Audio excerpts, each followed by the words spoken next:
Very good morning to one and all. On behalf of BEST IU and IFERP, a warm welcome to our keynote speakers of today, Professor Eri Julian and Dr. Kiran Nair, and also all our session chairs who have been judging the papers, Dr. Ramesh Babu Garu, Dr. Ramanujam Garu, Dr. Ramesh Garu, and Dr. Ranganath Garu. All the delegates from various places and participants, a warm welcome to the second day of the two-day international conference on research and innovation in science, technology, and management. So yesterday we have seen that many of the delegates belonging to various streams like management, biosciences, physical sciences, agricultural sciences, and environmental sciences. They presented all their research work with zeal. And today also we have many delegates who are eagerly awaiting to present the papers related to engineering, computer science, information technology, and humanities. And to energize all our participants today, we have with us two eminent keynote speakers, Professor Eri Julian and Dr. Kiran Nair. And today the first talk is going to be from Professor Eri Julian. He will be presenting the talk in the initial session. He is the Deputy Rector for Collaboration, Business Development and International Affairs, Universitas Indo Global Mandiri, UIGM, Indonesia. Professor Eri is an Indonesian academician and professor at International Islamic University, Malaysia. He previously worked as Dean of Engineering and also Deputy Dean of PG and Research of Faculty of Engineering. And in Indonesia, he has been active as an assessor for National Accreditation Council, which is called as BANPT since 2003. Professor Eri is also the reviewer of competitive funding program of Indonesian Higher Education Council since 2006. His areas of expertise include manufacturing engineering, manufacturing cost, supply chain management, project management, and value engineering. We are very glad to welcome you, sir, and thank you so much for accepting our invitation in your busy schedule. Hearty welcome, sir, and thank you so much. Now, over to Professor Eri Julian, sir. Kindly enlighten all our participants with your keynote speech, sir. Thank you. Thank you very much, Madam Naga Joyti. Is it? Am I pronounced it correctly or not? Right, sir. Right. You're right, okay, sir. Thank you, Madam. Thank you. So, very good morning, everyone. I believe this is 10, 6, yeah, Indian time. Yeah, I mean, in Indonesia, in my place, it is still it is already 11:37. 11:37. I think I am ahead of my schedule, which to be in 10:15, if I'm not mistaken, yeah, Indian time, which is 11:45 Indonesian time, in the West Indonesian time, which is 1 hour different with Malaysian time. Okay, without further ado, I would like first of all to thank IFERP,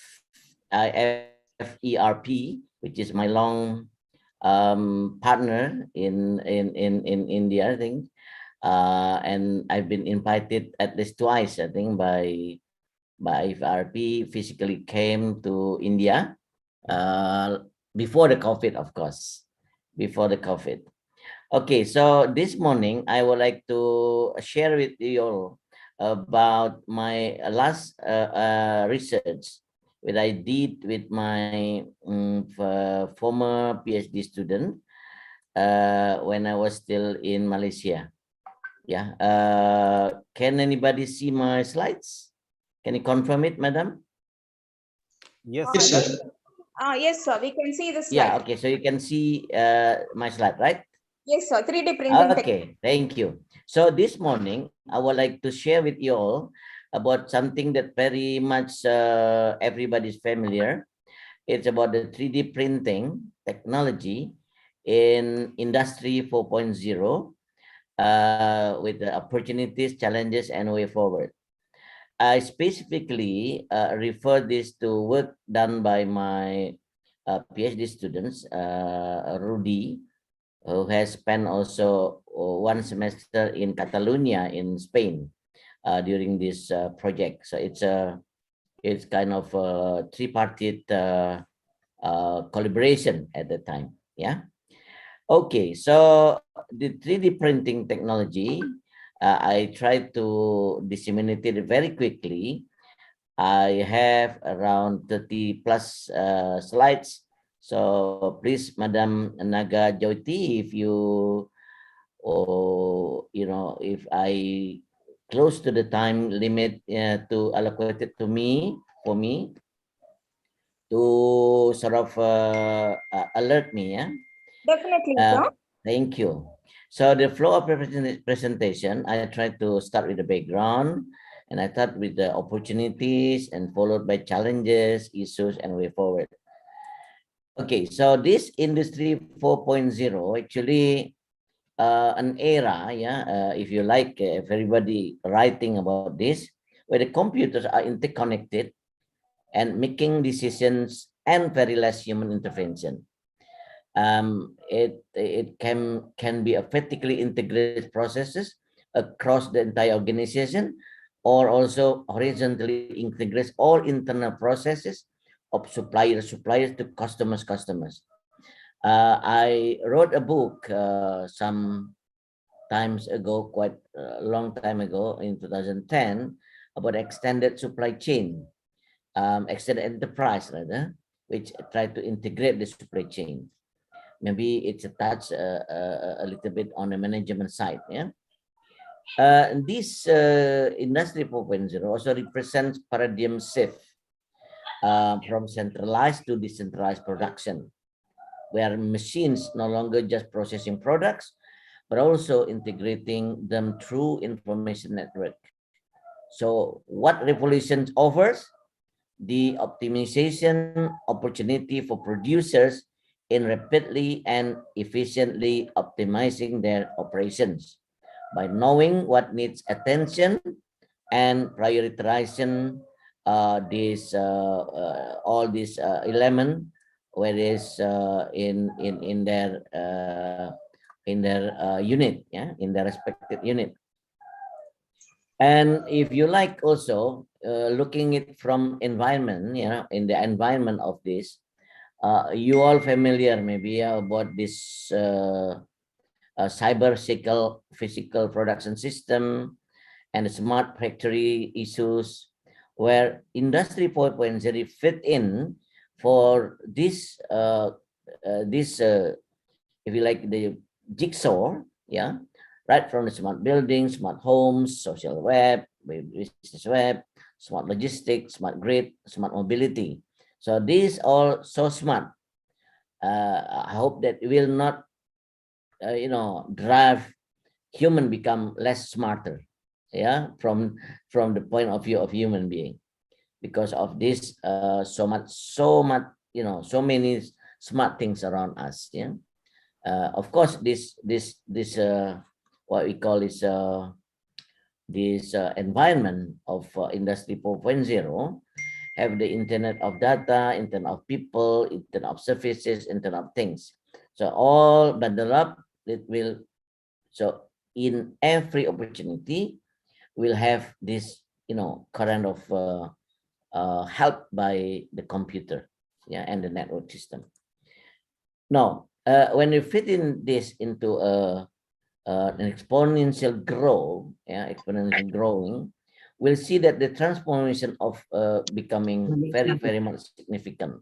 So I just want to set up on the 3D printing, yeah, which is here somewhere.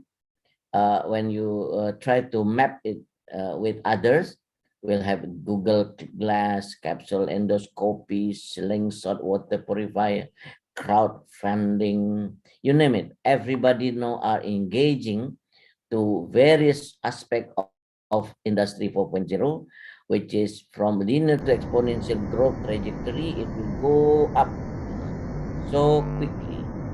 according to the speed of technological change. So why I pick up this 3D printing? Because this is, to me and to my group, it is quite a hot topic that in the future we'll have something quite interested to look into detail. Yeah, not as a bundle, but it's a one of these element of 3D printing, because the usage will not be only in engineering, but also going to medical and to other aspects of people interest. Yeah, the huge capacity that industry and traditional manufacturing have for change. Yeah, we can see that number one, horizontal integration as mentioned earlier, and then through engineering across the entire value chains, acceleration through exponential technology, and the vertical networking of smart production system. You name it, everything is there. So it's up to you to pick up which one you of your interest in the future. Okay. So back to the 3D printing issue, the widespread adoption of 3D printing will require the manufacturer to get into the DRM businesses. Meaning to say that when you go into this detail, the 3D printing costs start lower as no tooling is required. But in conventional manufacturing, you have the higher quantities, conventional manufacturing cost advantage. But at the same time, you'll have this, this kind of a break-even point, if you like, which one still should go into 3D printing and which one to be in conventional manufacturing. Look at now, I'm trying to look into the opportunities that are available. Yeah. Key technology 4.0 is one of the key technologies that drive the change of nowadays manufacturing industry, like the additive manufacturing method of 3D printing as its core technology. You start with data, computational power, connectivity, after the human machine interaction. Yeah, in between you have analytics and intelligence, you have advanced production methods. So all of this addressing the less or more or closer human machine interaction, which somehow people said and argued may replace most of human jobs. Yeah, but I don't believe that, because human is human. I think we have opportunity to develop further, to actually create more, to actually address our current and future need. So don't be afraid about that. The robot, the automation will not be totally replacing human, because human is something that cannot be. Even I don't think human is a resources, one of the resources. Yeah. So we will discuss this in another platform, I think. So in this case, advanced production methods, the additive manufacturing, which is I call it or specifically addressed on 3D printing with integrated and accelerated prototyping and manufacturing. So therefore, I pick up one only. There's selective laser sintering and also other 6 at least various of method of 3D printing. I address this using fuse deposition materials or fuse deposition methods, they call it. FDM method is widely used by SME, small to medium enterprise, and educational institution for its cheap, user-friendly, reliable, adapt, and open source system known as replicating rapid prototyper, RIPRAP. Yeah, the RIPRAP actually quite easy, or it is quite cheap to run and to be implemented to give exposure to the students, for instance. Yeah, and from literature review about 4 years ago, 3 to 4 years ago, we found that 300 publication, yeah, from our searching search result at the time, yeah, about 4 years ago, and 205 related topic to 3D printing 122 publications from 2016 to 2018 classified into 6, and 37 publications related to FDM hardware development topics, and we classified it into 5. The keyword, this is 3D printer, 3D printing, FDM, 3D printer improvement, and so on so forth. And search location, which we use actually Scopus, IEEE Explore, ResearchGate, co.uk, and then Google Scholar. So these are actually, we're trying to look around if, this is kind of a hot topic, yeah. And we found that on that publication, out of this 300, hardware development is 30%, product development about 21%, material development 6%. So we look into this publication alone. We found that publication on hardware development on 3D printing is very wide range of development. We know that heated bed only take 30%, yeah, which is the largest one, extrusion head development. And many people interested in looking into this extrusion head developments. So, meaning that it is less developed or less seen by the researcher at that time. So we found out that FDM cause of failures were addressed, yeah, by many researchers. This is I pick up 8 of them addressing onto this, and we fall in love, and we think that bed levelness is one of the major issues that need to be addressed. Yeah, so bed levelness is our target to look into of why the FDM cause failures or some failures. Okay, then we'll look into the effect of leveling failure. Despite of many problem occurs by this unlevel bed condition, few research actually was very limited, if any, was conducted to study these problems. The problems of leveling is the difficulties in adjusting the bed levelness by correcting the screw support in the low-cost printer.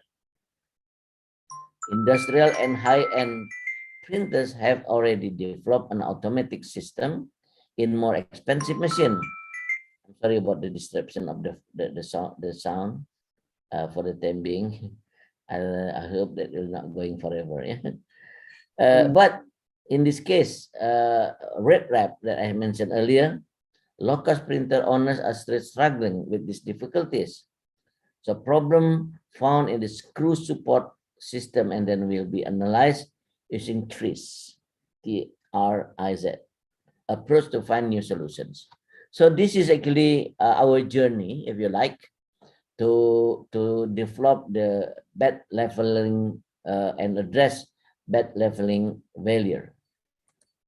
And we try to group this using 39 TRIZ contradiction matrix. We address the worsening factors or worsening features, and then improving features. Yeah, on the horizontal, we have worsening features, and the vertical one, we have improving features. Okay, so having said that, we are not addressing like the weight of stationary object, area of moving object, area of stationary object, the speed, the shape, stability of the objects, yeah, reliability, measurement accuracy, manufacturing precision, object affected, harmful factors maybe. This is also put and included because we believe that safety is also a major concern, yeah, for our equipment. And then ease of operation, ease of repair, yeah, adaptability of and versatility, device complexity, difficulty of detecting and measuring. So all of this is worsening features, I believe. And then after that, we will have to put the three inventive suggestion. We put the inventive principle by looking into segmentation, and then discarding and recovering, replace mechanical system, many other we address, yeah. And then on the new design, we try to introduce easy to install and uninstall, easy to do setup, and try to remove the thread, use electrical motors, yeah, for replacing a mechanical system. The frequency of appearing happen to be the segmentation, yeah, the most the most appearing amongst other is actually frequencies of appearing of segmentation. So therefore, we try to use a very simple approach by tools design concept based on the tree solution. Problem solving suggested by trees approach is to eliminate or change current leveling system that using thread and screw. This research I've been focused into developing manual system, since the aim is for improvement on the low-cost desktop FDM 3D printer. Remember that we say that it is for SME, yeah, should be low cost, and also for educational purpose, for training young children, and so on and so forth. The concept idea is to replace screw shape with staggered shape pin. The shape then will be segmented the level position according to the shape height. It will work like induction system or staggered pin. By removing the screw shape and use normal slick pin, this will allow the system to stop in every place. Yeah, both of these concepts need a pair mechanism, which is ring, to hold the bed position flat in place, and the mechanism will be the key to is the leveling setup. So this actually quite simple approach. You look into this left hand side here. I provide a sketching for you to follow. Yeah. Okay. So in detail, the tool design based on three solution, we put that actually the two item here. Yeah, if you look into this, there's a cell here, the ring, yeah, and then we try to adjust this manually. Very simple approach, very traditional. And then after that, we put the staggered pin concept, replacing screw shape with pin with staggered shape, which is the induction system. The shape will be segmenting the level position according to the shape height, which is H, yeah, with using H. And the best level adjustment is to have a 0.1 millimeter gap below the nozzle. It means that for better adjustment, the pin stagger shape H must be 0.1 millimeter height. These tiny shapes may cause what's so called a manufacturing difficulties, yeah, higher production costs, lack of precision because it's doing manually. To manufacture the pin, it may require the special tools or high precision micro machining equipment that would lead to, again, higher costs. So for cylindrical shape design, the A1 here, machinery for the ring mechanism will be more complicated, so that flat or square shape pin is chosen to be introduced. Rectangular shape design B will be easier to manufacture. Oops, sorry. In the mass production. Okay, so this is the staggered pin concept. Again, this system could ensure better level conditions. The main advantages are in the difficulties of manufacturing processes and assembly, to move the tools upward, yeah, require additional manual action from the operator. So in other words, we have to have an experienced operator to run and to set up the levelness of the 3D printing. Okay, so the slick pin concept is, in this case, is in order to place it any height and obtain more precision, induction system must also be avoided. So we scrapped the idea. Split busing system was chosen to be able to clamp the slick pin in any position that to be able to move downward and upward freely. The slick pin will be clamped by the split busing when pressed by the outer busing using screw system, which is A here, yeah, busing screw system, and or the spring system, they call it, which is the B here, yeah. Screw system A must be operated again by operator to activate clamping action. The mechanism is quite simple, easy to operate and easy to manufacture with less components. Again, also, spring system makes this tool possible to work freely from operator's manual action. Printer's nozzle, in this case, will push the toggle and then release the clamping action to move the bed to desired position with good, levelness result. Okay, now at that time, I think about if not mistaken, it was middle of June, a research collaboration with Professor Jasmina Casal-Terre from the University Polytechnic Catalunya in Spain, in Barcelona in Spain, interested in join together to develop and actually do some collaboration in research, so that we send or we or funded by Erasmus Plus project to be able to send our or my research student, PhD student, to Spain to stay there for 6 months, for 1 semester. Yeah.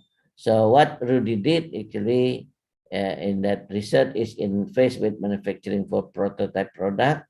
The prototype will be manufactured using 3D printing technology and manual machinery. And furthermore, the best system chosen from experiment result will carry on for the next prototype manufacturing with some various materials. Yeah, we'll have to develop that, So the 6 months passed very quickly. So what happened? That time, it actually get up very good. Now the thesis already completed and examined. Now Rudy has become a PhD, become a doctor in engineering. So for manufacturing companies, research and development, warehousing, logistic, production, services, procurement, and purchasing, including sales, will be better served, using this industry 4.0. What I'm saying is those 3D printing potential will also be included in what I earlier said, the opportunities for industry 4.0 based on cyber physical system and both by cyber physical system and the Internet of Things. Yeah. So companies are not yet making full use of the increased productivity and improved efficiency the industry 4.0 applications has to offer. Yeah. So with that, I think we as academicians from the university side, we need to socialize, to disseminate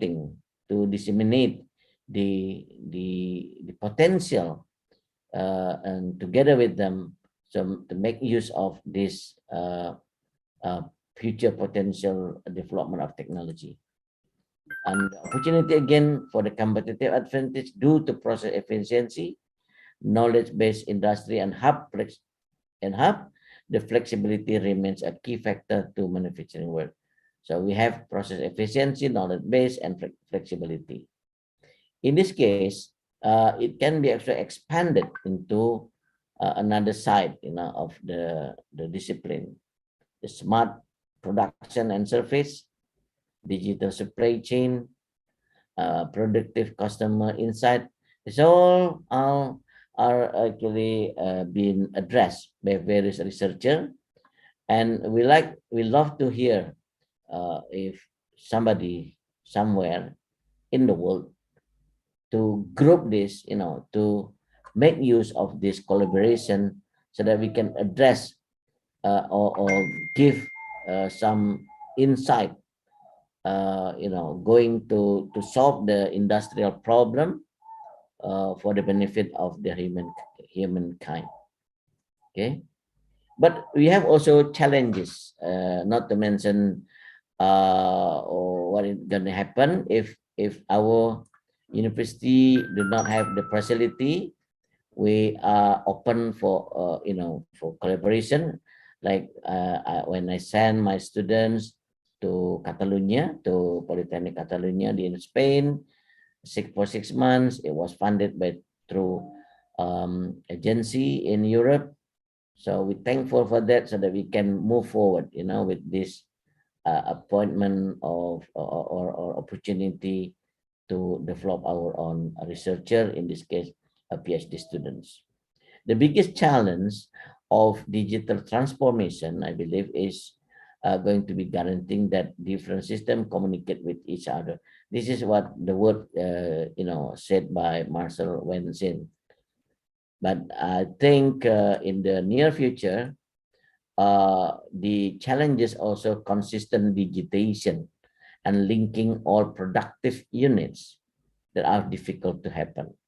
Many companies had yet to position themselves to make use of the opportunities offered by Industry 4.0.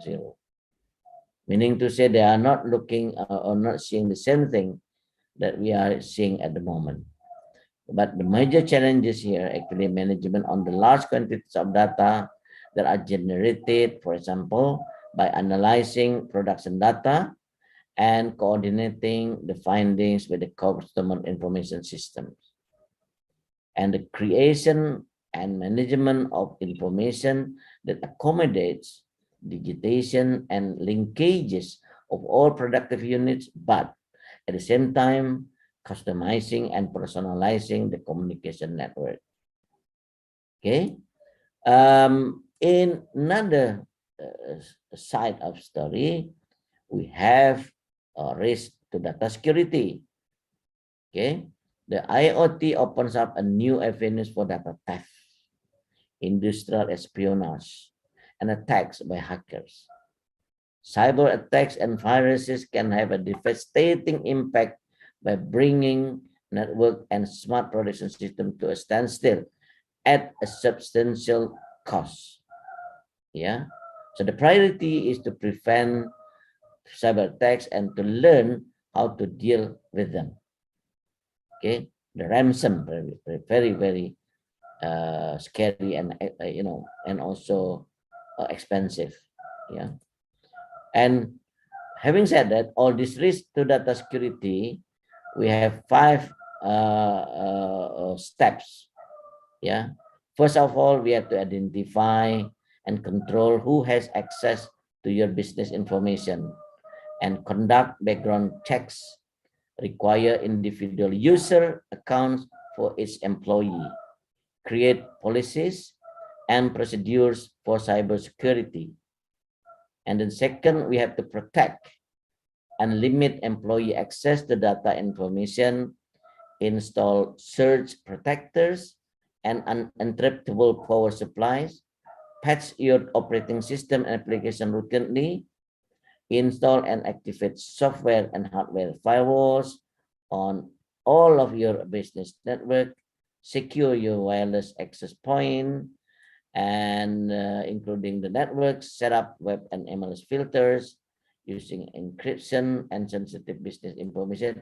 All of these, good and best practice need to be adopted and adapted by every unit, be it in the educational establishment or in business sector, because the threat is real. Yeah, the threat is real.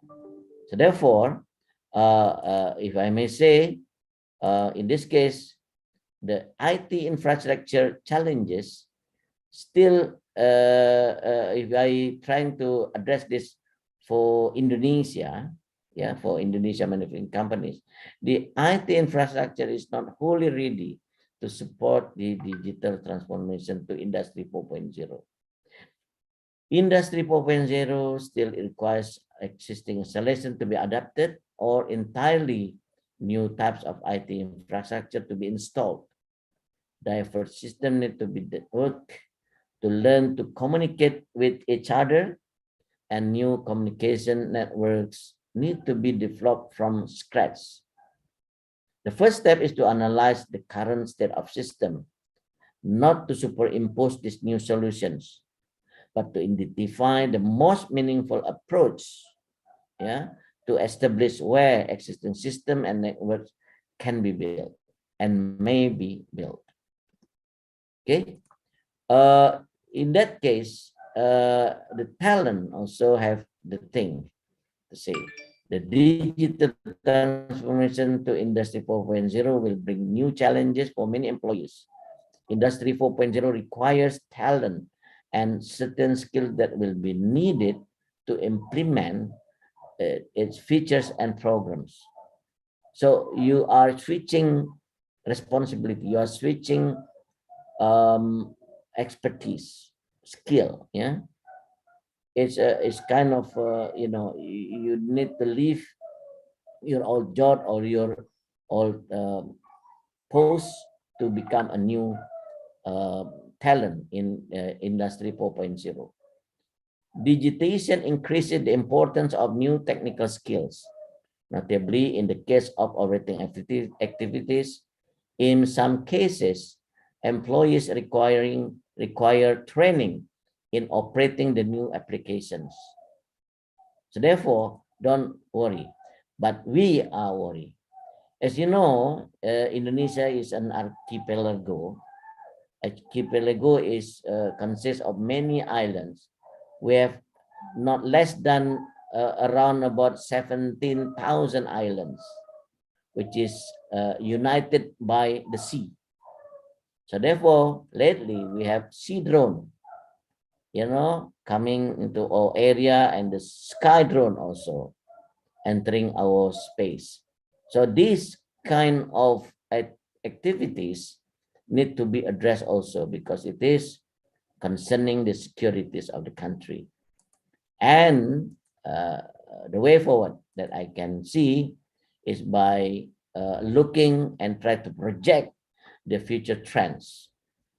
There are quite number of things that can be done, from energy efficiency, from global optimization,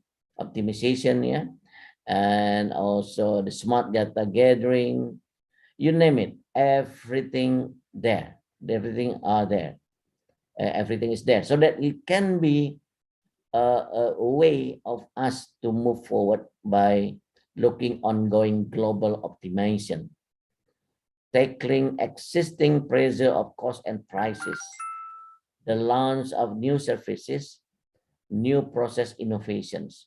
So our role as academician, as researcher, is to actually providing a new breakthrough in every aspect of technology that will make us more or prosper in every sectors. Mainly maybe because we are the think tank, global think tank of the world, so that we can do more significant trends that, if I may borrow the trends itself, actually written by some literature, it is said that a greater customer focus means to say that the implication of greater customer focus, that we need to customize our product, more customer specific adaptation, they call it, effort to reduce lead times, new forms of marketing and distribution channels, greater energy efficiency across production operation. So this is only some of the future trends. For the trends in an individual perspective, you can go into preventive maintenance, automation and inbound logistics, smart data gathering, and miniaturization, because everything now so small, the nano now become meso, yeah, and now become smaller and smaller and smaller. So therefore, this kind of example of application, the smart house I mentioned, or smart factories, if you name it, maybe on the way to become a dairy industry 4.0, which is everything are in one place. You have over 90% of test data collected and uploaded automatically, and everything that you are asking for automation is there. Yeah. So with that, actually, it will give us opportunity to develop further into IR 4.0 with the working together, collaboration, meaning to say that you are not setting up an island of the automation, but you integrate them, become one to actually serve the world and global market, for instance. Because I know that there's management people here, and also there is people for scientists, coming to this conference.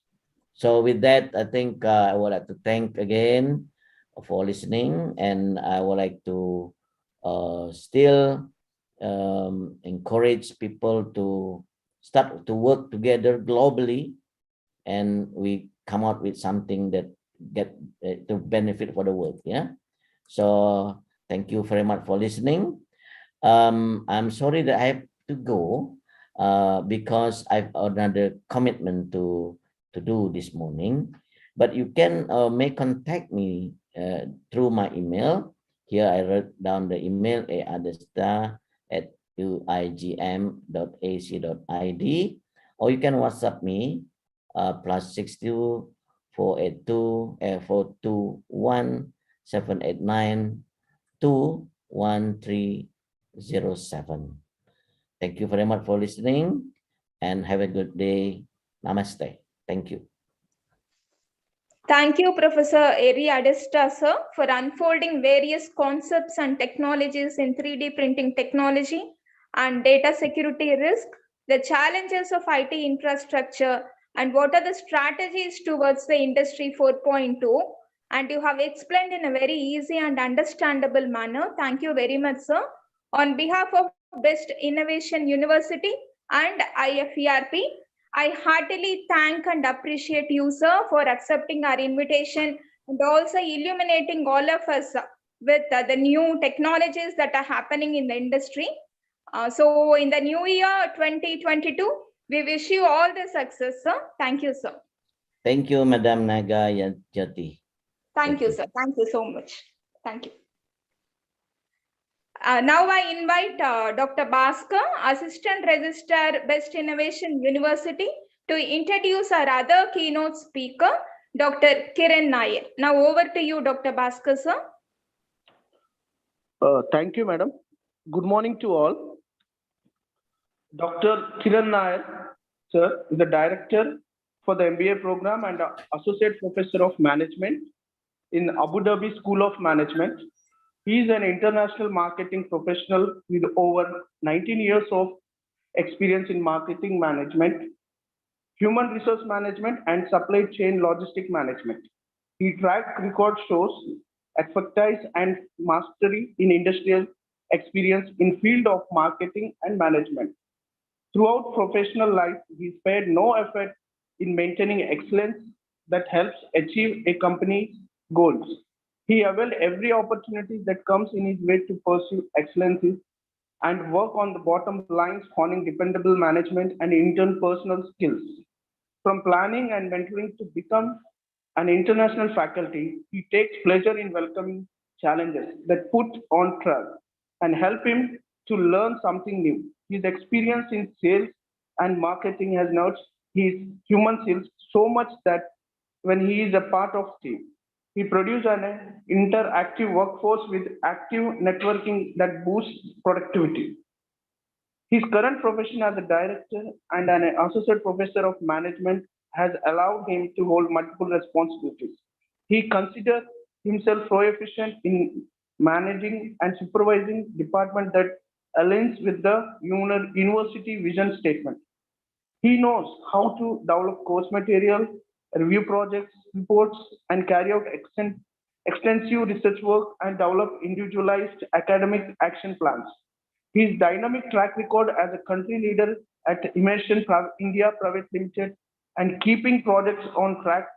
He focused on ensuring operational efficiency and developing plans. He worked as a business development manager at Immersion Middle East, Dubai. He was able to generate much revenue through products and inventory management and apply different methods to avoid risks. He had certification in motivating individuals, brand management, retail management, and sustainable business development. I invite Dr. Kiran Garu to address the keynote.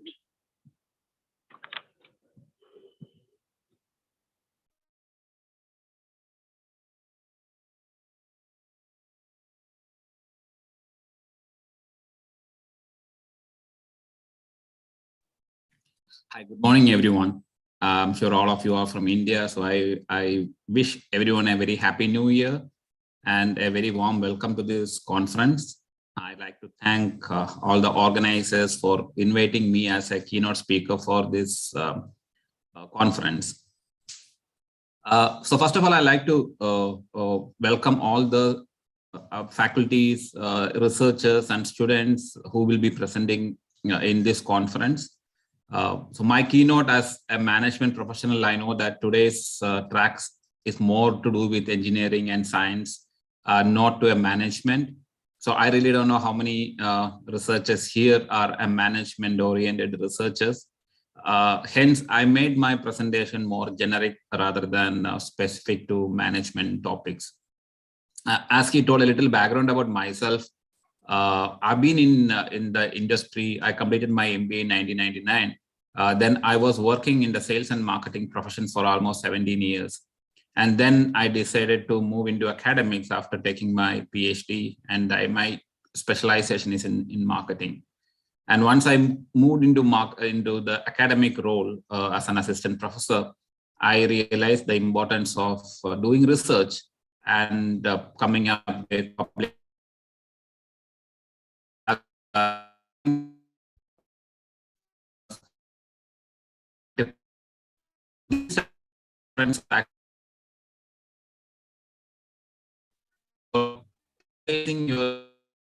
get feedbacks from these people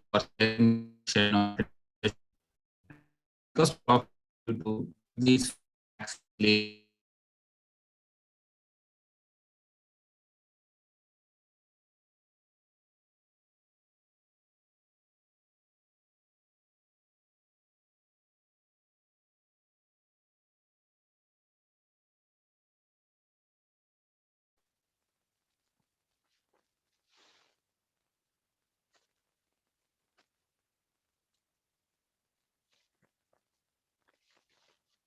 Sir, we are not able to hear you, sir.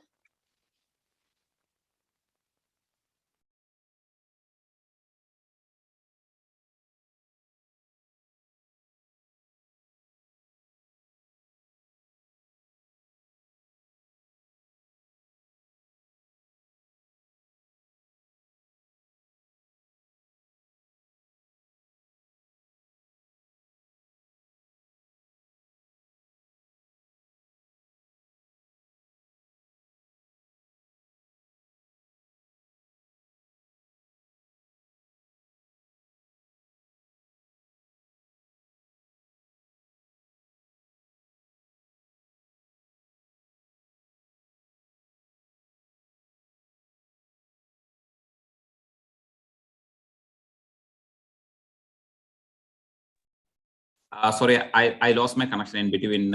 Is it audible right now? Yes, sir, it is audible, sir. Thank you. I'm sorry. So I don't know where I stopped because initially it was showing my connection was perfectly fine. Anyway, so what I was trying to tell you guys is that when I moved into academics, I was just trying to understand why should I do the research? What is the need for doing the research? And then when I attended a couple of conferences, I got the reality that yes, the research is very, very important. So one of the reasons what they said that the main purpose of research is basically to seek the truth and new knowledge which enhances social development. So when you say seek the truth, is we as an academicians or we as researchers or we as individuals working in any industry, we have certain assumption about certain understanding about changes what's happening. You always see in India, especially if somebody want to come up with something, there is always some people are for it, some people are against it. And all these things are based on individual or collective opinions. It might not be the truth. People may have their own perceptions towards these things. But what is the difference of research is what they say that please, as a researcher, when you are having a research topic in your mind, you should not be doing the research anticipating a result which you already have preconceived in your mind. And then what happens is that your analysis and your data interpretation and the data what you collect will not be accurate. So as a researcher, one of the most important thing we need to understand is when we do primary research, collecting data in whichever way, whether it is by surveys or interviews or multiple methods of collecting the primary data. So you need to put forward what does those survey results say. So that is the main thing. So don't manipulate that and tell what exactly it is, because that will help in enhancing the social developments. So when we do research, one of the negative sides of management research, people say, is that academic research in the management side only try to find out past. It does not conduct or try to find out something in future.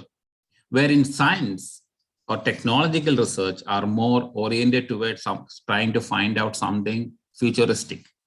So if there's any management research students in this room, I think that's something which we always try to see, that there's no point in redoing or finding something which is already existing.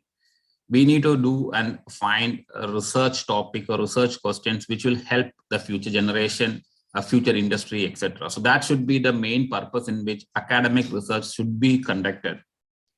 Now, as I told you, I am not having a clear idea about the people who are presenting, but if you are all either a PhD students or if you are planning to do PhD or a master student doing research, please, I think this is one of the most important step if you want to do your PhD in that level.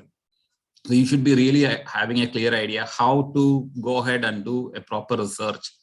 What are the minimum things which you need to consider so that it will help you to take it forward in the coming periods. So let me go to the next slide. So why is academic research very important? So there are, according to me, from my understanding, this is my feedback. I'm not saying that this is theoretically proven. But according to me, why research is important, I will talk from my point of view. So for me as an academician, I feel that when I do research, again, when I do research, what I meant is that I do research on current or what is more important and trending now, rather than trying to write some papers, what has been already been done before, because it does not. Because that knowledge is already found by someone, it's already there, it is available in public domain, and that's a good secondary source of information people can always refer to. And for myself, one, it is basically to get updated. So when for example, I'll give you a little background about myself in terms of, I did my MBA in 1999. And when I did my MBA in 1999 and I studied marketing management, just for an example, I never studied social media marketing, because in 1999, there was no social media marketing. There was no TikToks, there was no Instagram, there was no WhatsApp. So today, marketing happens through these channels. So how, as a marketing faculty, imagine if I would have been a marketing faculty from that day onwards after taking my PhD, how am I going to teach today's students marketing? I will not be able to teach marketing because I am not aware about the new trends and technologies and updates in what happened in the field of marketing. So hence it is very important for me to do research by reading a lot of research articles published recently on this area. So I get updated, as well as I will also conduct research in the same area so that my area of expertise becomes much better. I am up to date. So if my student asks me, can you guide me how to do an advertisement in TikTok? And I said, sorry, I don't know. Then he will feel that, he's sitting in a 20-year-old class. So it's extremely important as a faculty profile for me to know what's happening in the industry in my area of specialization. I need to do research. So when you do research, you know that you have to do extensive literature reviews. So when you do extensive literature review, you are reading the recent developments and published paper with the authentic, because these are all double peer reviewed journal articles. So that will give you the first-hand information, and that will really help you to get updated. And the second important thing is to get detailed insights. So when you do research, you know that you need to do a 360-degree view. So you review the literature. So that will give you what past people have found out. Now, when I said past, it can be 3 months back, or it can be even a year back or 5 years back. It doesn't matter. So I'll get a lot of theoretical insights. Then when I'm doing the current, maybe how I get the research questions. So that means that there is some current problems going on. So I'll have an idea about what is exactly the problem right now I'm trying to find out. And the third is basically I get the feedback from the primary respondents, because those are the people who are impacted with this particular problem. So I will get a detailed insights on that. 3, as an academician, I really don't, I think that should be the case in India also, because I haven't worked in an academic side in India, but in here, so here when you want to join an academic organization, of course, you need to have your PhD, then you join as an assistant professor. But if you want to grow in your academic career, so there's a career progression from an academic assistant professor to an associate professor, and from an associate professor to a professor. One of the key component is research. So one of the key factors they look into your CV for promotion is look at how many top ranked journals you have published your articles in. So there is minimum criteria for every university. So for me to grow in the same university, of course, I need to do research. 2, if I need to go and join another organization. So in most part of the Western world, as well as in this part of the world, one of the major criteria when they hire a faculty is look at what sort of number of research papers the faculty has produced. So they know that if that faculty join our organization, he will be able to further publish more papers. And you know that nowadays there are so many universities in the world, and the universities try to be number one because every student wants to study in the best university. So on what basis somebody will say that I am the best university? So there are a lot of ranking agencies. So whether it is Times University ranking, whether it is QS World ranking. So these type of ranking, how they decide that this university is number one or this university is number two. So one of the major criteria which the ranking agencies adopt for ranking the university is the number of papers the university faculties are producing in that specific university's name or affiliation, and the number of citations these universities get. Based on that, the ranks go high. So because of that, the management of every university puts so much of pressure onto the faculty that you need to publish more papers so that our ranks go high. More the rank, more the number of students, more number of students, better financial facilities and benefit for the organization. So they will not hire you if you don't have continuous research output. They will not make you grow if you don't have continuous research output. So it's very important as an academician, I need to have regular. So it is something which if anybody is aspiring to be excelling in the academic side, keep this in mind. 4, it supports industry. We don't see, so there are multiple types of things. So you do either research basically for publishing a paper in a journal, or you do research specifically for organizations. So if an organization is facing a problem, they can, or you can go to them or they will themselves will come up and say that they need to understand, maybe they need to understand if they're going to launch a new product, what is the acceptance of that product in the market. So if they go with an agency to do such a research, the agencies can charge millions of dollars. So sometimes what they associate with academic organizations. So the academic organization can take the research project, conduct the research, and present the report. And that's how you can support those industry, because the more and more industry coming in, more and more opportunities for students to get jobs. And that is one of the best way for the students to get exposed to the certain industries. So this is, I know that in India, IIM is one of the top university which a lot of government organizations and departments depend on doing their research. So this is what, so that, and they have a lot of research grants. The government itself have a lot of research grants. So how can you do or go and propose and get those research grants so that you can do the research and give the results back, is provided you have a clear understanding on how to do research. And these are in various areas. It is not restricted only to management. It is into technology, it is into artificial intelligence, it can be in science. So any field. So that's how we support the industry. 5, it helps our students. So if I am updated with what exactly is happening today in the market, in my area of specialization, while doing the research and by reviewing the various literatures and by attending these type of conferences and listening to your findings and your research activities, I will be able to impart this knowledge back to my students in the class. So when I'm able to do that, the students are also updated. They can go and say, oh, wow, that's something which I didn't even know about it. So if you are not able to create that wow factor in the minds of the students are not going to take your class interesting. So if you are able to give something they really don't know, but it's trending and what's happening right now, it will help our students. So when they go to their organize a new job, they are up to date, because the industry want. I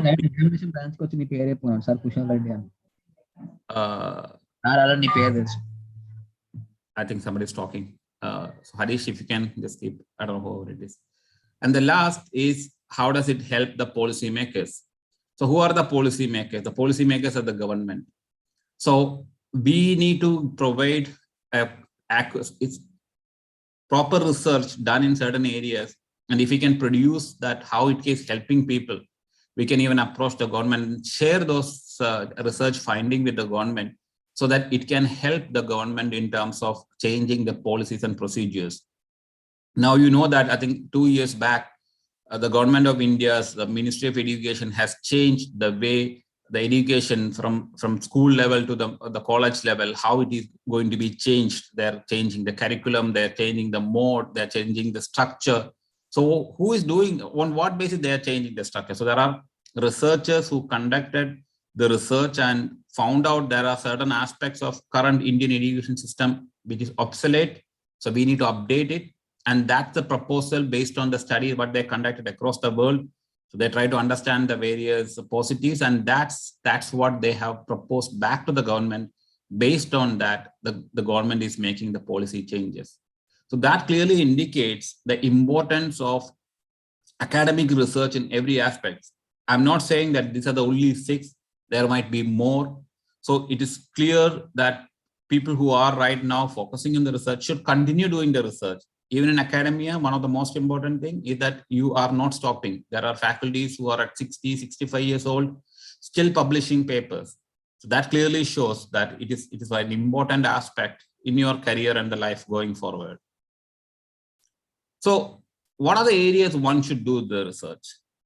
So as we know that industry and business are very much related to. So whether you are in engineering side, whether you are in science side, whether you're in management side, all these research, what you guys are doing is actually helping the industry. So now look at today, the whole world is going through the pandemic scenario.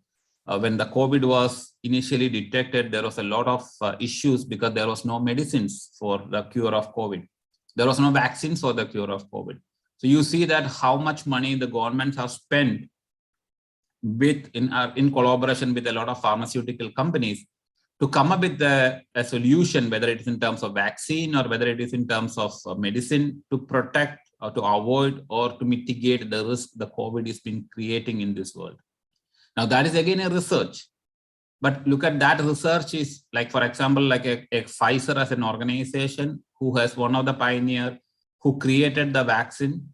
Now today, if you look at the profitability of Pfizer, every second Pfizer makes $1,000 profit every second. So that means the last 6 months report which came out, Pfizer has made more than $32 billion only in profits selling vaccine. So it is not only on that side. If you look at from the people side, the second wave or a lot of people who got COVID was not facing any issue. Even the Delta variant, after the Delta variant, even India didn't have a acute hospitalization. Why? Because people are vaccinated. So it is not stopping people from getting COVID, but it is actually reducing the impact of the fatality of the disease in that particular way. So that means science has a very important role to play in human lives. So hence a lot of research keep happening. Still now there's a lot of research happening on a lot of diseases which is not getting cured, like cancer, tumors, etc. So that's something that research is continuously going on. Now, so what are the areas? The technology is changing rapidly. You know that today, I'm not very, a lot of people are not very sure that your job, what you're doing today, is going to be there after 5 years. Forget about the next generation. So if you are working in any specific industry or a job where your nature of job remain the same and you're doing the same thing day in, day out, please be sure that your job is not going to be there in the next 5 years. So what is going to happen? So a lot of changes are happening, and how those changes are getting implemented in the industry. So today, you know that before, when you have, for example, a simple mobile phone connection, and if you have a technical issue, you call them the service provider, and there's a person who attend the call. But today you are seeing that it's not the people who are attending the call. It is the AI technology is attending the call, because the AI is having enough data to see here what are the various problems the customers are facing and what is the typical answer the service provider or the telesales person has been giving. So now the AI does that job. So there's no customer waiting in the queue. As soon as you call, the call gets connected, but the virtual assistant will help you to solve your problem. I really don't know these technological advancement right now in India. I can only tell from what's happening in this part of the world. So I live in Dubai. So if my internet connection is having a problem, or my home telephone is not working, or my TV connection is not happening, I need to just call. There's a virtual assistant. I tell the virtual assistant I'm facing problem with my internet speed. And I have, without the technician visiting my home, they check the internet connection, they check the bug, and they clarify, they sort it out, and everything gets sorted out without a human interference. So what does it mean? So it took the job of the teleperson, it took the job of the technician. So these are the lot of changes are happening, and all these things are fine. How they find out these things are working, what is the impact of that, what is the customer satisfaction after that. Hence, the research is very important, because it really helps the industry and business. So one of the key important things we need to understand is that what is needed today. That is most important. What is needed today? So now, because of the COVID, there's a lot of issue with the company. Some companies are closing down, some companies' profitability is getting impacted. So a lot of research has to be conducted, how to make the business stable, how to make sure that how can you continue your business so that the business don't close down, how can you keep the customers and your brand protected, how can you manage your supply chain, because a lot of companies are facing issues with the shortage of raw materials, transportation. People are having a heavy impact on their work, because people are working from home, some lost jobs, some are working from office. So you're scared of going to office. When you're sitting at home, you're working more. So employees' mental health and well-being is a lot of question. You must be heard about the great resignations happening in the world. Millions of people are resigning from their job. So it creates a lot of issue in the market. So how can we stop all these things? How can we make things better now? So there's a lot of research opportunity in that area. Then we need to think about what next. So what is going to happen now? If the COVID is going to continue, we thought the COVID will get over. Now the new variant Omicron is getting impacted. So things are again going back and forth. So what is going to happen next? Is this going to be the new normal? If this is going to be the new normal, how are we going to change going forward? So how can we focus on building a very resilient and entrepreneurial prepared to function across, and it continues as is? So what are the things which is needed to help the organization to run in the future, or the next itself is I'm talking about maybe the year coming or the next year. That's it. The next 2 years, what should we do? So how can technology play a role? Look at this conference.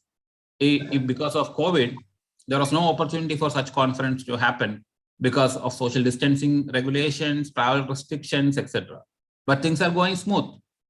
How come? Because there are companies who have spent money and they did research, and that's how Zoom is in place, Microsoft Teams are in place, Google Meet is in place. Because of all these technological findings, things are going smooth. We can sit from your home and attend a conference. I can sit at my home and do a keynote presentation. So this, how come these things were able to do? Because the people have done research in this area, because these are all new product developed because of people understanding that this is what the customer need. It saves cost, it saves time, it can help people to get connected from anywhere in the world. So how come they're able to find? So this is again, every organization, what you see is a marketing organization in terms of understanding a customer need, and they try to find out a product which can solve a customer problem. So because of these organizations, for example, they have a problem of not able to organize this conference. The Zoom is helping them to organize the conference smooth and very well. So this is again technological innovations happening. So how is technological innovation happens? With proper research and development. Now, so what we need now today, what we need tomorrow, and then beyond. As I told you, now people are having organizations and countries having vision, which is like 2070 to 2090. So people are thinking beyond 30 years, 40 years, 50 years, 60 years. So what is going to happen in that period? How will we know that? What is the new normal? What will be the new normal after the crisis? Are we still going to have the mask all the time around, or are we going to change the way we are going to live? Or the organizations, as I told you, like, things in this part of the world, before we used to have 5 days working week. Now they realize that employees' well-being is very important, because employees are getting frustrated, employees having a lot of pressure, they're working more working hours. So the government of UAE has completely changed the working hours. They said that no, employees should be given more leave rather than more working. So they made the working days from 5 days to 4.5 days. So there are some places where there's only 4 days of working and 3 days of holiday. And they're doing a lot of research to see whether the productivity is going down. So they did a lot of testing, and they came out that when the employees are given only 4 days of work and 3 days of holiday, employees are more productive in their 4 days, and they are not taking less number of leaves, and their productivity is much higher. Hence, that area, that state has declared that, okay, you are going to only have 4 days of working and 3 days of holiday. So employees' well-being is taken. So these are all the impact, and that they have passed laws to ensure flexible working hours. So if you want to work from home, you work from home, you have to come to the work. So a lot of organizations reduce the office spaces. They give the flexibility to the employees. That comes with the new challenges in terms of security, cyber security, and data storage or data privacy issues. So everything is changing with the new normal. So as an academician, we need to really try to understand what are these changes which is happening right now in the market, which will help our contribution of research to the community. So I would like to tell you one more thing, that yesterday I was attending a conference as a session chair. From that understanding and my understanding from some other sources, is one of the most important thing when you do research, and I can see a lot of you have a research team. One of the primary thing you need to consider when you do a research is identify what is the research question. What are you trying to find out? And define that question, have that question, and ask this question to minimum 3 to 10 people. It can be your family, friends, it can be your colleagues, it can be anyone. Ask us, what is the research question? What I'm trying to find. Ask that question, and if out of the 10 people, if 9 to 8 people give you the same answer, don't even bother to do the research. Because it's very obvious from the research title or research question itself that you know the answer. Then you don't need to really waste your time conducting a lot of research and literature reviews and primary research and data analysis, because end of the day, somebody can predict the right answer without even doing the research. Like example, yesterday, the topic was, does advertisement in online during festival season increase the sales in an online store? And we all know that advertisement during a festival season and especially price discounts during festival season will increase the sale. So there's no point in you using the latest statistical tool to prove the answer, because the answer will anyway going to be the same. So one of my key recommendation or suggestion or request to all the researchers out here is, please try to find out a topic or a research question where if you ask this question to 5 different people or 10 different people, and if they are not able to answer, or they don't have 100% accuracy or surety about the answer, or they all give different types of answers, I think that is the question where you need to do the research. Because that you really also don't know. If 10 people are giving different opinion, then you need to take a wider audience, try to find out a better answer, and then try to do the research and analysis and find out what exactly the results are going to be. So that is one of the recommendations from my side, or a request from my side, when you are doing a research topic. So again, for the lack of time, again, whatever I told you about the challenges today, beyond tomorrow and beyond, which raise in different areas. Being a marketing guy, I found out that a lot of challenges and opportunities are understanding the customer buying behavior. It changed a lot. The marketing and promotion strategies are changing. Consumer behavior is changing. The role of technology in retailing is changing. So we can do a lot of research in this area. Supply chain is a major area where, a lot of issues are happening in terms of manufacturing, availability of raw materials, a different way of moving goods from one place to another. So there's a lot of challenges in that, wherein researchers can find out and find opportunities for the business.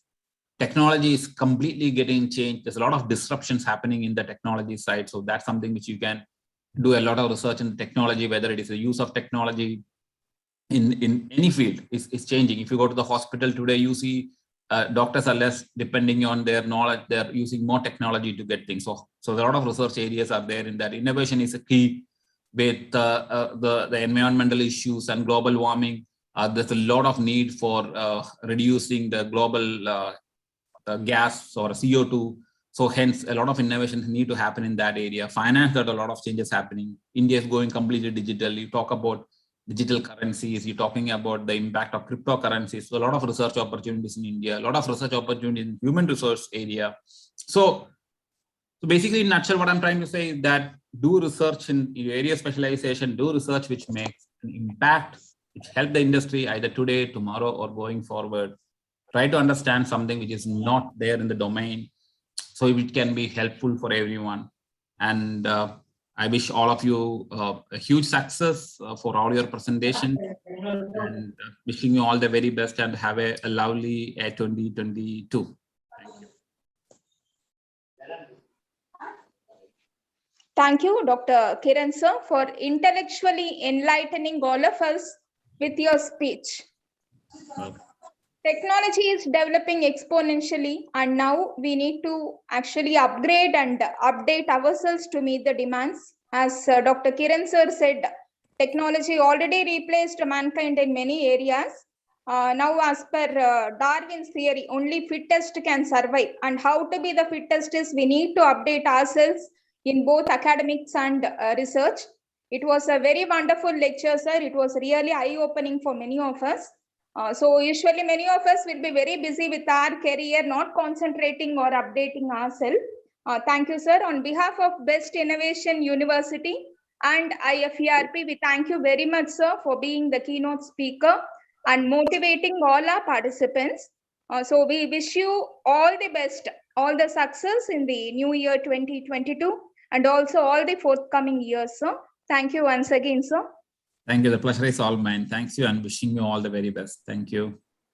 Thank you, sir. Thank you so much. Now moving on to the next session, I request Dr. Bhaskar sir to take over the technical session. Over to you, Dr. Bhaskar sir.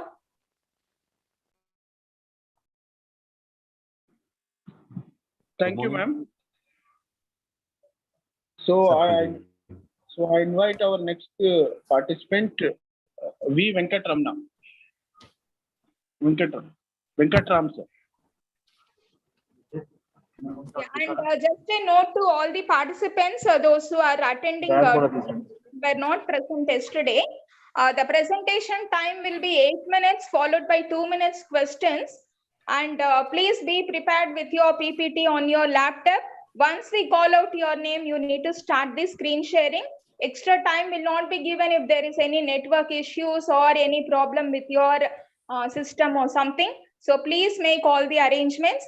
Kindly stick on to the time, 8 minutes plus 2 minutes for the session chairs to discuss the questions. Thank you and all the best to the participants. Thank you, madam. I invite our chairperson, Dr. Ramesh Babu sir, to take over. Sir, Dr. Ramesh Babu sir is there. Okay, sir. Sir, invite sir. Okay. Good morning, all. Welcome to technical session of the international conference. Dear participants, please ready with your presentations. Now I request Venkatram to present your presentation.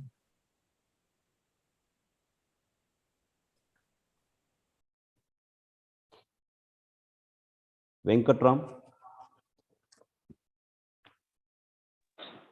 Sir, otherwise we will move to next participants. Okay, sir. Next, Champavati. Please share your presentation. Sir, good morning, sir. I am going to start, sir, within 1 minute. Okay, right. Venkatraman. Okay.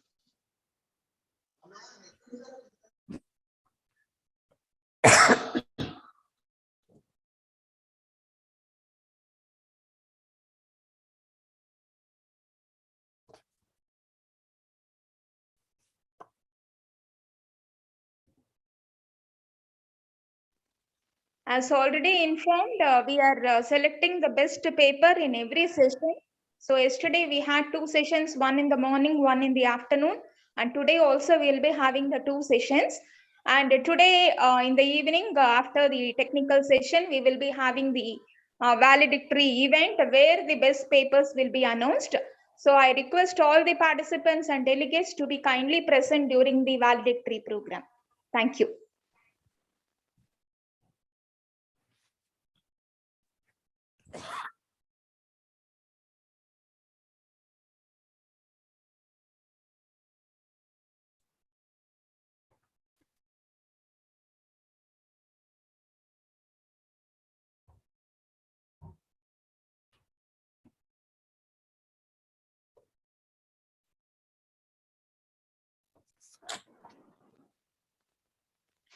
Venkatram sir, are you ready or you want to present it later after one participant?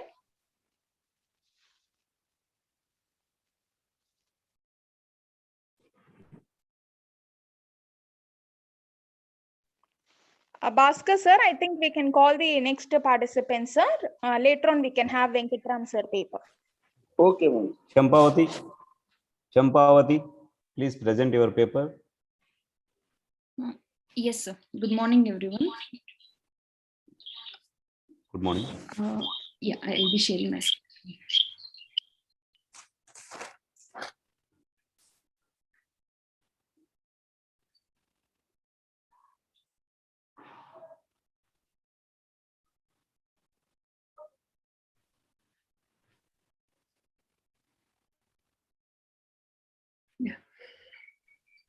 Good morning, everyone. So my name is Bhavna Champavati. Mrs. Champavati, she, ma'am, is our lecturer. She is our guide for this project. I'll be presenting it on behalf of our team. So yeah. So our project is Setuve. Setuve. The name is. I'm sorry. I hope I'm audible. Yes. Yes. Yeah. Thank you. Yeah, Setuve. Our project is Setuve. Setuve is a Kannada word which means bridge. So what this project basically is, I'll get into that. Yeah. Myself, let me introduce my project team first. Bhavna, myself, and Sai Shrija and Ayush Roy. We are students of engineering, New Horizon College of Engineering. And Mrs. Champavati, she is our guide for this project. Yeah, and this is our biography that we are from New Horizon College of Engineering, Department of Computer Science. And yeah, so this proverb states our project that if the farmer is poor, then so is the whole country. That is, Setuve is like a bridge between between farmers and the needful people. Like what this Setway does is, see, we know that our country, India, is a land of agriculture. Here we we depend on agriculture. It is a backbone of our country. So it's very important for us to progress in that field, progress in the agricultural field. So what the main aim of this project is, we know that we are using more chemical fertilizers and all these days, and which are harmful. Like they may give yield in a very short period and very fastly and in a quick way, but that is not good because it is it produces unhealthy yield. So to produce healthy yield, we can use manures. Those are organic fertilizers. That is, our ancestors have taught us that, or using organic fertilizers also we can do farming. It's not just we depend only on chemical fertilizers. So being computer science students, we want to do our part to make this happen. So that is our main aim. So how we'll be doing that is, we will be using, so the main aim of this project is basically transportation of manure. Not only the transportation, like quickly let me explain that. Say a person A is the farmer and he has the manure with him, and person B is requires the manure, so he might be also a farmer. So manure, and one more thing is, when manure is not utilized properly, then it harms the environment. Like it harms the water bodies, decreasing the content of oxygen in the water bodies, which might harm the aquatic animals, and then it will pollute the soil also. But when manure is used in a proper way, then it gives lot more advantages. So what this project does is, so person A has the manure and person B wants it. So here one optimization algorithm will be applied.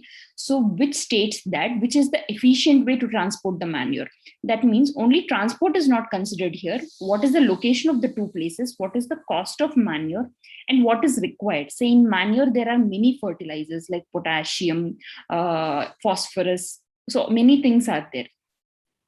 So how this gets transported from the source to destination. So using this GIS techniques and applying the optimization algorithm, we can come up with the result. And this is the short way to understand the optimization algorithm. We have read many research papers, like our base papers, and from that they have used optimization algorithms. There are many types of optimization algorithms. So they have used central optimization algorithm, which is a combination of linear and integer programming, linear and integer optimization algorithm. So we want to implement this project using hill climbing method or ant optimization algorithm. So we want to implement in that way. So here we have ODCM is nothing but origin destination cost matrix will be generated. Like when I said, we apply optimization algorithm, and there is a function that is named as GO. So that function, the parameters passed to those functions are the cost of the fertilizer in that particular country, say in India, and the cost of fuel in India, the cost of the truck which will be used to transport manure. So all this will be gathered and that will be put into this GO function to obtain a maximum value. So obtaining a maximum value means it is more optimal way of transporting the manure, selling this manure. So, and the output, you can see it as a website form. So, and the data set can be created dynamically because the requirements will, when the users wants it, so the requirements are generated dynamically through the form of website, and that will be applied to this algorithm and we get the output. So that is the conclusion, and thank you. Any doubts, you can ask me. Any questions?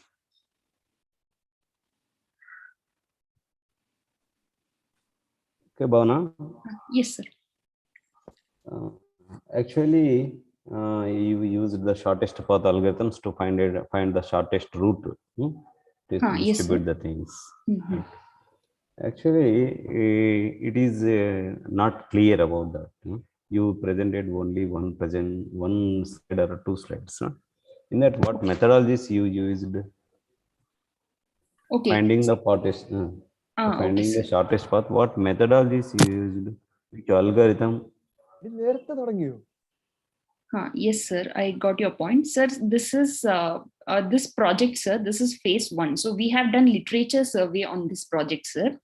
We have read about 20 papers or something from the base papers. And then we got to know like this kind of algorithms can be used, and we understood how they applied those algorithms. Now, what we are thinking is we have not done the implementation. That is phase 2 of the project. Okay. It is just a review paper. Yes, sir. Review paper. It's a review paper. Okay, right. We have read 25 papers. Yeah. Okay. Can I stop the sharing? Based on your review, yes. which is the better algorithm to find the shortest route? Based on my review, yes, sir. This optimization only, sir. That means a combination of linear and integer optimization. So that is the best for this project. We are trying to implement it on this. We are not sure, sir. We are just doing research on that. That is hill climbing method and ant method. Those are their advanced techniques. So we just want to put that so that it can handle large amount of data set, which cannot happen with this linear and integer optimization. So we want to use that optimization techniques and implement it, which is our next phase, sir. Okay, right. And next participant, Anita Rajati. Yes, sir. Please present your paper. Yes.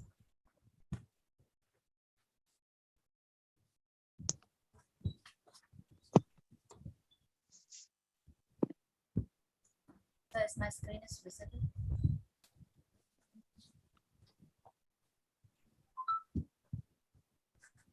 Your screen is visible, madam. Please Yes. proceed. Yes, ma'am.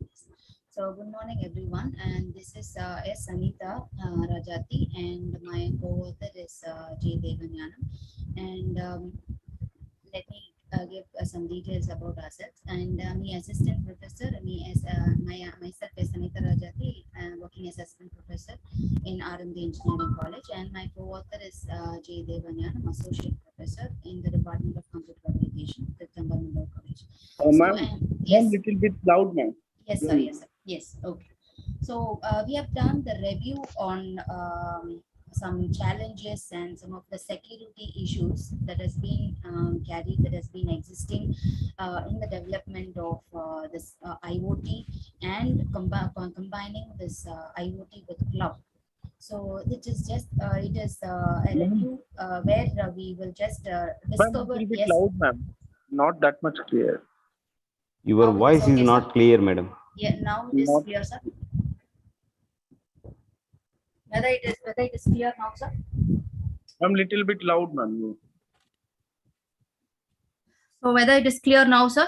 Am I audible, Yes. sir? Yes. Right. Yeah. Yes, yes. Yes.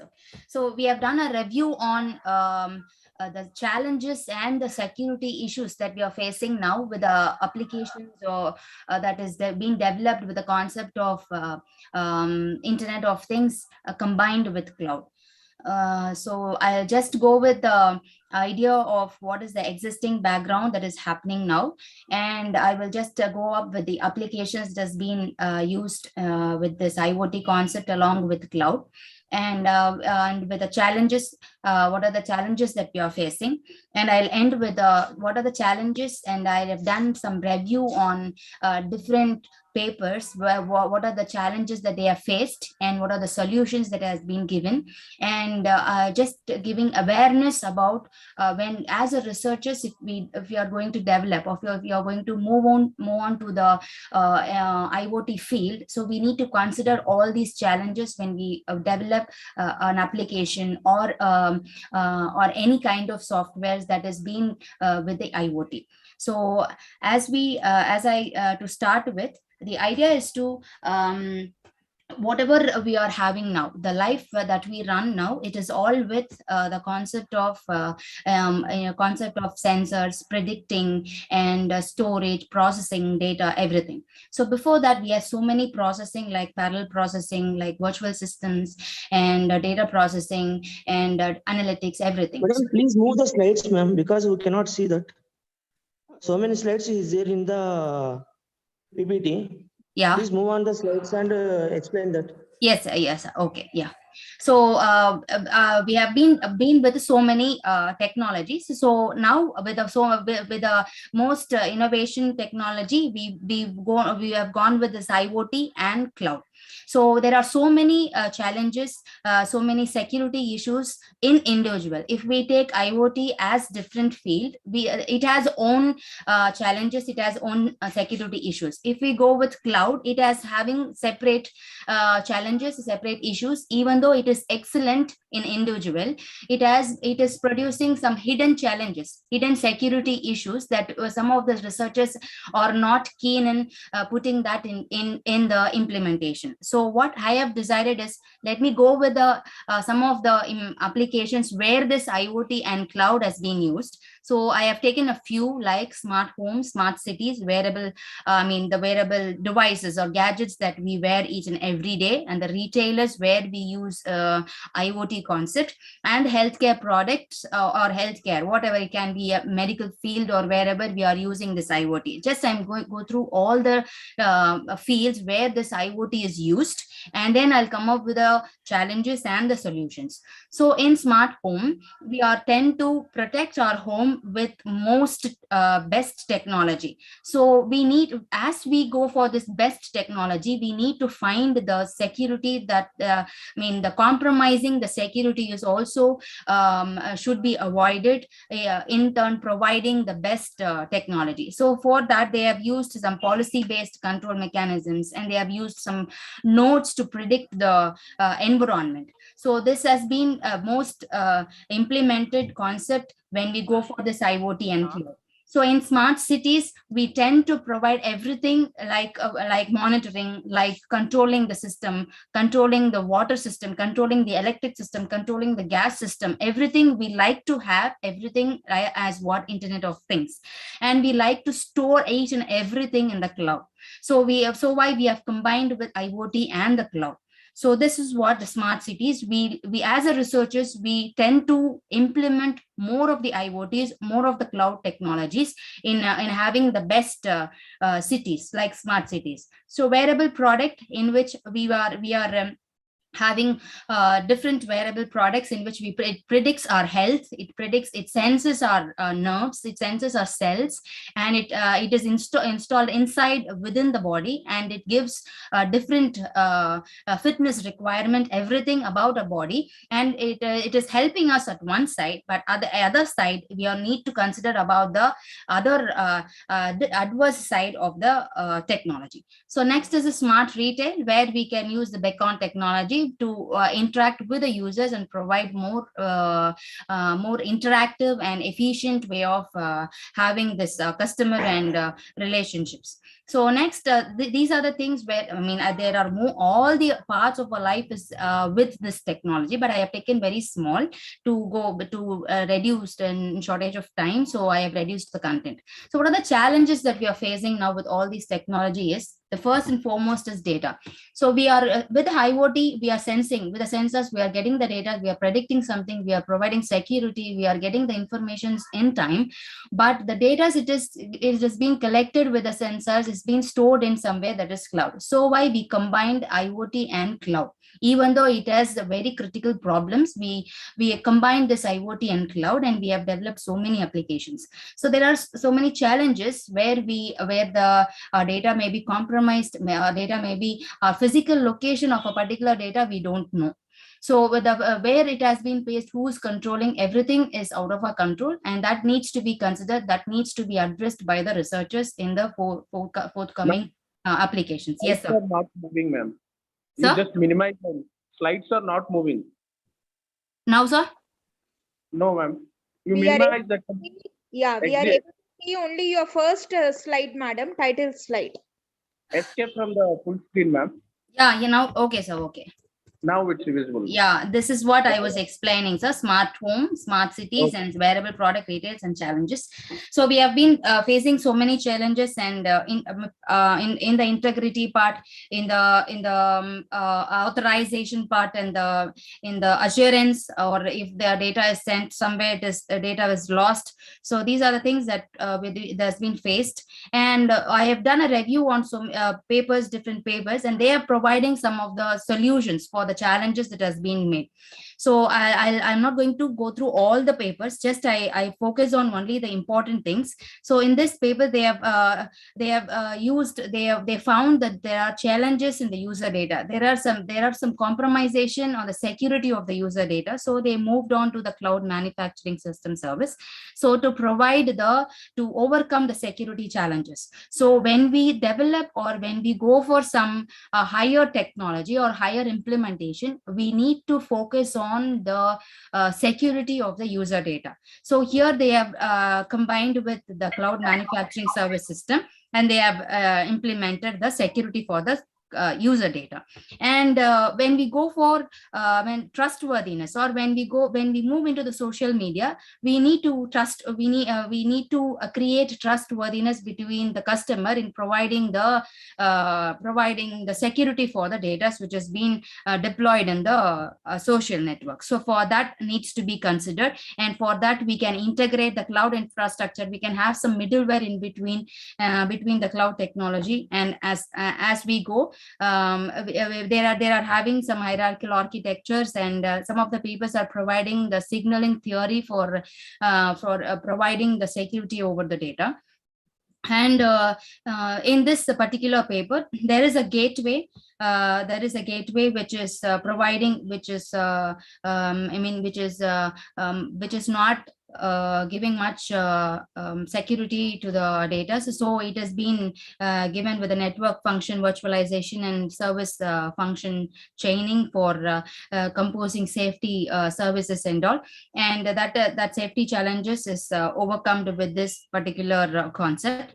And when we want to satisfy, or when we want to give a reasonable or sufficient evidence for the customer's data, we need to provide some security for that. For that, we have used cloud forensics, because if you want to send some data from one end to the other end, maybe it can be stored in cloud, even though if you are sending through some networking concept, so it has to be passing through some of the sensors. The sensors are placed everywhere. They can sense the data, they can get it, they can be stored in the cloud. So we need to give more concentration on forensics data. So their cloud forensics as a service, it is as a service itself, they have implemented one concept. So to provide some security for the information which is in the cloud environment. So what I suggest, with this very short time, what I suggest for the future, because I am also doing some research in some particular area. So with this IoT, so I came across these challenges. I came across these security issues that needs to be addressed by the researchers who are implementing, who are doing researches in IoT along with the cloud. So if they are going to address the security issues, it can be compromising in the rights who is accessing. It can be compromising the data which is lost. It can be compromised in changing the data. So these are the things that needs to be carried out while we are moving, or while we are working with a IoT concept, because sensors are the one which is in the current era of research in the cloud. So I like to suggest that I like to make some awareness about the issues while we are developing some IoT related sensors related implementation. We need to concentrate more on the security issues that we are facing now. So this is what my review paper, sir. If there is any clarifications, I can make. Thank you.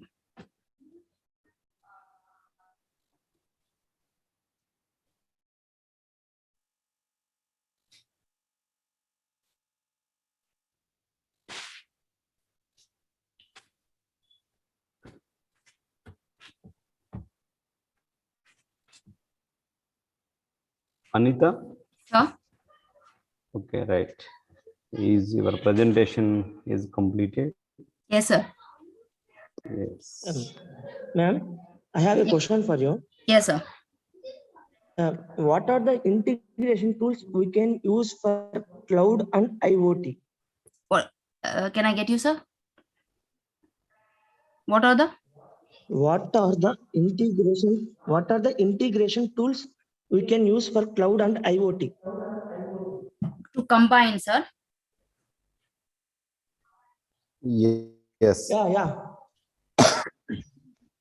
We can use some to combine IoT and cloud. It has already been done, and we can use some of the services like we have so many algorithms like KNN algorithms. Like we can just make the integration, but providing security while integrating is more important, sir.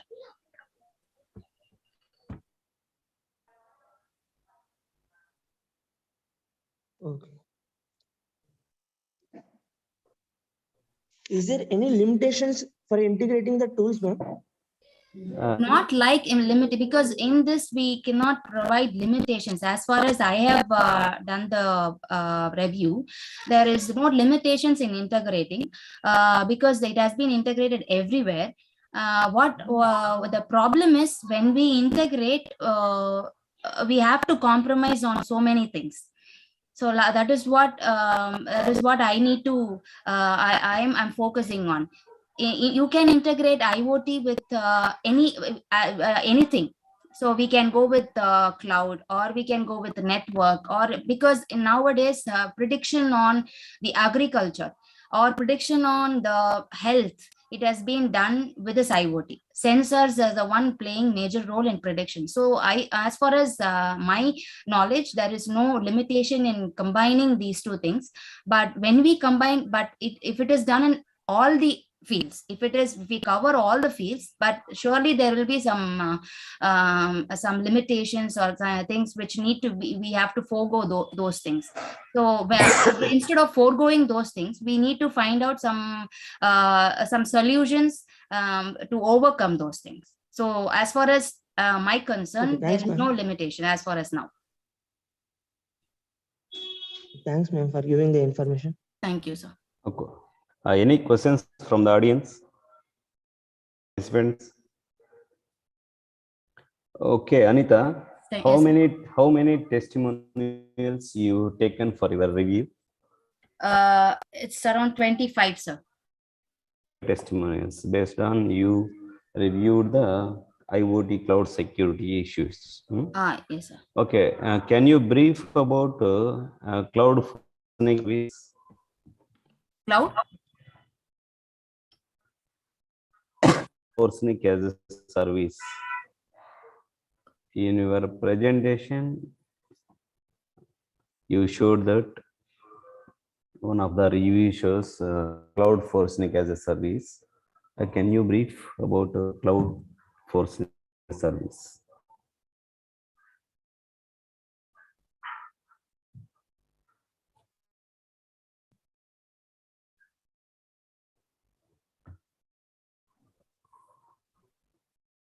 Okay, right, Anita. Yes, sir. It was slightly breaking. So you are asking me to explain the cloud forensic as a service. Yes. Yes. Okay, sir. So it is just it is also like an application, or it is used as to predict or to identify the data, or to examine the evidence that we are providing, the digital evidence that we are providing. So because it has been given by the all cloud providers like Amazon, E2 and other services. So what they are trying to do is they are renting some physical machines, and they are providing some scientific principles for that to practice this organizing whatever they have done. They're like, say something like we can place same like that, we can place our data anywhere in the cloud, but identifying and collecting or like preserving the data, they are providing some firewall, or they are launching some virtual machines to deny the service when the secret files are being like criminals when phonograph, or terrorists if they take the document, like, so they are providing some like machines or like denial of services between those things to protect the data from moving out of the unauthorized state. Okay, right, Anita. Yes, sir. Thank you, sir. Now, next participant, Jablin K. James, please present your paper. Okay, sir. Am I audible, sir? Yes, right. Okay, sir. So we are presenting as a team. Present it now.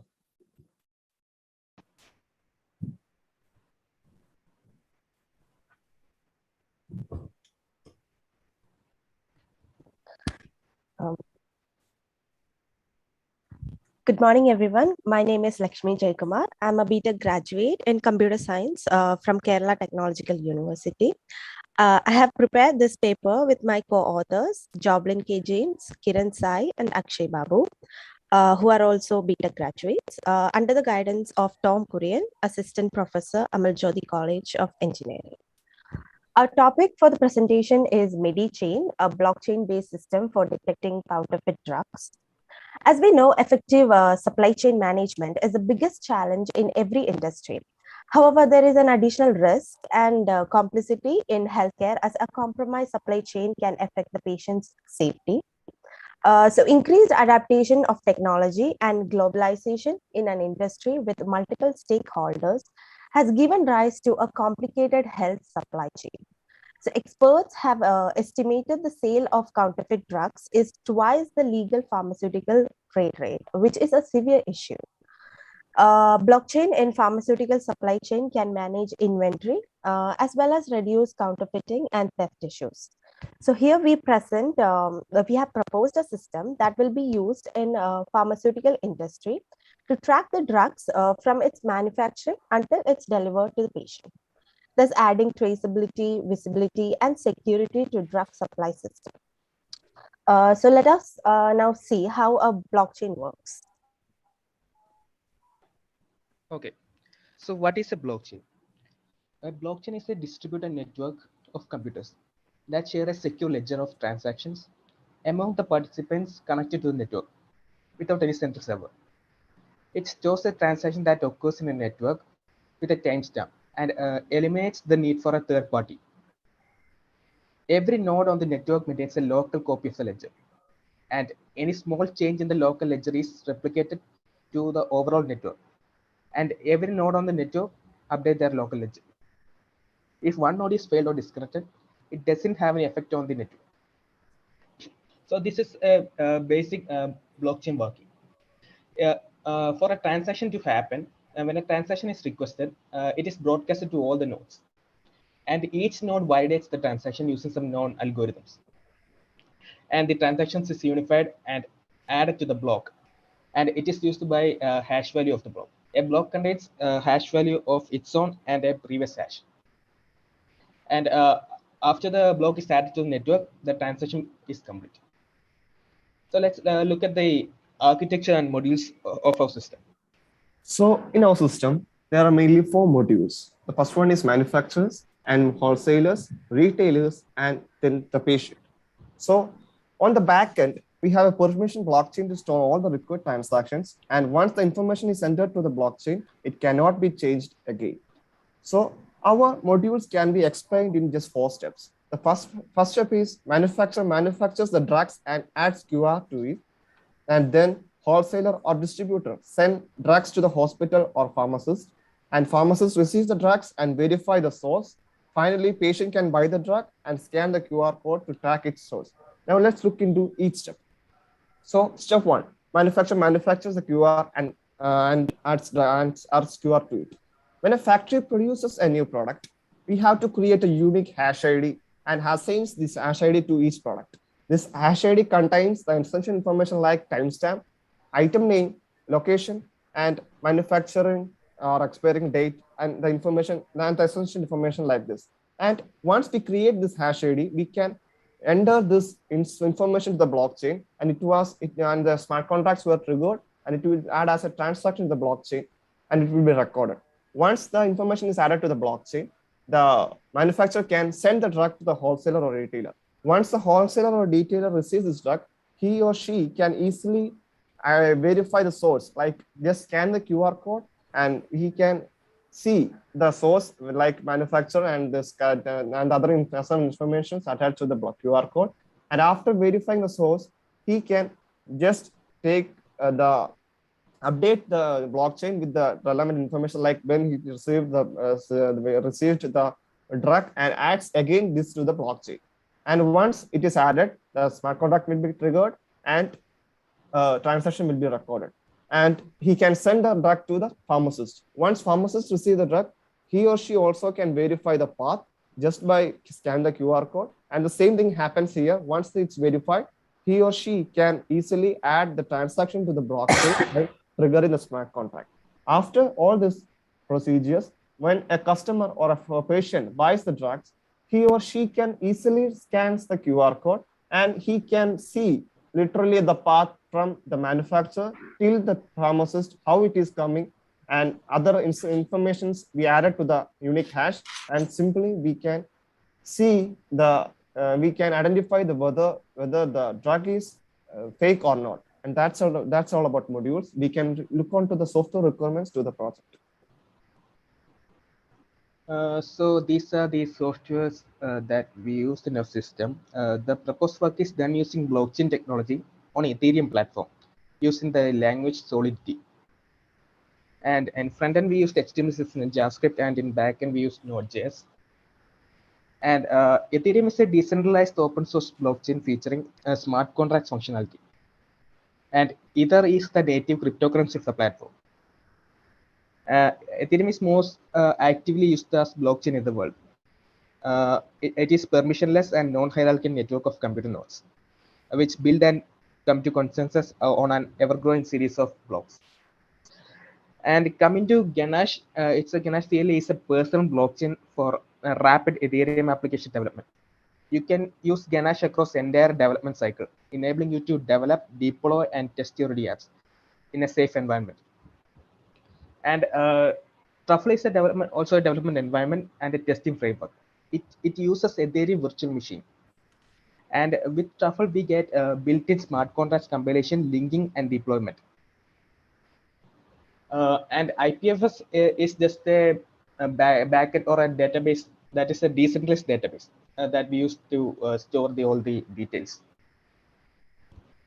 And coming to the advantages of our system, it can be used to recommend top greater than best medicine to your customers. It also allows patients to access the system through a client application, and all the doctors and all the manufacturers all have credentials that can be accessed to the system. And by using this, the blockchain, it is an immutable public digital ledger, which means when a transaction is recorded, it cannot be modified. Due to the encryption feature, blockchain is always secure. And the transactions are done instantly and transparently, as the ledger is updated automatically. As it is a decentralized system, no intermediary fee is required.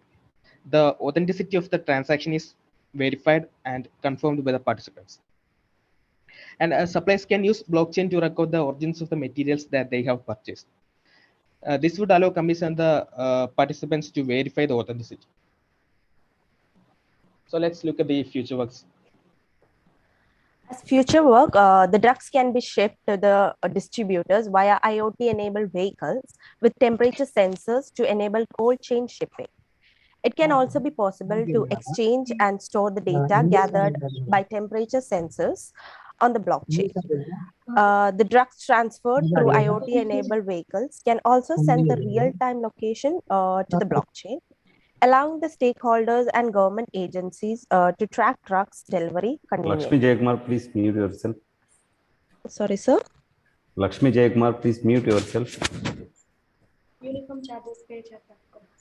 Lakshmi is presenting. Sir, we are presenting as a team.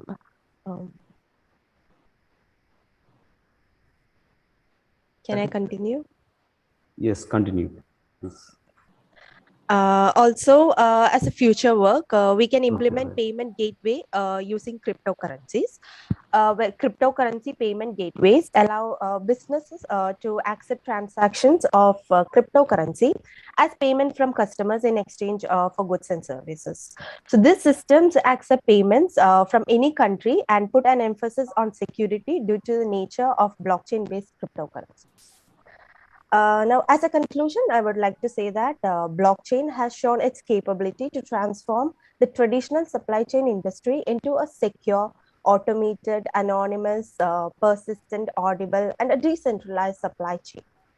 So the proposed system is a proof of concept application that keeps track of individual drug records using blockchain technology in a decentralized way. We also highlight the possible techniques that can be used to implement an blockchain-based supply chain for pharmaceuticals. That's it. Thank you. Daddy, full daddy. Other participants, please mute your microphones.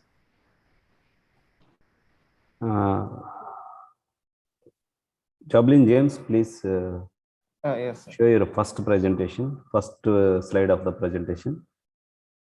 Okay, sir. Please share it. Have you implemented a prototype or a model? Yes, sir. We implemented this using this the web app for this. Web app, okay. Is it be implemented with a low cost when compared to the conventional systems? So we used this. Actually, we need some Ethereum accounts for hosting this blockchain application. So Okay. so as a education purpose, we will get some free Ethereum accounts for hosting this. So in that way, we host it. Okay. Did you tested it? Yes, sir. Or we tested it for some medicines like 2 for 3 minutes, and we can identify the path from the manufacturer to the pharmacist.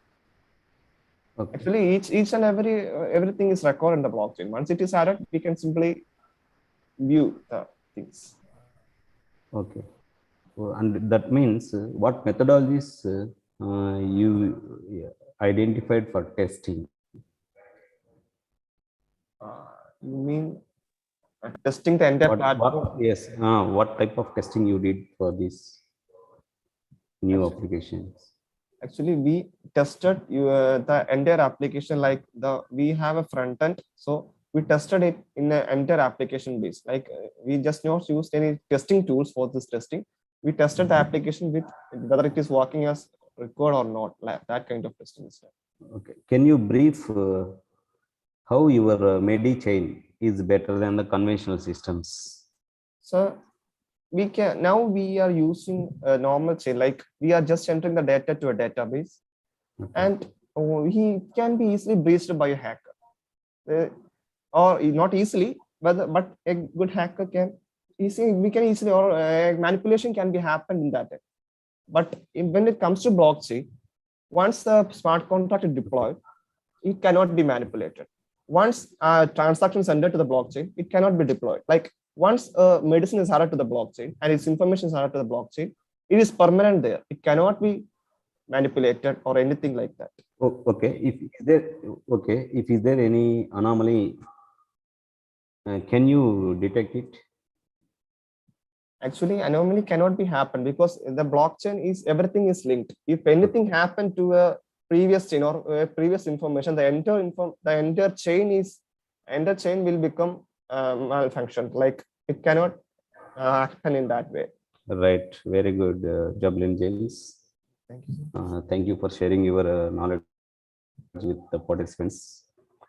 Okay, please stop your presentation. And the next, Fani Sridhar Adepalli, please present your paper.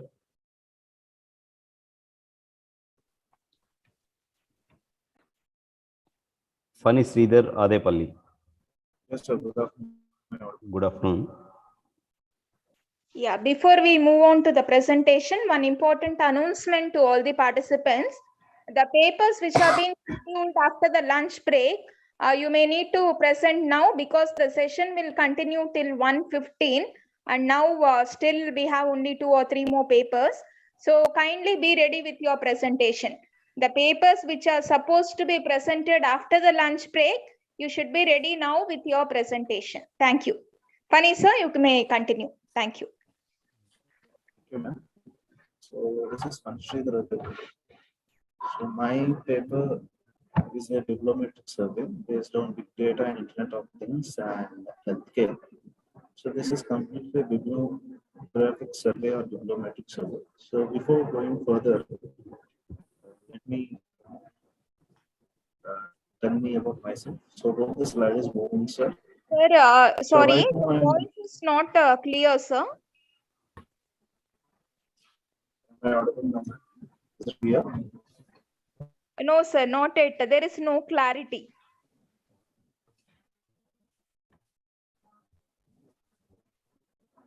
How about now, ma'am? Still, your voice is not clear.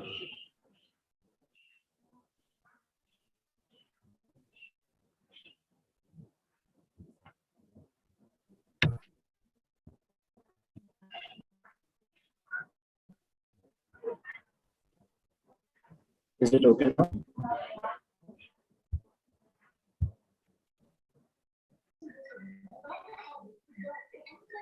Hello. Am I audible?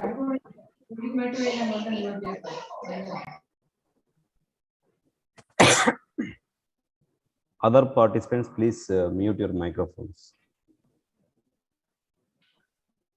Right, please, Sridhar Adepalli. Yeah. Currently, I'm working as associate professor in Department of CSC at Endearing College, which is an engineering college in Andhra Pradesh. I'm pursuing my PhD in Day2 University. And my area of research is IT and security. And experience of 12 years. So administrative experience of 5 years, and I'm having some national and international conferences and publications around the state. So this is about Funny, Sridhar sir. Still, your voice is not clear, sir.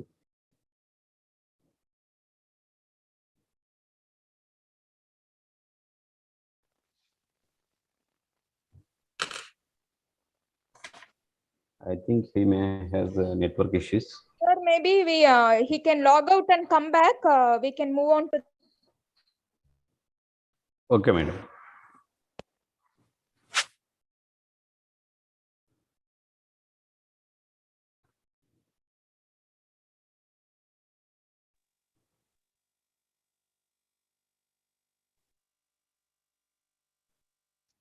Next participant, Amruta. Amruta, are you there? Right. Sir, not Amruta, Amudan.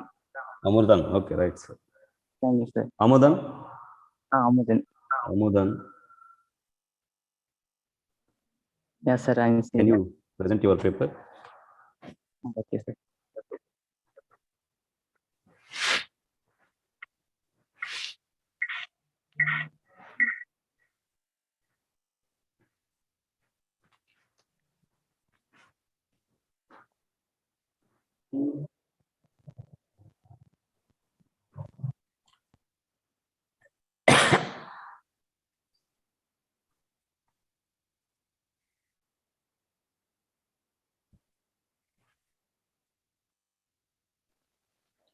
Dear participants, kindly be ready with all your presentations because it is getting delayed. So all of you know the order of presentation. Be ready with your presentation, please.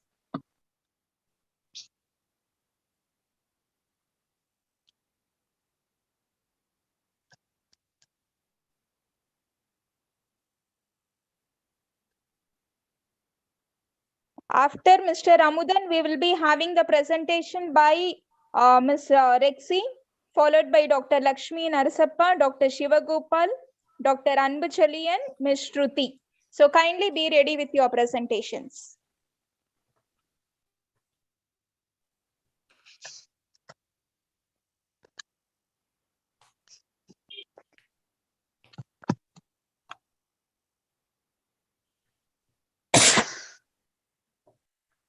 Amudan? Yes, sir. 1 minute. I will share my screen. Okay, sir. Yeah, myself, I am Amudan A. I'm studying Masters in Engineering from Rajalakshmi Engineering College, which is affiliated to Anna University. My name is Prem Anand, who is the assistant professor in the Department of Aeronautical Engineering. Then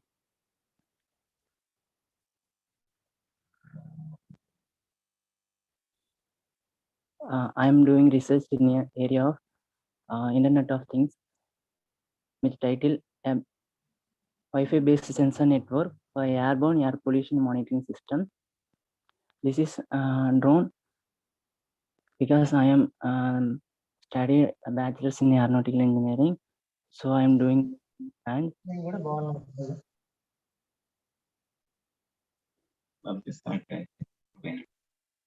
then abstract the usage of the Internet of Things based air quality monitors has accelerated due to increased urbanization and a better awareness of the detrimental health impacts of air pollution. Monitoring air pollution has recently become a critical concern in our culture, despite the fact that sensing methods may be an adequate answer for metropolitan regions. They cannot be used in rural locations. Instead, deploying unmanned aerial vehicles would be considered a viable option. That's why this project adopts this strategy and recommends the use of unmanned aerial vehicles equipped with off-the-shelf sensor to undertake air pollution monitoring activities. This drone is a quadcopter configuration and is capable of monitoring industrial gases, pollutants, and particulate matter present in any environment. It also allows the user to hover the drone at fixed altitude and to measure the mentioned parameter effectively. What are the objectives? These are the objectives of my project: to develop a drone equipped with sensor to monitor and collect air quality data in real time from such areas of potential pollution. And also the collected data is transmitted to a wireless device or a mobile phone every second over a wireless internet connection. And it is develop a pollution monitoring drone at a reasonable price. And what are the project features? The drone will be detect the air pollution and monitor the dust sensitivity of air, real-time monitoring systems, and also it is stand hazardous environment. This is the workflow for the project work. What are the innovation in the project work? I developed a continuous data monitoring system with IoT based microcontroller board and monitoring showing accurate and real-time results on the mobile device, and a monitoring system based on long-range low-power wireless technology. This monitoring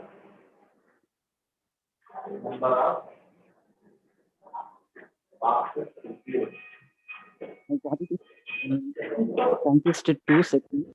First one is quadcopter design. Second one is pollution, and it will be something and used for monitor the air pollution. First one design of quadcopter. These are the components I used in my research work. Then first component name, electronic speed controller. These are the specifications. This is the picture of electronic speed controller. Then second one, brushless DC motor. This is the specifications. This is brushless DC motor, then propeller, flight controller,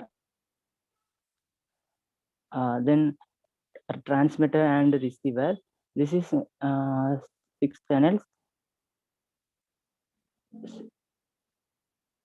Then a lipo battery, which is used for giving power to the quadcopter. These are the features. These batteries are lightweight and can be made in any shape and size. This also have large discharge rate to power the most demanding electric motors and hold lots of power in a small package. This is lipo battery.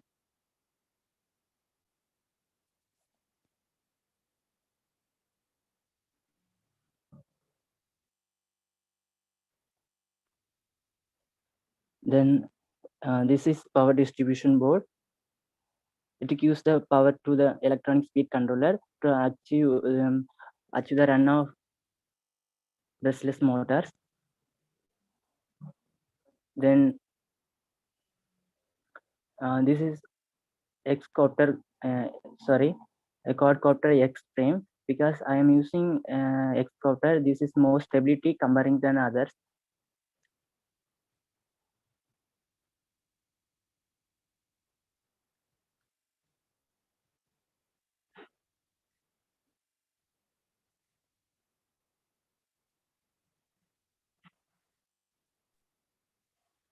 Then how to fly a drone? The motions are acting on the drone. First one throttle, second one pitch, third one roll, fourth one yaw. Throttle is the motion upward and downward.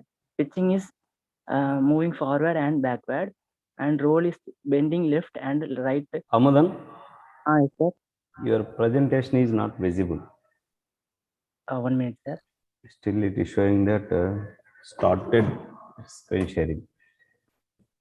1 minute, sir.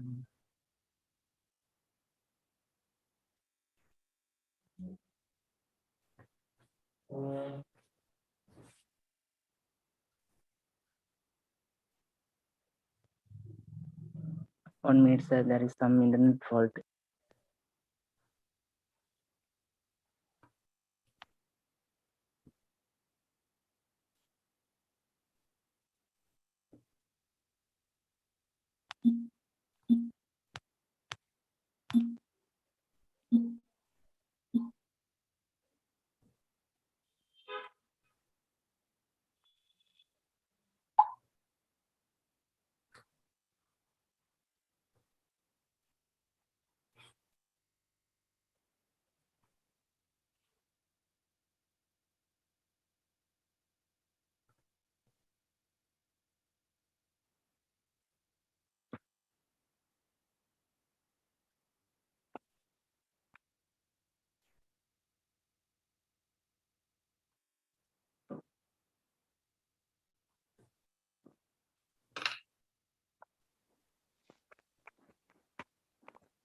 Amudan sir, please continue and conclude, sir. The time is up.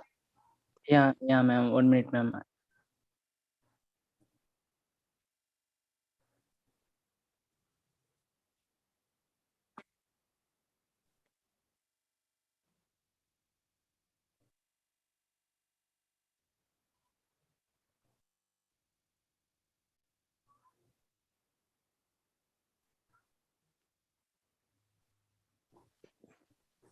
Next to Amudan sir, Rexy madam will be presenting, followed by Mr. Venkatram and Mr. Jayendrat. Thank you. Okay, right. Next, Venkatraman. Venkatram. Okay. Sir, good morning, sir. Good afternoon, sir. This is Venkatram. Okay, wait for some time. He is presenting, Amudan.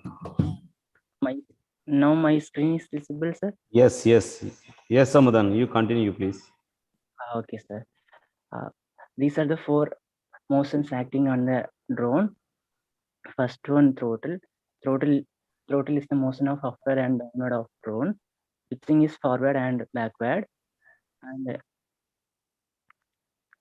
role is the bending left and bending right. Now is the left and right.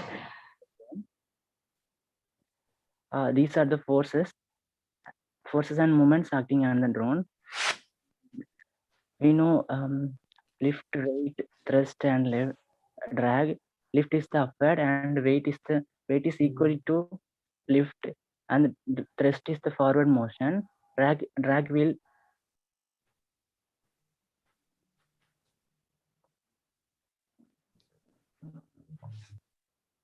then with weight estimation. This is the calculation of weight estimation because we need to analyze the thrust, how much thrust is produced our drone.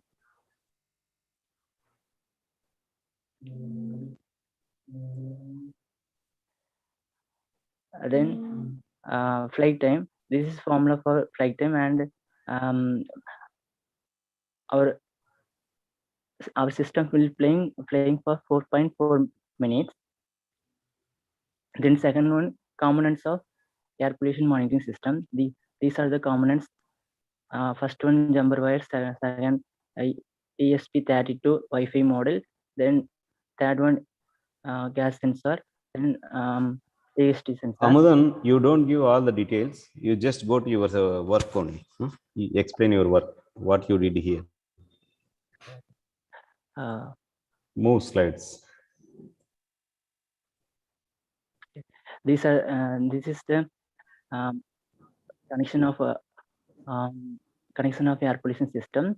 Here I am using ESP32 model, and which all are integrated in this model.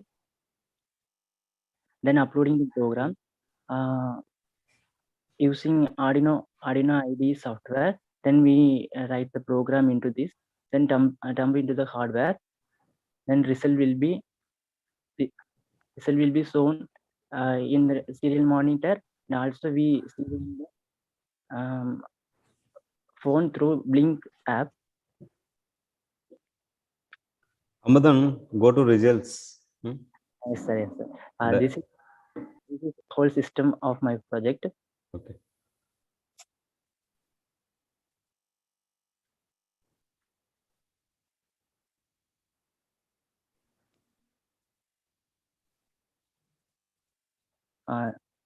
This is result of my project.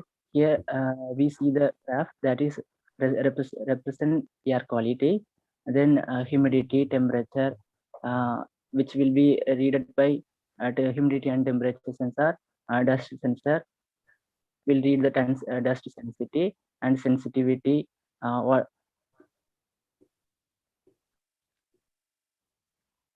These are the references I refer for my project work. Thank you, sir. Okay, right, Amadan. Next participant, please, Rexy. Please present your paper. Yes, sir. I'm ready.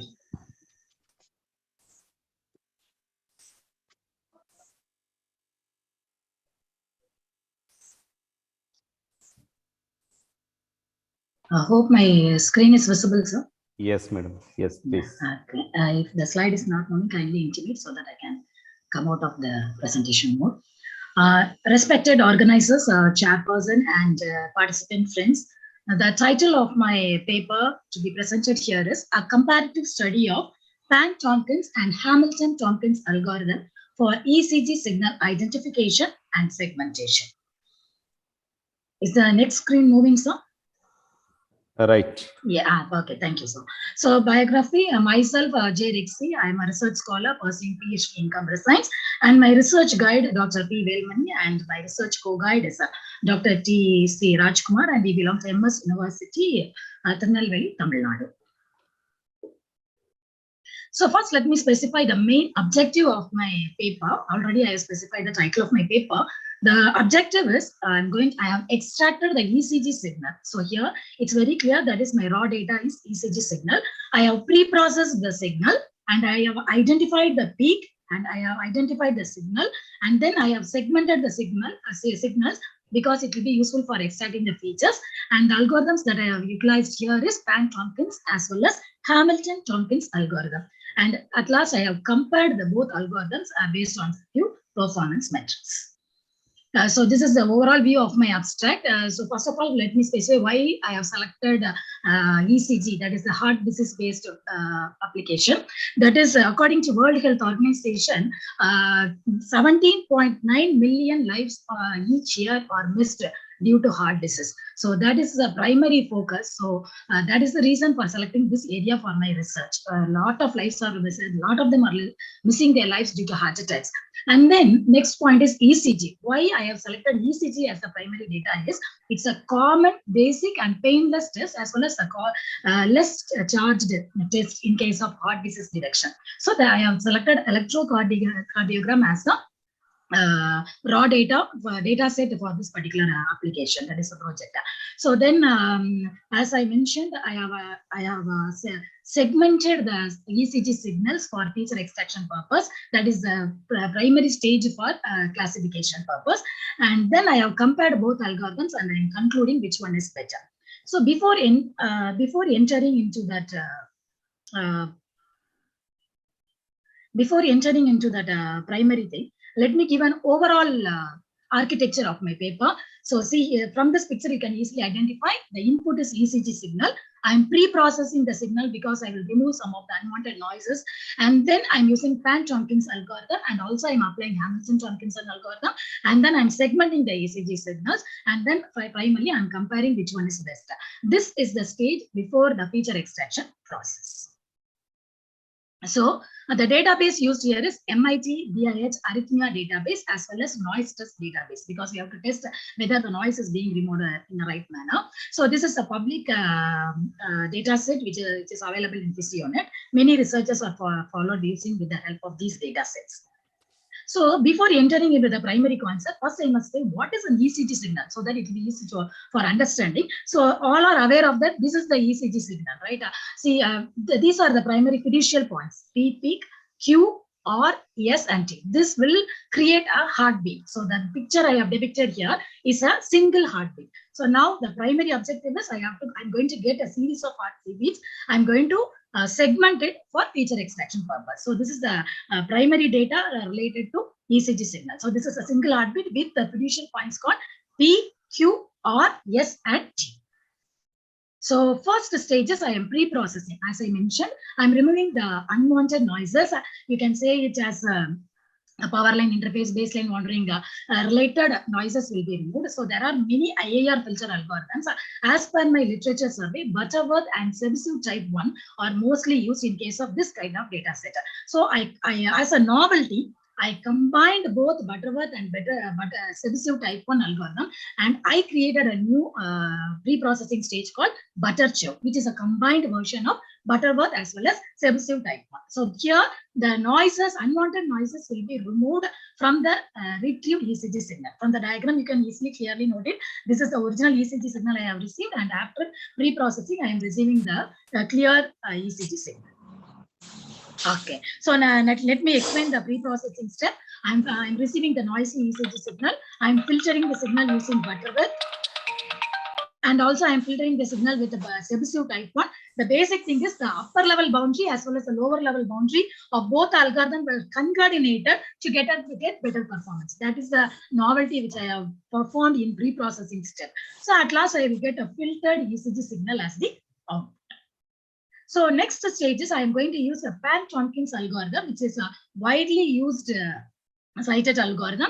The main objective of the algorithm is it will identify the P, Q, R, S, T peaks for me. And then also this algorithm also performs a pre-processing stage, which will remove that muscle related noise, stress related noises will be once again removed here, so that I can get a better result. So this particular Pan-Tompkins algorithm is based on slope, amplitude, and width of the ECG signal, so that we will get a very good result in case of segmentation. So here there are two stages, as I mentioned. There is a pre-processing stage as well as decision stage. So the pre-processing, once again smoothing will take place, and in the decision stage we are using an adaptive threshold values.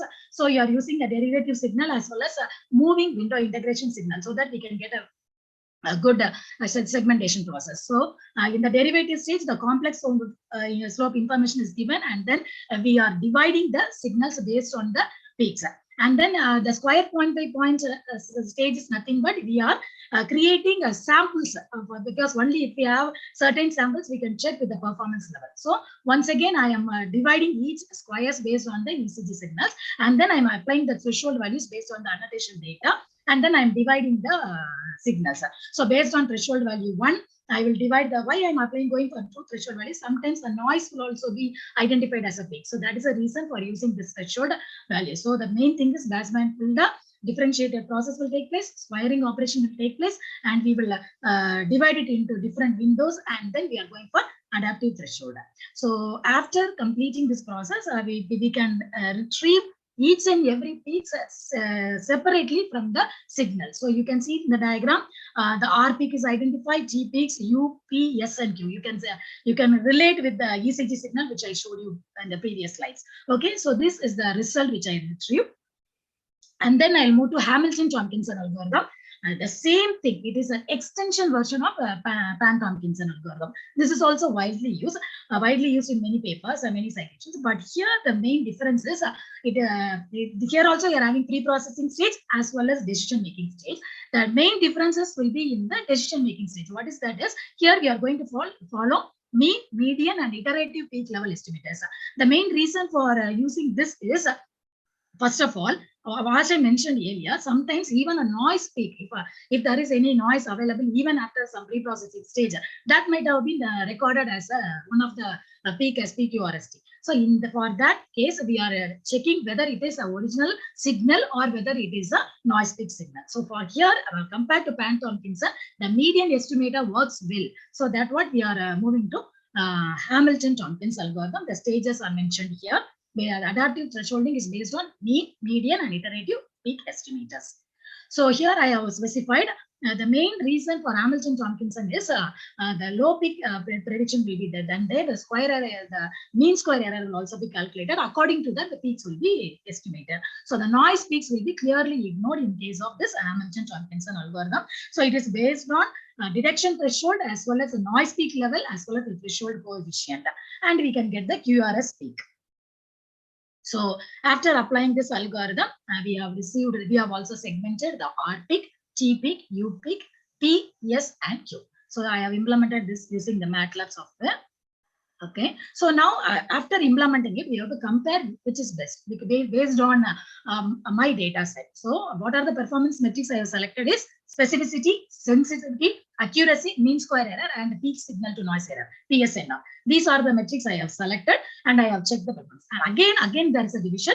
I have checked with the signal wise as well as noise level, because it is an ECG data, we must be very aware related to the noise as well as the signal. So I think you can view the screen. I have given you a comparative view of Pan and Tompkinson algorithm as well as Hamilton and Tompkinson algorithm. This is the result view which I acquired after applying the both algorithms. So if I show it with the performance metrics to be clear, one is accuracy. All we are aware that accuracy is nothing but the ratio of correct predictions over the total number of instances. I have given the formula here, which we are all aware of the performance metrics. And next is sensitivity. That is, it is a fraction of positive patterns that are correctly classified. So it is related to sensitivity. And I have also checked with the case of specificity, that is the negative patterns to the corrected classification, as well as the mean square error. Is you have to find whether the mean square error, because we have to find whether the noise is clearly removed and whether it is segmented in the right manner. And then at last, peaks signal to noise ratio is also considered. It's a ratio between maximum possible value of signal and the power of disordered noise that affect the quality of the representation. These are the primary performance metrics I have followed. So from the tabular column, you can have a clear view of the metrics. So I have compared Pan-Tompkinson. PNT represents Pan-Tompkinson and HNT represents Hamilton-Tompkinson. Each and every signal. So here it is signal-wise performance metrics. So each and every signal is identified and it is matched with it. So here each and everything. Here you can see the sensitivity, specificity, accuracy, mean square error as well as fear. So mean square error must be low in case of an accurate algorithm. So here you can compare the R peak is clearly identified in 86% in Hamilton 50. But in case of literature survey, we can see that Hamilton is having an extra adaptive threshold value. But in case of this particular data set and pre-processing, Pan-Tompkinson gives a very good accuracy in case of signal. And that likewise, I have checked each and every retrieved signal in performance matrix. And this is the overview of the sensitivity, specificity, accuracy, mean square error, as well as PSNR. And the same diagram is represented in a chart manner. In a tabular column representation is the previous slide. And this is the chart representation of Pan-Tompkinson as well as Hamilton-Tompkinson algorithm. And I also specified that the performance matrix is also checked with the noise level, because in the data set itself, they have added few noises related to -6, 0.0 as well as 6 frequency level. So that I am dividing the signals according to that also. So here also I'm going for the same performance metrics. So in the next slide, you can see the sensitivity, specificity, accuracy, mean square error, and PSNR.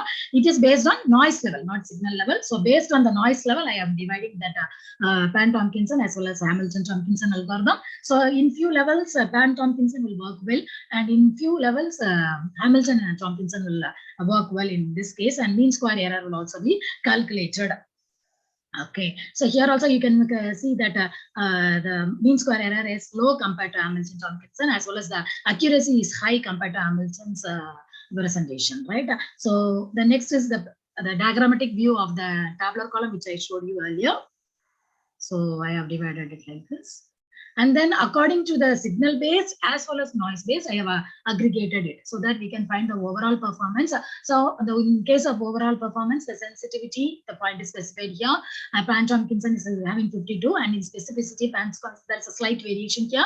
In case of accuracy, it is very clear that Pan-Tompkinson works well. And in mean square error also, it is very clear that the error level is less compared to Hamilton-Tompkinson, as well as the PSNR, it is more or less same in case of PSNR. So this is the overall performance metrics.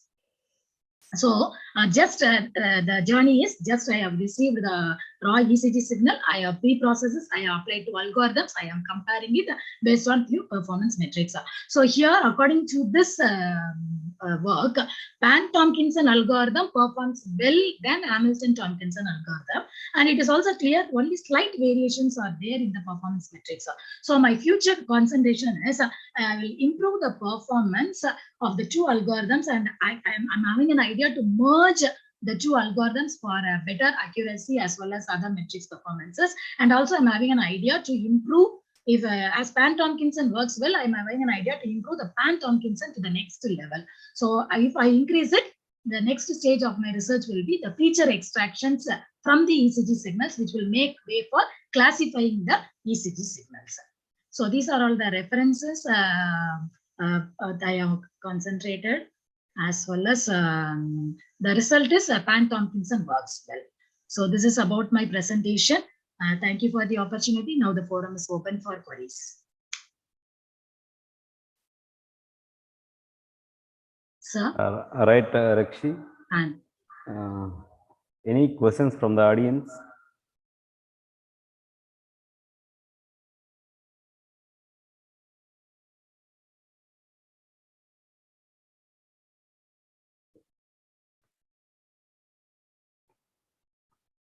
Okay, how it is related to QRS? QRS is the one of the feature in case of the ECG signals. So if we identify the QRS, automatically we can receive other peaks. So which will be the primary role to retrieve the all the features from the ECG signal. So that's what we are concentrating on, QRS. So the R is the highest peak. In case of here also you can see this is the R is the highest peak. So if you identify this, we can identify the whole signal and we can segment it. Okay. How to identify the valid QRS? The valid QRS in the sense we are having according to that arrhythmia data, right? Each and every signal will have a annotated file which will represent the threshold values of the QRS. So based on that, we are checking whether it is the accurate QRS point. Okay. Can we adjust the thresholds? Yeah, we can adjust the thresholds based on the segmentation stage. That is, in Pan-Tompkinson algorithm, we are adjusting it. It is an adaptive threshold value. So sometimes we will receive even a noise as a signal. So in that case, we can adapt to the we can use adaptive threshold values also, sir. Where you collected the data? The data is from PhysioNet. It is a public data set. It is free of cost from PhysioNet arrhythmia data set. It is a famous data set for ECG signals. What are the noise sources? Noise sources in the sense artifacts, noise, movement, due to movement, the noise may arise, muscle noise, due to stress also sometimes the ECG signals will vary, and power line interface. Many sources are there for noise. Right. Good, Rexy. Thank you, sir. Thank you very much. Okay. The next, Jayendrat, please present your paper. Yes, sir. Yes, sir. Thank you very much. Yes, sir. I is present.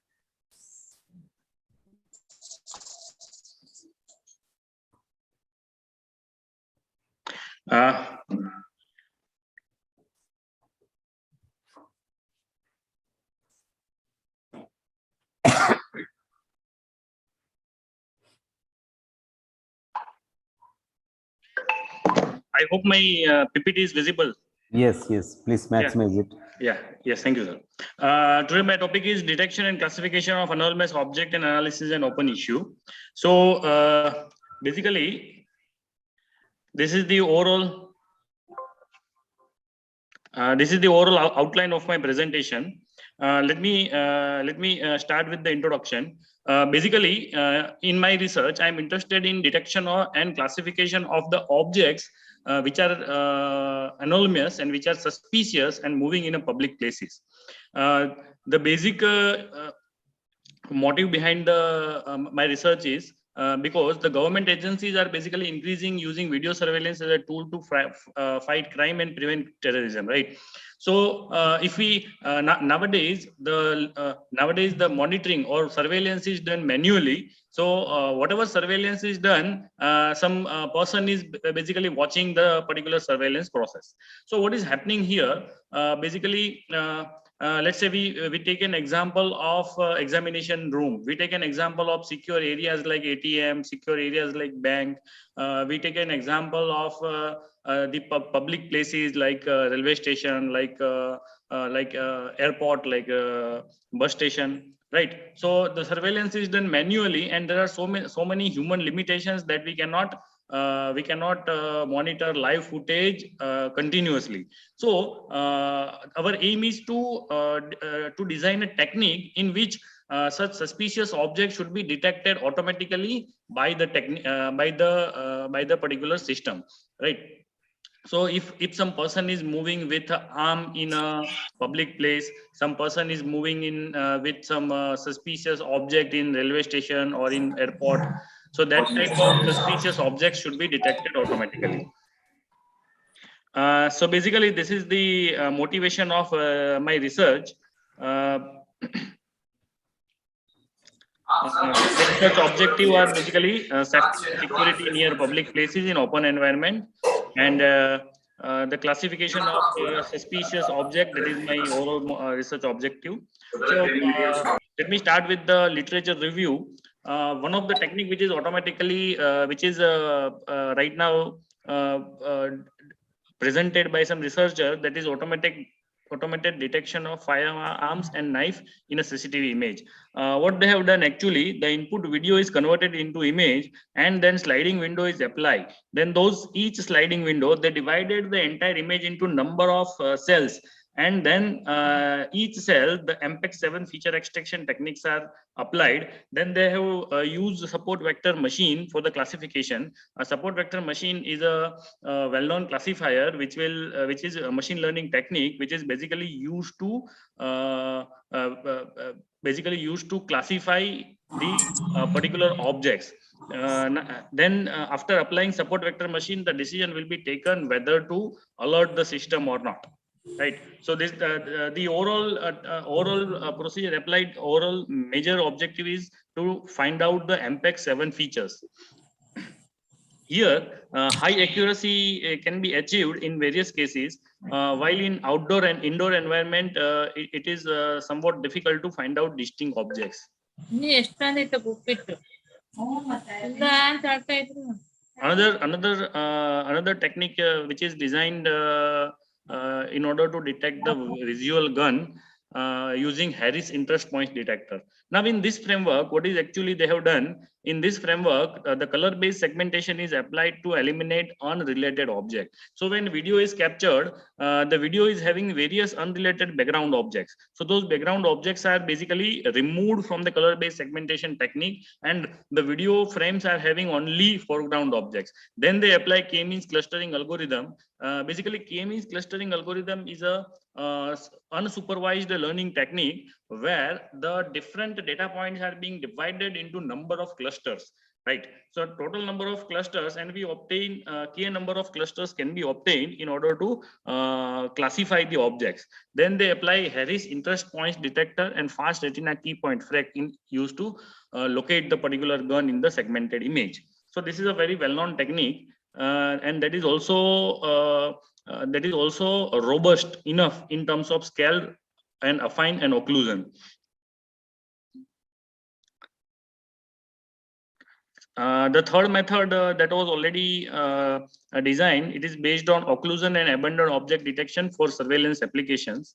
In this application, the method is based on Bob-based occluded object detection. Here, background subtraction is done by mixture of Gaussian emoji and an abandoned object that is not belong to background scene and which remains fixed in the foreground will be removed. So now you have only foreground object which is continuously moving from one space to another, from one location to another location. Then they also use support vector machine SVM as a classifier to locate the particular suspicious object. This algorithm can also track multiple objects with long duration and complete occlusion, and this is also cost-effective and accurate technique. Another technique is based on ideal object detection in video for banking ATM applications. Here, in this particular technique, they have performed partition-based normalized cross correlation, that is PNCC, and that algorithm is basically used to partition different consecutive frames into 4 quadrants. And normalized cross correlation is applied in each subframe. The subframe which is minimum value of NCC indicate the presence of the moving object, right? So that way, this is also one of the efficient technique, and it will also take less time in processing, and the detection rate is also high. But this system is being trained with few objects only. If the number of objects are very much large, then it may possible that the technique may misclassify the object. Then there are various other techniques also available, like suspicious object detection using backtracking technique, in which the luggage or the objects which are in a particular space for certain amount of time can be detected efficiently. Then abandoned object using moving camera, it is also one of the well-known technique in which matching frame target video sequence is proposed, and inner sequence geometric alignment based homogeneous homography can be computed, and then temporal filtering technique is applied to find out a suspicious object. Then based on dual background segmentation, one another technique is also available. One another technique is based on 2-stage segmentation based approach, where the segmentation is applied in each particular frame in 2 different stages. So this is also one of the efficient technique existing. Our research methodology says, our proposed research methodology says, whatever the input video is will be divided into frame, and then that frame should be, background should be extracted. So in each frame we have foreground objects only. Then feature extraction technique is applied, and then finally dimensionality reduction can be done through principal component analysis. So reduced dimensions can be given to the classification technique like support vector machine, artificial neural network, in order to classify the particular object. So for feature extraction, our major aim is to design a feature extraction technique. So there are so many feature extraction techniques are already available, like histogram of oriented gradient is one of the most efficient feature extraction technique. Scale invariant transform shift is also one of the efficient feature extraction techniques. Surf is also one of the feature extraction technique. So these are all the feature extraction technique available, which are basically which gives the accurate features, and when those accurate features are given to the classification technique, so classification technique can efficiently classify the object. So as per my discussion, these are the different background subtraction techniques available.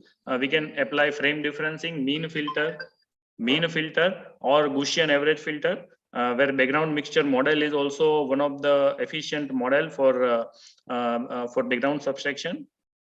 Feature extraction technique, these are the various feature extraction techniques already available. Shift, surf, Hawk transform, Laplacian of Gaussian, and Gabor directional pattern. Histogram of oriented gradient is also one of the efficient technique. Histogram of oriented gradient is also one of the efficient technique, as I already told, in which we count the number of occurrences of gradient orientation in localized portion of an image. So this is also now our aim is to design a new feature extraction technique basically.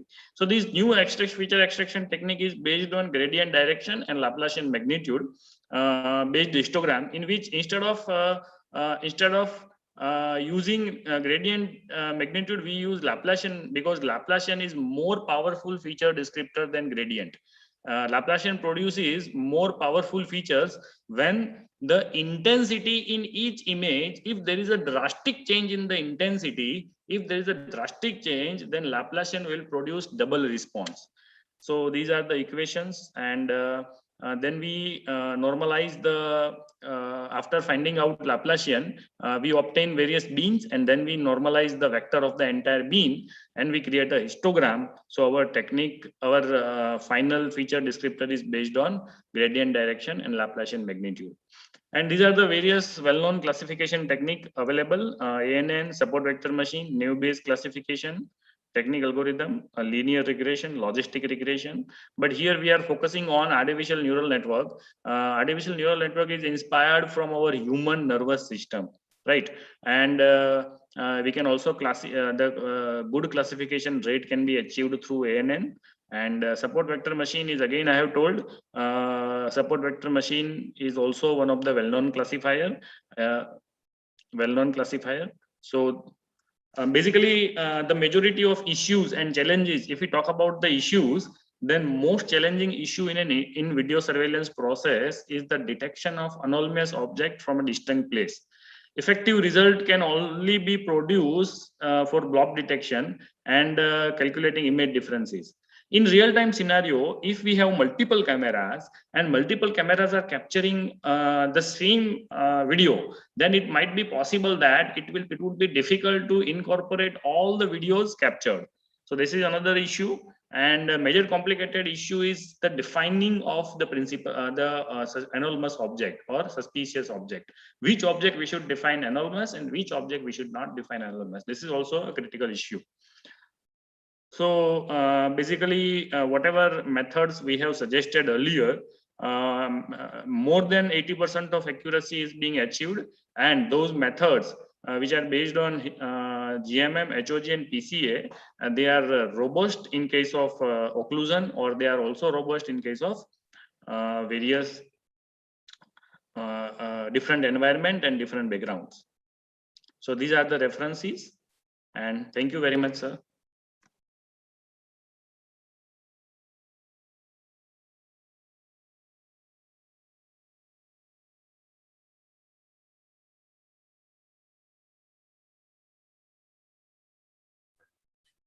Okay, right, Jayendra. What are the limitations detecting the objects for your work? Sir, basically the limitations are, if I'm the input video, if I have taken the input video in public places, so there are so many different illumination or level or Yes. there are so many different environment. So my system should be robust in such a way that I can detect the object in all type of different environment. That is the most challenging task. Yes. Okay, right, Jayendra. Very good presentation. Next. Thank you very much. Next, Venkatraman. Venkatram, please present your Good paper. afternoon, sir. All right.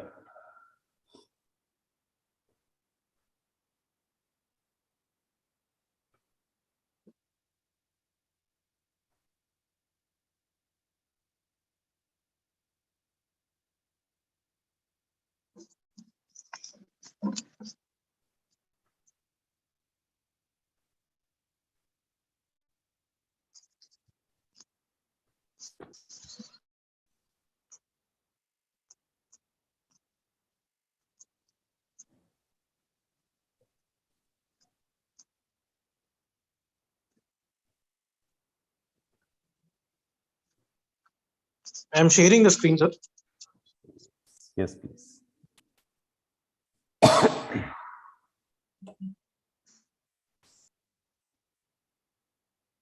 Sir, can you see the screen, sir?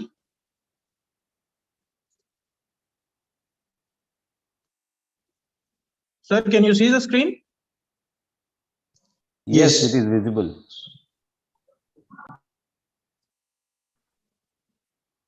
So, myself, my name is Venkatram, sir. I am working as assistant professor in Lord's Institute of Technological and Sciences, which is located at Himat Sagar, nearby Agriculture University, Hyderabad.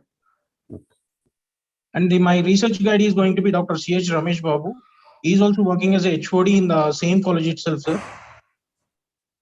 And today I'm going to present the paper on the topic and multi-active based sentimental analysis and prediction of Bitcoin using deep learning techniques.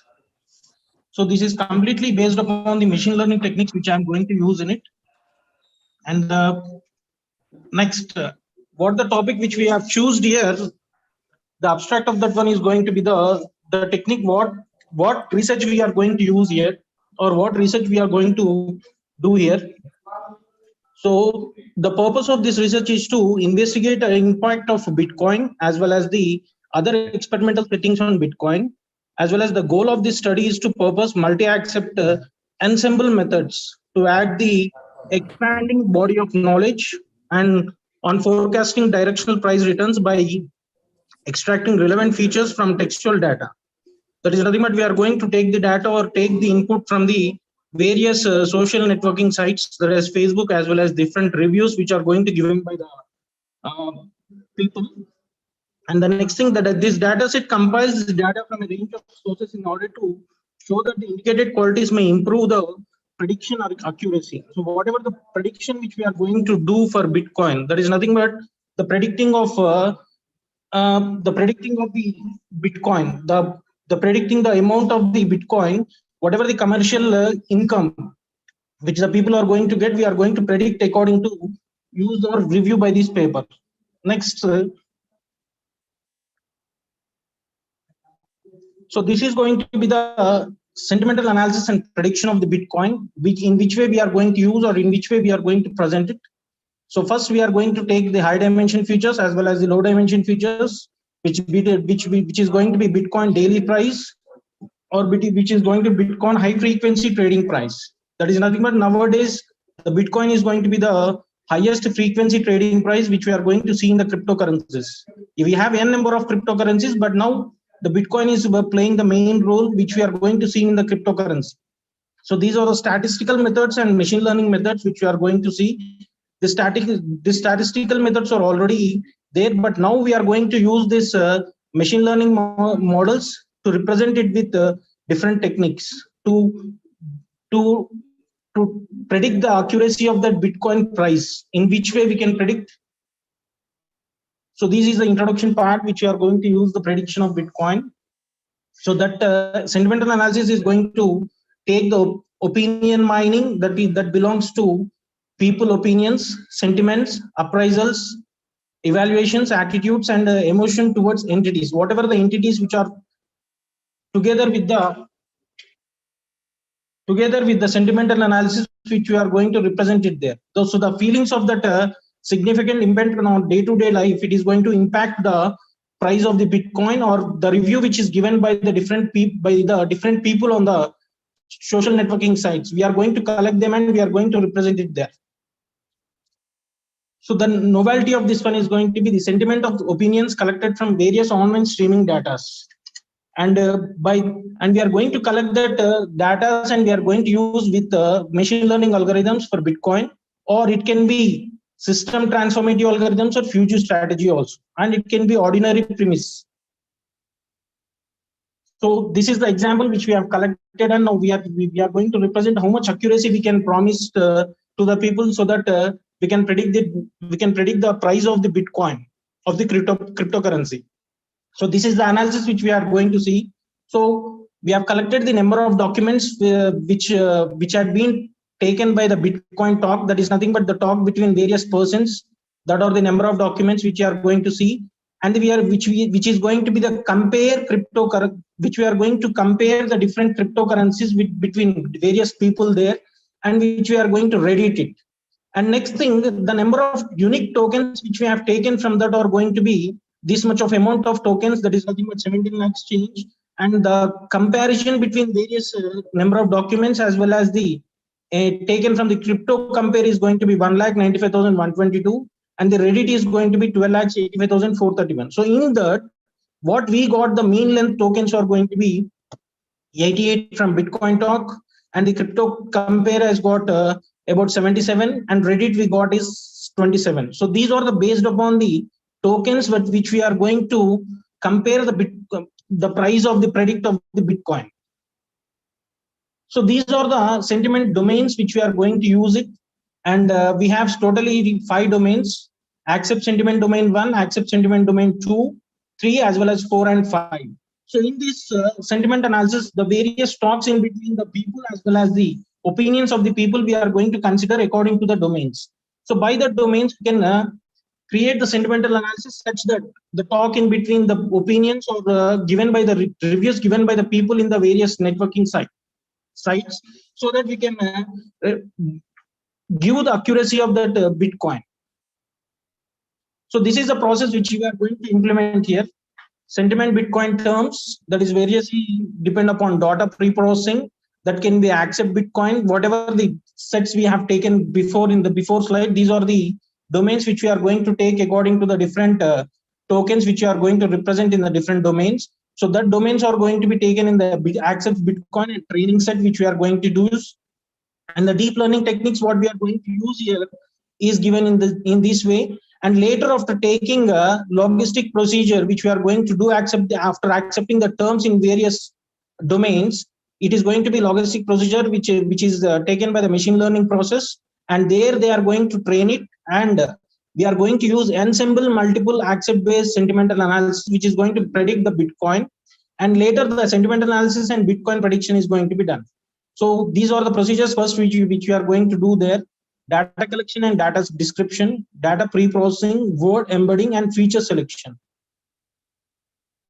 So this is the thing which we are going to see, and by using various algorithms here. So whatever the Hamming techniques which we are used on the left side, and the other one is going to be the top one which we are going to use on the various algorithms which are used in the machine learning techniques. So we can represent that KNN with the KNN with K nearest neighbor algorithm, and LR with logistic regression algorithm. And next SVM is nothing but support vector machine and random forest. And MLP technique is going to be multi-layer prescription neural. It is completely neural network. So these are the algorithms which we are going to use there.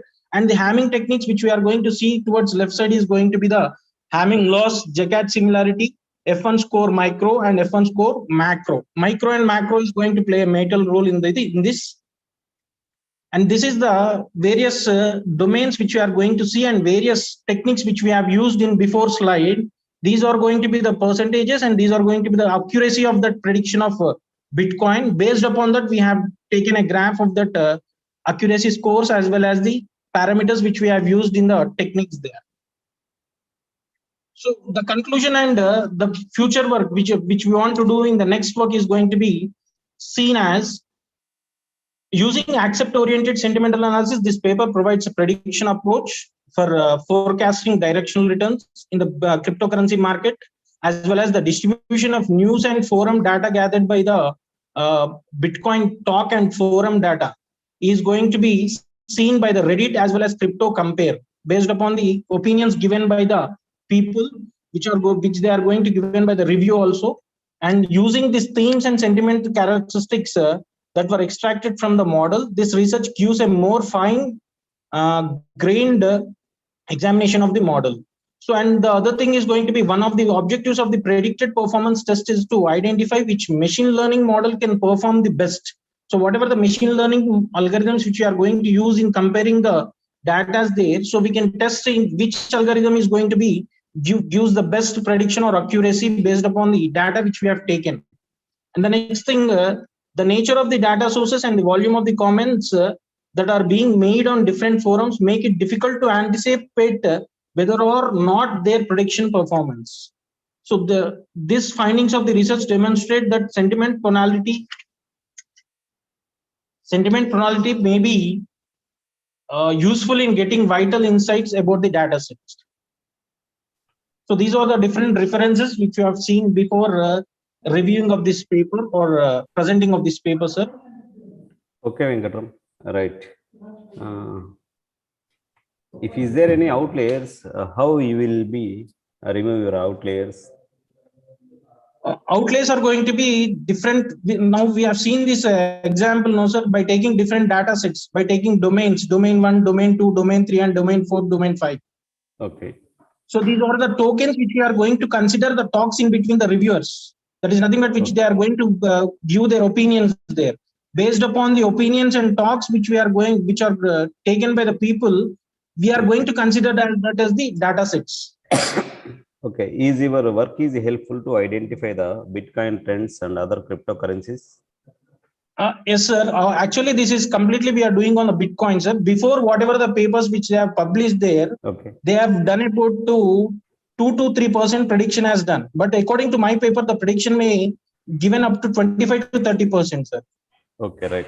Right. Thank you. Thank you. Next participant, Dr. T. Lakshmi Narsappa. Sir, we will be having Dr. Lakshmi Narsappa paper after the lunch break. Now Mr. Fani is ready, sir, who had the network problem earlier. Okay, right, ma'am. Okay, sure. Yeah, ma'am. Okay, Fani Sridhar. Yes, sir. Am I audible? Yes, yes. Please continue. Please share your presentation. Yes. Just a minute. Yeah, I think the other participant has not stopped the share. Venkatraman, please. Yeah. Stop sharing. Thank you. Yeah, it's done. It's done. Okay, right.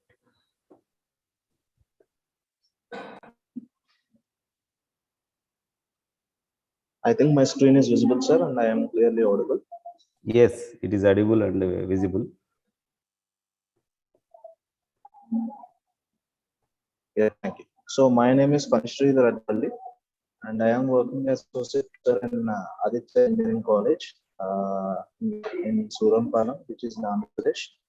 And I am pursuing my PhD in Geetham University in Visakhapatnam. My area of research is IoT security, and I am having around 12 years of experience, and I am having around 19 conference and national and international publications. So my paper is completely about the role of big data, Internet of Things and healthcare. It is a bibliographic survey.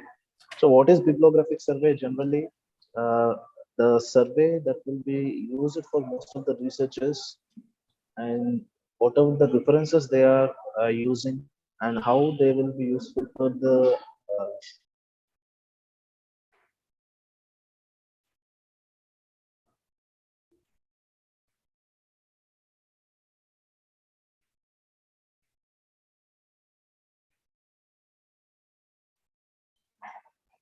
Sridhar, your microphone is So, muted.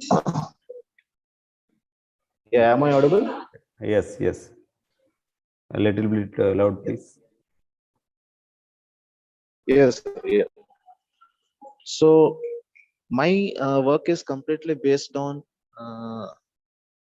a survey on Scopus database and another software called as Vivo's Viewer.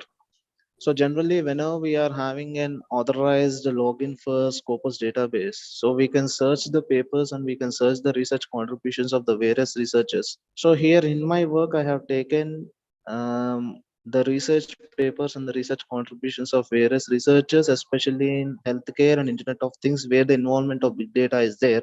So I have taken from the year 2013 to 2021. Now the question arises here is why I have chosen from 2013 only, because before 2013 there is no paper that is available for the keywords whatever I am giving. So once I am considering these keywords, I got around 425 papers. So from these papers, how I have made the bibliographic survey is my total work I have done and contributed to this paper. So before going further, basically just a quick big picture of IoT.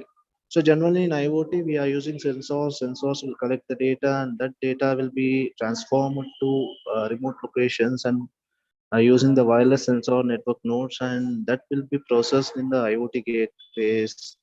And the processed and analyzed data will be stored in the cloud, and finally we are using it end users in various domains. So here, what do you mean by the domains? So there are various domains in the way the IoT is very much useful. Something like home appliances, smart homes, wearable electronics, automobile. That is what we are also calling right now as Industry 4.0, as there is a great transformation from Industry 1.0 to Industry 4.0. Like that, there are many applications on many domains. So among all of them, as my research, my thesis work is in IoT with healthcare, where the involvement of big data is there. So I have chosen these three keywords, and based on that, I have neutral and I have minimized it to two search keys. So the basic search key is Internet of Things. Here, we need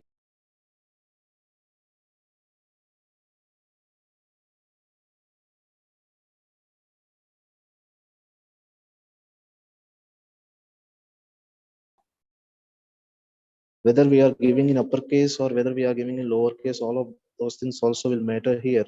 And the search key two is healthcare, and I am using a logical operator and big data. So all these things will be automatically taken by the Scopus database, because Scopus is a huge support for the researchers nowadays.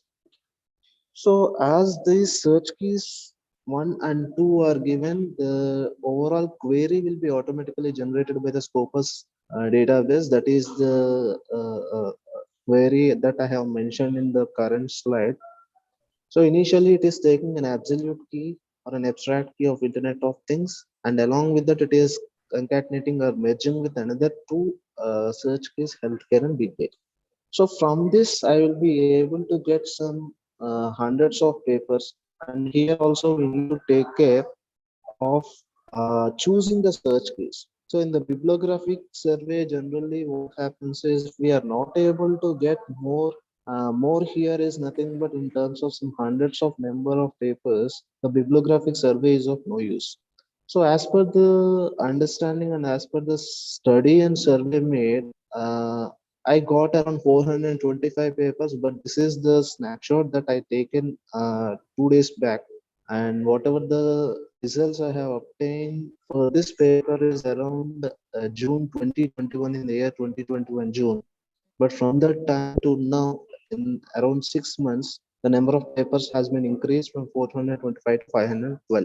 So this snapshot will try to make us understand how the data will be obtained. So there we can have multiple options, something like CSV, export, download, viewing the citation review, and many more. So where I have highlighted download. So once we select all the documents, then we can download. So once we click on download, we'll be able to get a CSV file. So this CSV file, from the CSV file itself, and from the result page here, whatever we are seeing here itself, we can get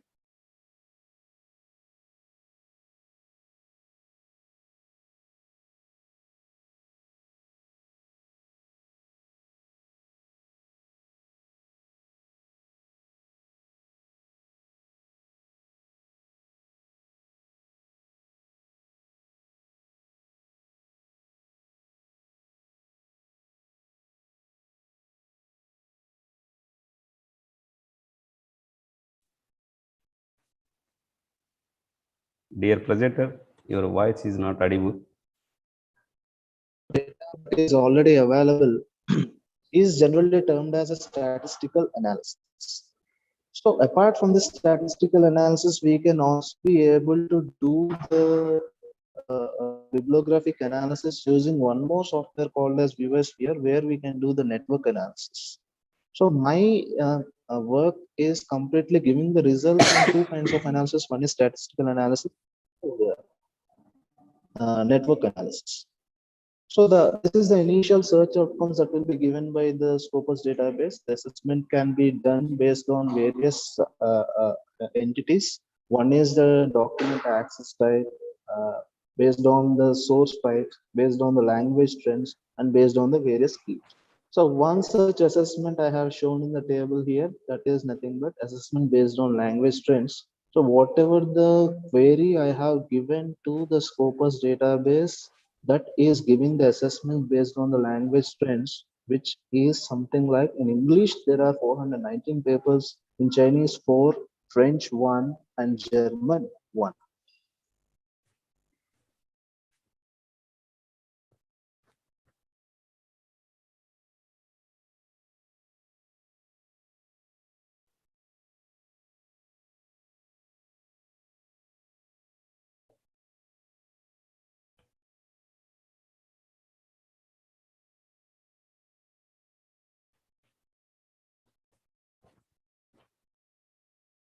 Apart from this, if we go to the next part,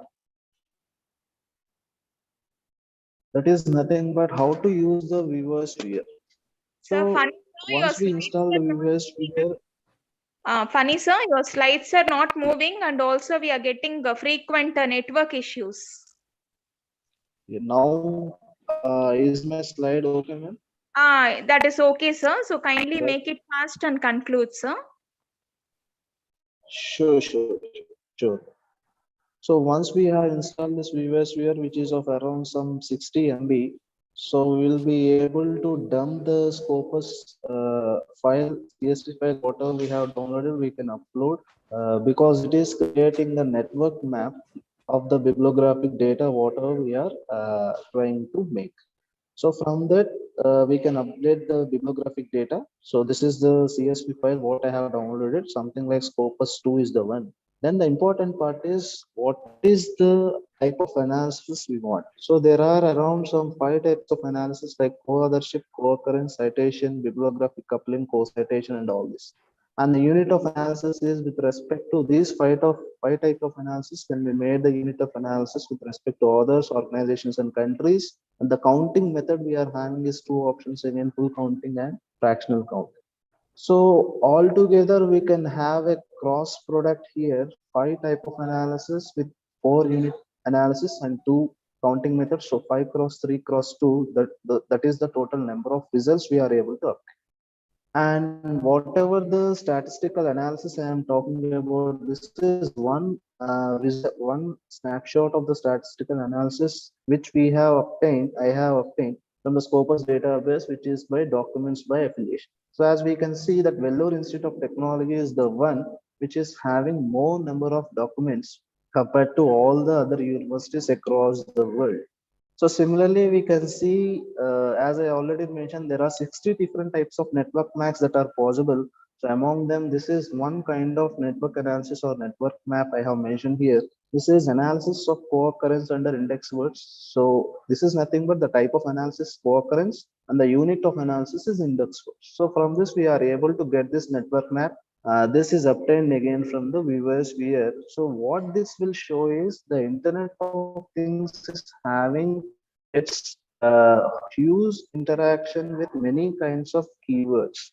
And finally, I am concluding that whatever the search keys I have given, I am able to get 425 total documents, and it is done on 3rd June 2021. And the documents that are obtained from 2013 to 2021, and the maximum number of articles that were published in English language and then followed by Chinese. And there is a limitation here, that is whatever the network map we are obtaining here, that network map is needed to be completely converted into some meaningful, understandable text, which is a little drawback what I felt. So overall, this is my work, which is nothing but a bibliographic survey of the three keywords, whatever I have given, that is Internet of Things, healthcare, and big data, from which we are able to obtain the statistical and network analysis, which will be very useful for the uh, upcoming researchers. So that is about my presentation. Thank you so much. Any queries?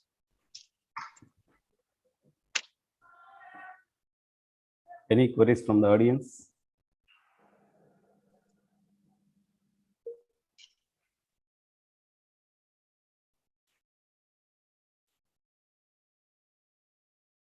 Okay, right. Madam, please announce lunch break. Yes, sir. Thank you, sir. Thank you, Ramesh Babu Garu, for sharing the session and patiently listening to all the presentations and interaction. And thanks to all the participants, you have done a good job. Now we will have a lunch break and assemble back by 2 o'clock sharp. So the next technical session will commence at 2 o'clock. So let's adjourn for a break now. So see you all at 2 o'clock. Thank you.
ಬಟ್ಟೆ ಹಾಕ್ಬೇಕು ನಾರಾಕ್ಬೇಕು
The number you're calling is currently switched off. Please try later. ನೀವು ಕರೆ ಮಾಡುತ್ತಿರುವ number ಸದ್ಯ switch off.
Welcome back everyone to the final technical session of the two-day international conference.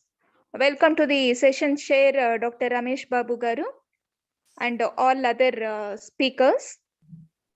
Now I invite Dr. Lakshmi Narsappa to kindly do the presentation. Are you available, Dr. Lakshmi?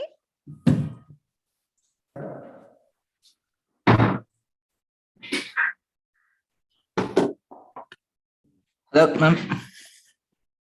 Yeah, please proceed. Do the screen sharing.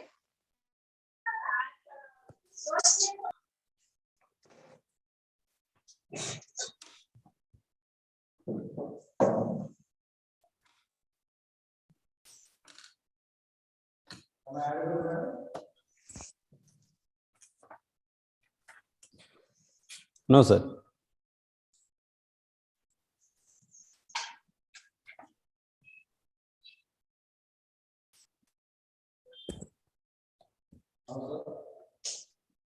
We are able to see your screen, but we are not able to hear anything. Please put your PPT.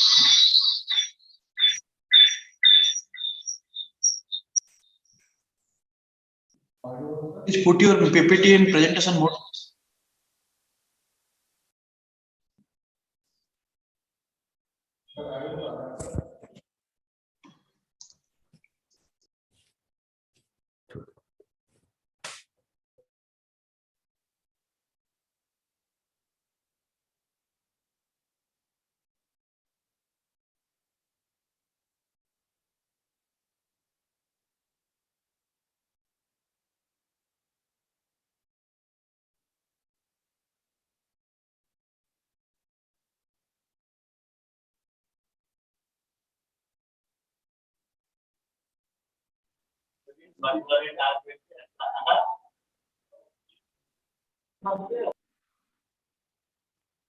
May I know who is presenting?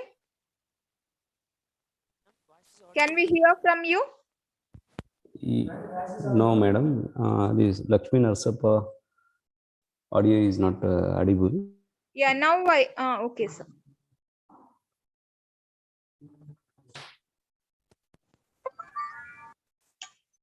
Am I audible now, sir? Yes, sir. Yes, sir. Proceed. Okay, sir. Thank you, sir. Good afternoon, respected chairs and participants. Today's my paper is myself, Dr. T. Lakshmi Narsappa, Assistant Professor of Physics, Best Innovation University, Anantapur. My topic is effect of barrier inhomogeneity on current voltage characteristics of metal indium phosphide Schottky diodes. So nowadays, in present technologies, especially in hardware technology, the current conduction plays very important role in the fabrication of electrical and electronic goods. In order to improve the conductivity, we have to consider and study the different parameters of material which is used to fabricate the devices. The important parameters are barrier height and series resistance and ideality factor and so on. In my research, these parameters are found based upon this current voltage, that is IV characteristics of metal n-type INP Schottky diodes at different temperatures, so that we have to improve the current conduction in different stages along with the temperature changes. Now, this is the objective of my abstract.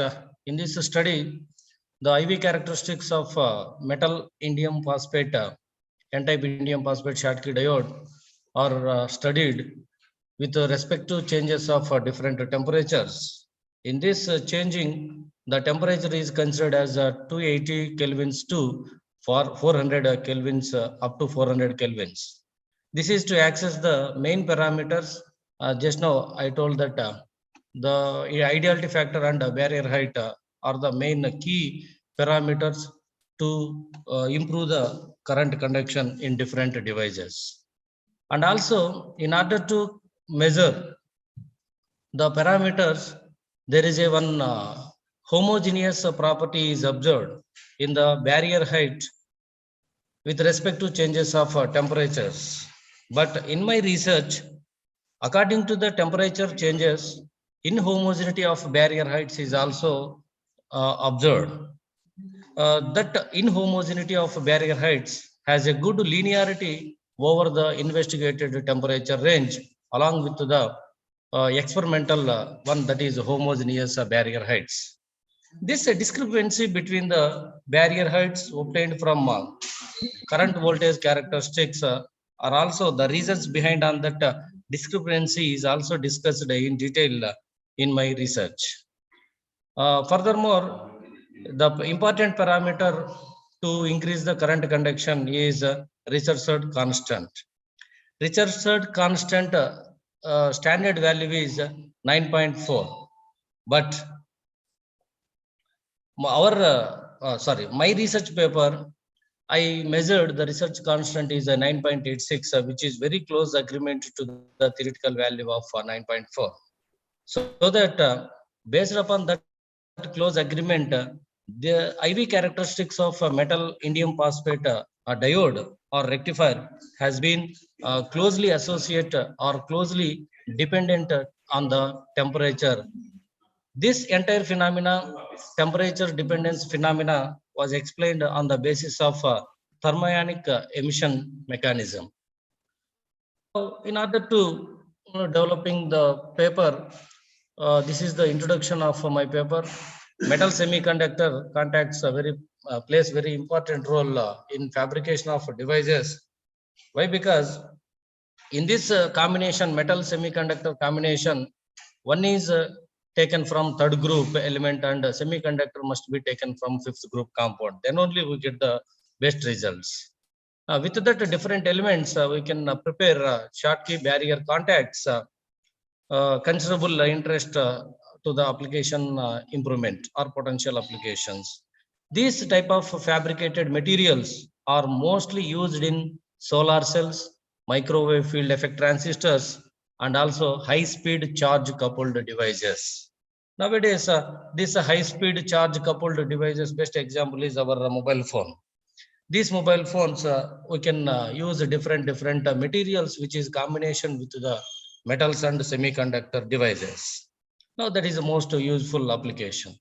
Now the choice of indium phosphate as a substrate for these devices stems from the fact that it has an optimum band gap. Why we can choose that means it has very optimum band gap for photovoltaic energy conservation and a large mobility, which is required, which is most required for high-speed devices operation. That's why we can choose that combination metal and semiconductor Schottky. The most important aspect of a Schottky diode junction is the process of flow of electrons over the barrier from semiconductor to metal and metal to semiconductor. This flow of electrons over from one region to another region is very important to increase the current conduction and the charge mobility. Mainly the electrical characteristics and the conduction mechanisms are key issues to realize the high quality Schottky diodes. These electrical characteristics and conduction mechanisms are very useful to improve the high quality, to fabricate the high quality Schottky devices. Right? Temperature dependence of the IV characteristics are mainly studied based upon in two regions, that is forward bias region and also reverse bias region. Now, in my research paper, I measured both the parameters in both regions, in forward bias region and as well as reverse bias region in at different temperatures. Now at different temperatures, we have to measure the parameters like barrier height and ideality factor and so on. That process of temperature increasing is are called annealing procedures.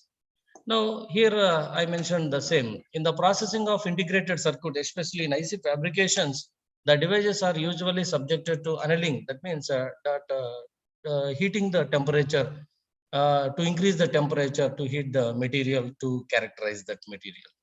From a device point of view, it is important to know that what happens to metal contacts when they are annealed. If the temperature goes on increases at different levels, then what happened? Based upon that, knowing the fact behind on that annealing, then we get the different regions to increase the current conduction. Now, N-type indium phosphide semiconductor is used here. Now, the structure of that NP is tetrahedral structure. Here, indium is the third group and phosphorus is the fifth group element. It is located, iron is located, that is indium is located at the center of tetrahedral, and 4 neighboring atoms belongs to fifth group. This is the tetrahedral structure. Now, coming to experimental methods, majorly I used 3 experimental techniques in this paper. Electron beam evaporation system, that is EBM, is the first technique, and the second technique is rapid thermal annealing. Rapid thermal annealing is nothing but annealing processing, and the third technique is thermal evaporation technique. Now, before going to use this electron beam evaporation system to fabricate the Schottky contact, first of all, I taken one side polished undoped N-type indium phosphate wafer, which was grown by the liquid encapsulated Jokralski, that is LEC, with a carrier concentration of 5 into 10 to the power of 15 centimeter inverse cube. For making Schottky contacts, the metal ruthenium, the thickness is 30 nanometers, evaporating as dots on the polished side of the indium phosphate with a diameter of 0.7 millimeter. Through a stainless steel mask were deposited using the first technique, that is electron beam evaporation technique. In this way, first of all, I prepared the contact on the polished side with the help of this metal. And all evaporation process was carried out under the same pressure, vacuum pressure, that is the 5 into 10 to the power of -6 millibar. In order to investigate thermal annealing effects, there are so many thermal annealing effects are found here in this paper. Now, in all thermal annealing effects, the Schottky contacts were sequentially annealed. That means we can increase the temperature in equal steps, that is 20 or 40 or 60 kelvins, equal temperature steps I have followed. In this paper, I followed 280 kelvins first, 300 kelvins, 320 kelvins, 340 kelvins, and so on. Up to 400 kelvins, I followed the step-by-step temperature difference. Now, this entire annealing process was completed in 60 seconds in a rapid thermal annealing system for 1 minute in nitrogen ambient chamber. This is the first device I used for the fabrication of contacts, that is a 3 kilowatt electron beam evaporation system.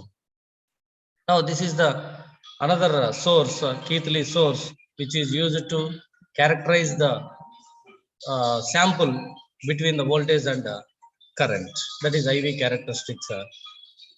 Now, before annealing, for the same sample, I measured different parameters like reverse leakage current and the current flows through sample in forward bias and barrier height and ideality factor by using these formulas without any temperature. That is, at room temperature itself, I measured these parameters, that is called as deposited. As deposited is nothing but without any temperature, just at room temperature, without applying of any external temperature. I measured the different parameters, and these are the reference parameters or reference values of different parameters for the sample. After that, I started the annealing process. First, I applied 280 kelvins of temperature and 300, 320, 340, 360, 380 up to 400 kelvins temperature. At different temperatures, I calculated the current passes through that sample or passes through the contact between. System, because we are in the system. The prime minister है. नहीं जा पाए तो system कैसे तकलीफ होता है? At different temperatures, I noted the values like this. If the temperature is increases, the barrier height in the sample is 0.5 to 0.712. The barrier height is increases. At the same time, ideality factor is decreases. Now, generally, in majority of samples, if the temperature is increases, the barrier height is increases, and ideality factor is also increases. But in my paper, I got the different nature, that is, with the increment of temperature, the barrier height is increases and ideality factor is decreases. Now, this is the inhomogeneity between the barrier height and ideality factor changes. So this indicates the relation between ideality factor and the barrier height. Here, this indicates that the homogeneous barrier height model maybe suffers due to the increase in the barrier height and decrease in the ideality factor. Kindly conclude, sir. The time is up. Okay, madam, I will conclude. Now, this is another relation between the barrier height and temperature, especially in reverse bias. In this slide, let us observe at 280 kelvins temperature, I noted that 0.49 electron volt, and at 400 kelvins temperature, I noted 0.62 electron volt. But in the case of forward bias, the noted values are very similar, very approximately equal to the previous reverse bias. This indicates that there is only difference is 0.08 electron volts between the both forward and reverse bias. This is more acceptable. That's why it is more compatible or comparable with another references also. Another relation is there, that is Schottky barrier height and the function of Q by 2kT. From this, we can observe the average Schottky barrier height, that is 1.02 electron volt. Now, this average Schottky barrier height 1.02 is very nearer to the theoretical barrier height for this metal, that is 1.03. That is, see, observe here. According to least squares curve fitting method, we obtain the Richardson constant and barrier height. The barrier height is 1.03 electron volt, but according to experiment, we get I got 1.02 electron volt. It is very close to theoretical value, and also Richardson constant is 10.28. And I found 9.4 is the Richardson constant. It is very close agree with the theoretical values. Now, due to this close agreement with the theoretical values, the experimental values, and the metal evaporation reduces this irradiation electrons of n-type INP layer, was clearly observed that electron beam evaporation technique and also IV characteristics or measurements of Schottky barrier diode shows that the zero bias barrier height increased with the increasing of temperature between the 280 kelvins to 420 kelvins. There is no much change between these barrier heights in forward and reverse bias, and also theoretical and between the theoretical and practical one. That's why it is very close agreement, so that which is also good exercise to study and natural electron drift velocity of electron for optical communication devices. This type of devices or samples are used to fabricate the devices which are useful in the optical communication devices, so that the communication is very good in transport. Okay. These are the references I used for getting that paper. Yes. Any queries?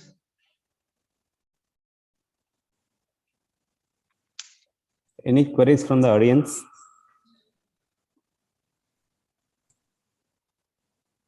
Sir, can you move to first slide?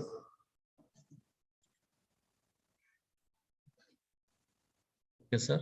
First slides. Okay.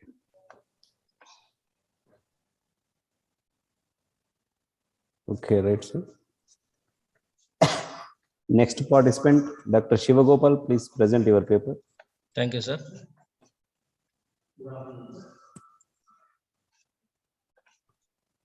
Your voice is not audible.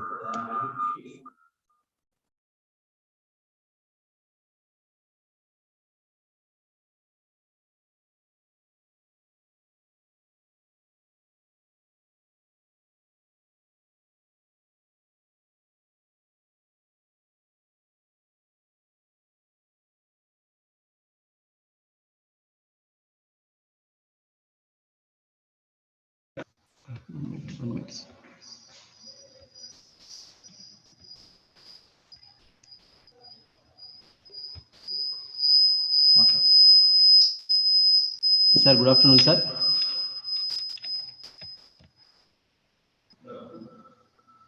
Good afternoon.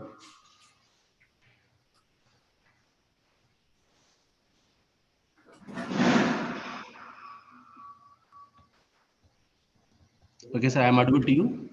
Yes, yes, please proceed. Okay.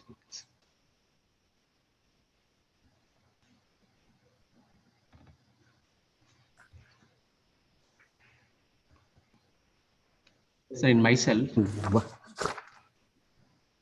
Dr. R. Shivagopal, working as assistant professor in the Department of Mathematics at Bharatiya Engineering, Science and Technology Innovation University, Anantapur.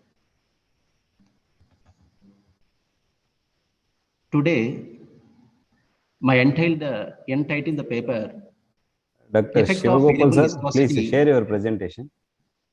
Your presentation is not visible. Okay.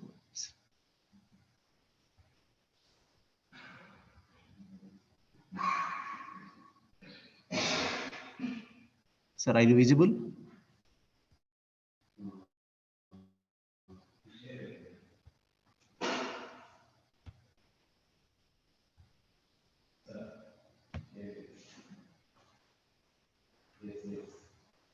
Okay, sir.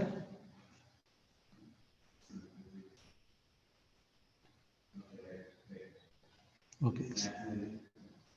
Okay, okay, sir.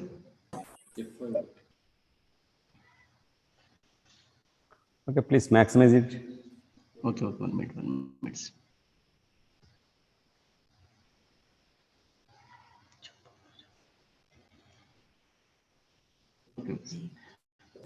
Effect of variable viscosity, activation energy and dissipation on convective heat and mass transfer flow of nanofluid, past a vertical wavy with thermal radius and chemical reaction in the presence of heat generating sources. This is the title of my paper.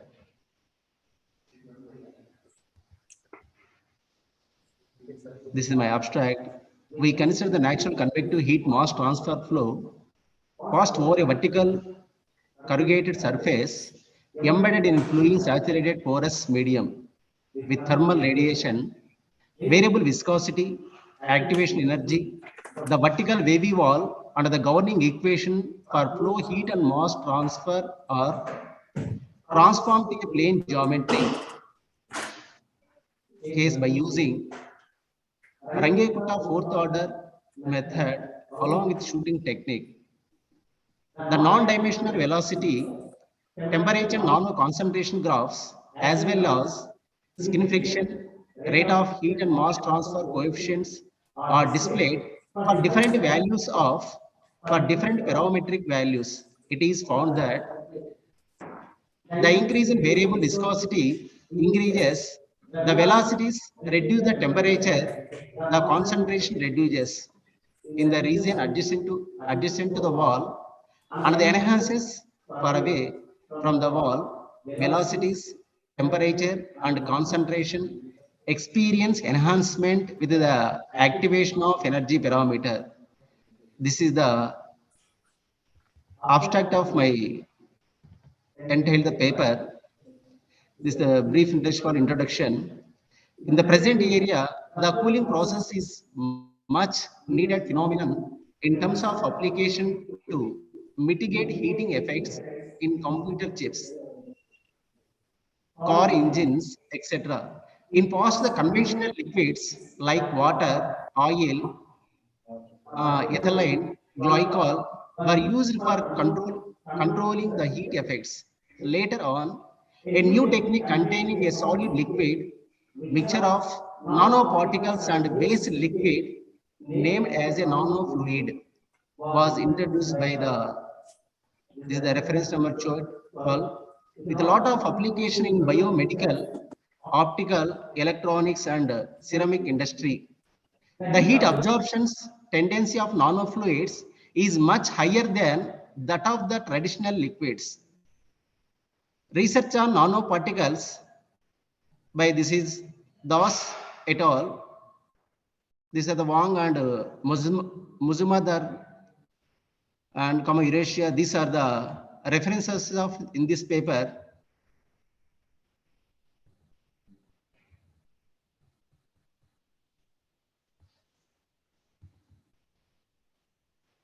In this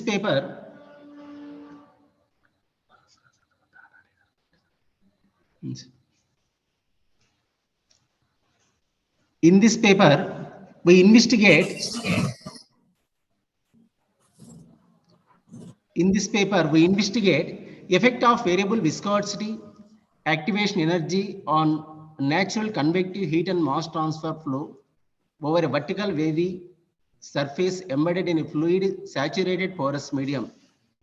In the presence of heat generating sources, the vertical wavy wall and the governing equation for flow, heat, and mass transfer are transformed to a plane geometry. Case by employing Rangekutta fourth order with the shooting technique, the non-dimensional velocity, temperature, nano-concentration graphs, as well as skin friction, rate of heat and mass transfer coefficients are displayed for different values of thermal radiations, heat source, chemical reaction parameter, and amplitude of the wave of the surface. This is the main scope of this paper. This is the formulation of the problem. The physical configuration of the coordinate system of this entire the problem. This is the boundary layer. We consider a steady incompressible two-dimensional laminar natural convective heat and mass transfer flow of a nanofluid over a vertical wavy surface embedded in saturated porous medium. The porous medium is a uniform and local thermal equilibrium with the fluid.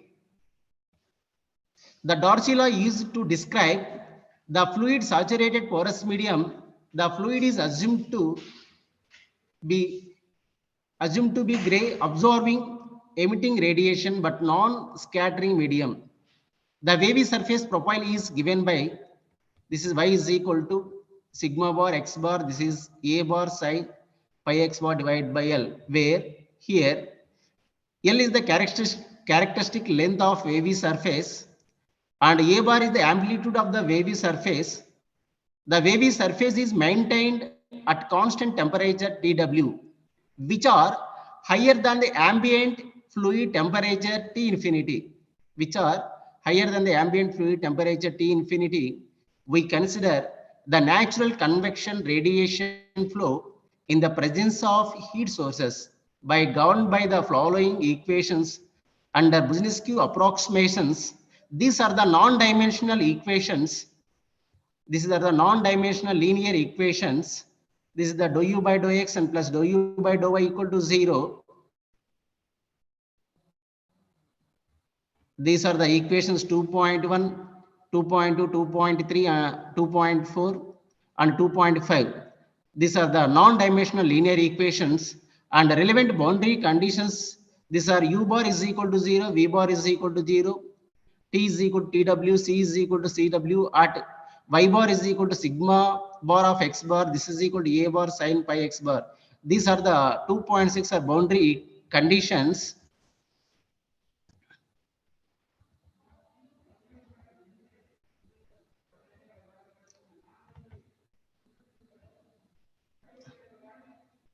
These are the non-dimensional linear equations convert into simultaneous equations by the method of Runge-Kutta fourth order shooting technique,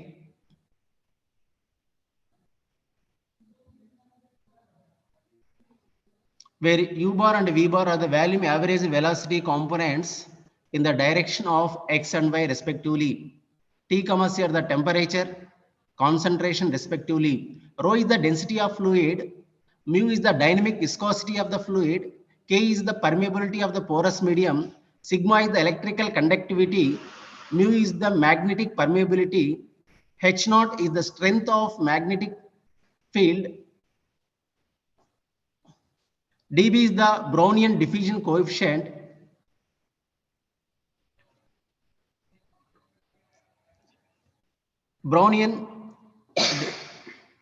dB is the Brownian diffusion coefficient, and dt is the thermophotic diffusion coefficient, tau is rho Cp, rho Cf.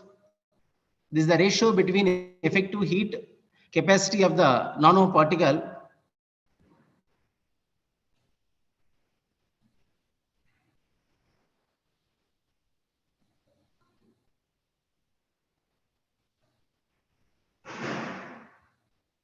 This is the solution methodology.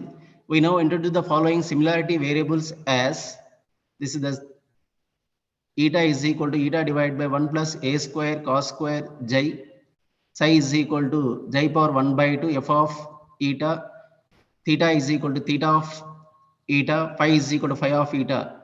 In equations 2.2.1, 2.212, 2.23, we obtain the system of ordinary differential equation as follows. These are the differential equations by method of the Runge-Kutta fourth order shooting technique. These are the non-dimensional equations solving to similarity by using similarity variable. This is the similar transformations. This is 2.24, 2.25, 2.26, 2.27.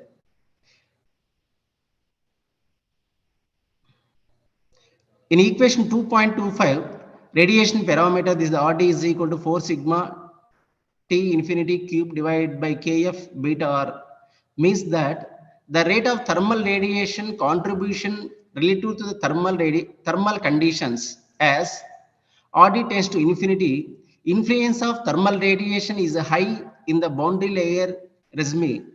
For RT tends to 0, the term 4R d divided by 3 tends to 0. For RT is equal to 1, thermal radiation and thermal conduction will give equal contribution. The main results of the practical interest in many applications are heat transfer coefficient, mass transfer coefficient at the surface. The drag, heat and mass transfer coefficients are expressed in terms of skin friction, Nusselt number and Sherwood number. These are the skin friction CF, Nusselt NUX, Sherwood SHX. Skin friction, Nusselt number and Sherwood number are defined in terms of RAX and the amplitude AS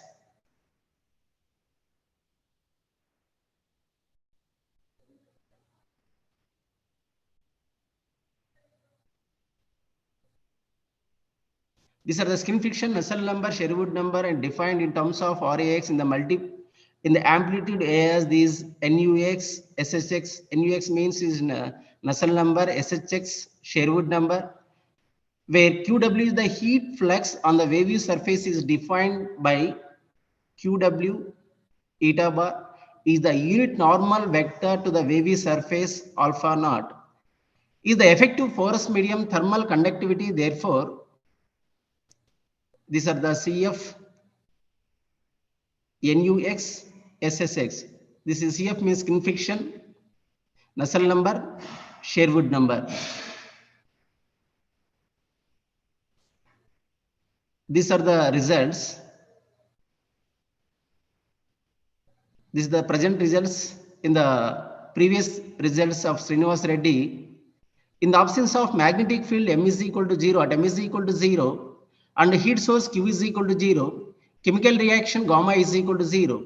The results are in good agreement with the van der Waals. In the absence of variable viscosity at B is equal to 0, and the activation energy E1 is equal to 0 and delta is equal to 0. These results and these my results compare with the Srinivas Reddy's results at M is equal to 0, Q is equal to 0, gamma is equal to 0, B is equal to 0, E1 is equal to 0, and delta is equal to 0. These both results are satisfied. These are the graphs. Variation of axial velocity mu, this is the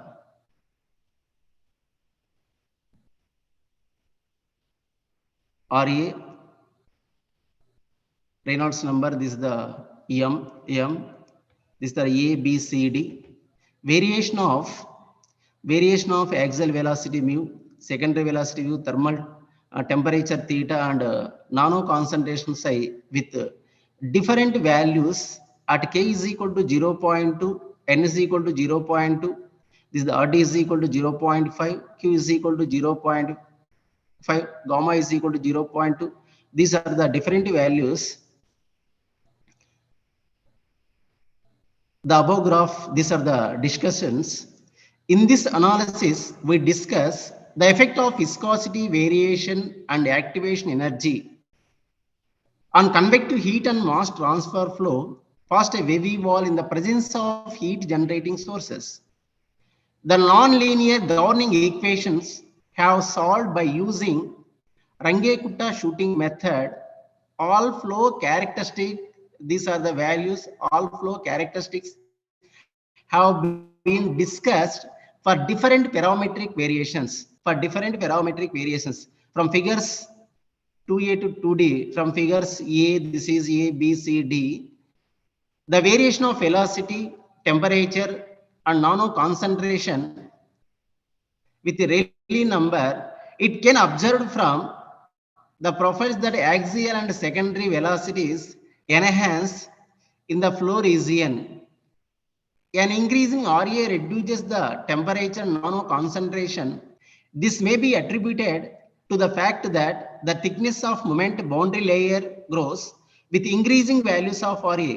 Also, the thickness of thermal solitary boundary layers decay with increasing RA. From the profiles, we find that the velocity reduces in the region with increasing M. The temperature upsurges in 0 to 5, and the nano concentration decays in the region 0 to 5 with increasing values of magnetic parameters. The above graphs, these are the discussions for the increasing. Next, third one, and this is the fourth one is the decreasing.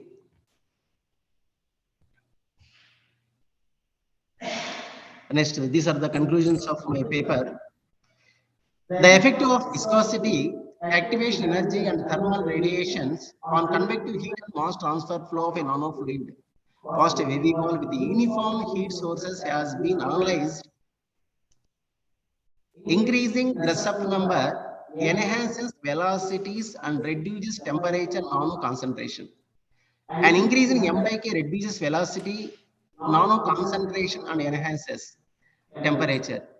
CFX reduces the skin friction reduces CFZ. This is the Nusselt number and Sherwood number enhances with Rayleigh number.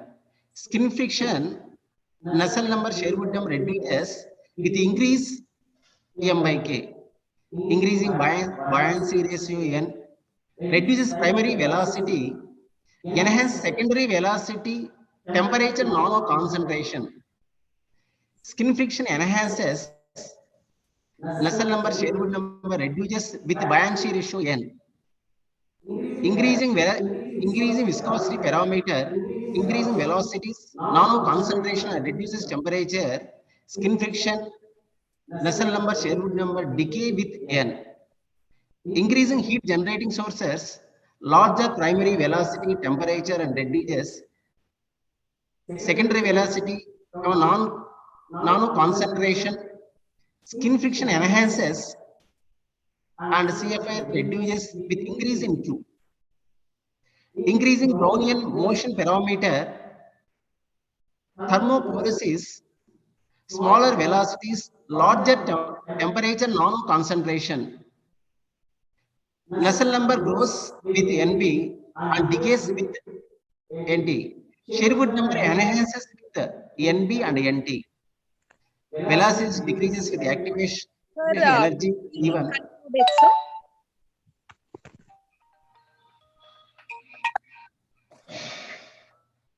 Hello?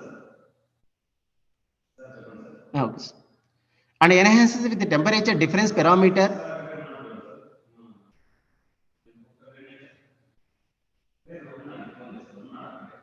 Parameter delta, temperature nano concentration grows even and decays with delta.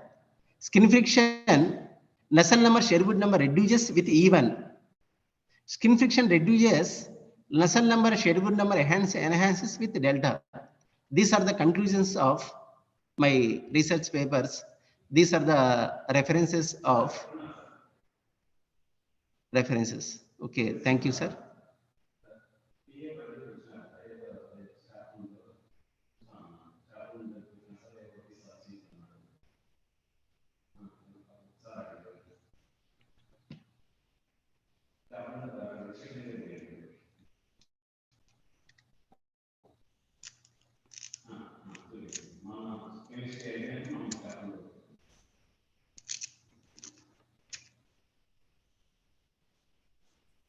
Sir. Hello, Dr. Shivagopal. Did you develop computerized solutions for this problem? Sir? Did you develop a computerized solution for this problem? Sir, Rangekuta method of okay. Order shooting techniques. For this, what software you used for this solving the problem? I use in MATLAB, sir. MATLAB. Okay. You compared with the Srinivas Reddy results.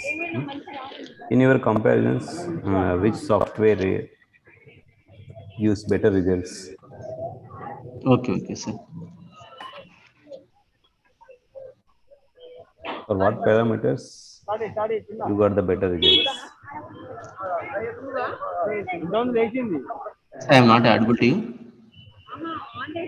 So you compared the Srinivas Reddy results with your results. In which parameter your solution is better? Which parameters?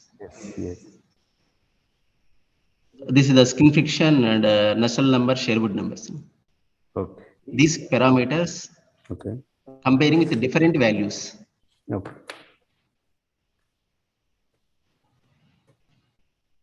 Okay, sir. Thank you, sir. Okay, right.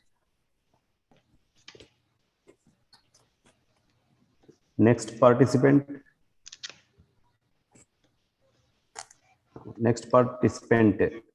Please present your presentation. Ambush region. Am I audible, sir? Yes. Good afternoon, sir. Good afternoon. Dr. Shivagopal, please stop your presentation.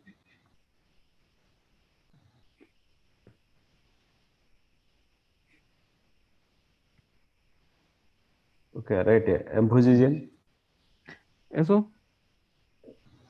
please share your presentation. Sir, I can share the presentation, sir. Okay, right. You continue. Yeah. Sir, hello. Continue, please. Yes, sir. Yes, sir.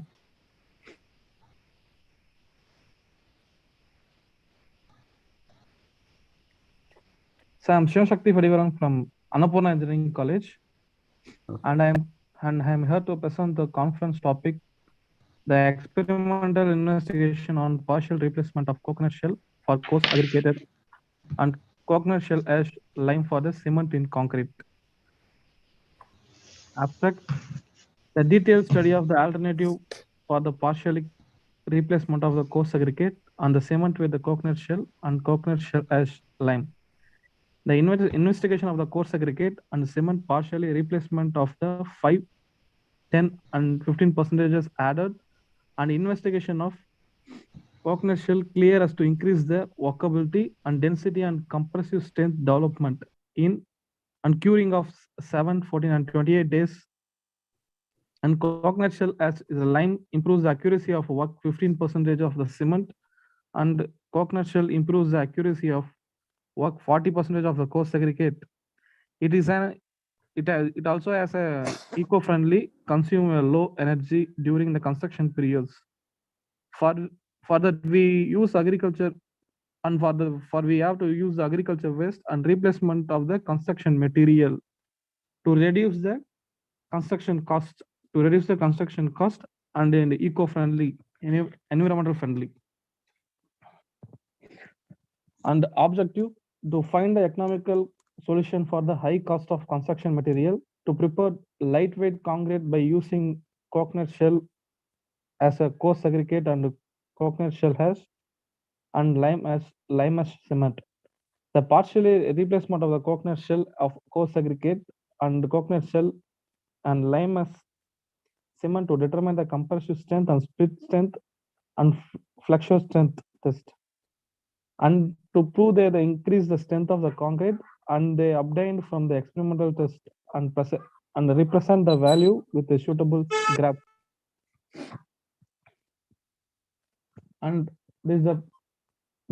our projects has been and our project has been done by and following the literature reviews, Vinod B.R. Venkat Kayat and Damshati Fikut Hatali and Hajay Alon Ankati Deshmukh and Sheikh Ali and Imran Tipu and Prasant and Parag Kabi Sandhya Matyapalli. And above the literature has been done by the coconut shell and coconut shell ash lime, and is added other material like fibers, shells, and fly ashes, etc. And they are done by the projects, and then we review with above the literature review, and their results that and test results of our projects. The concrete is an excellent material for resting the compressive loading, and strength is usually determined by test of the cylindrical made of the fresh concrete on the job tested in the compression of various stages. The requirement is an create the strength of the 28 days for such as early ages. Earlier ages as of the concrete is to receive full service load or maximum stresses.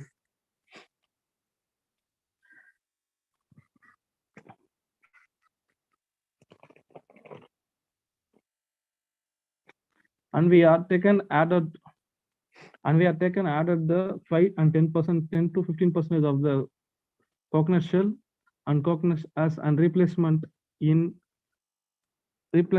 cube, and following the days of the 7 and 14 and 28 of the curing days, and strength has been increasing in the cube. It has been a replacement specimen for the, it was a replacement specimen of the cube. And the strength has been increased by day of curing. It has been shown in the graph chart.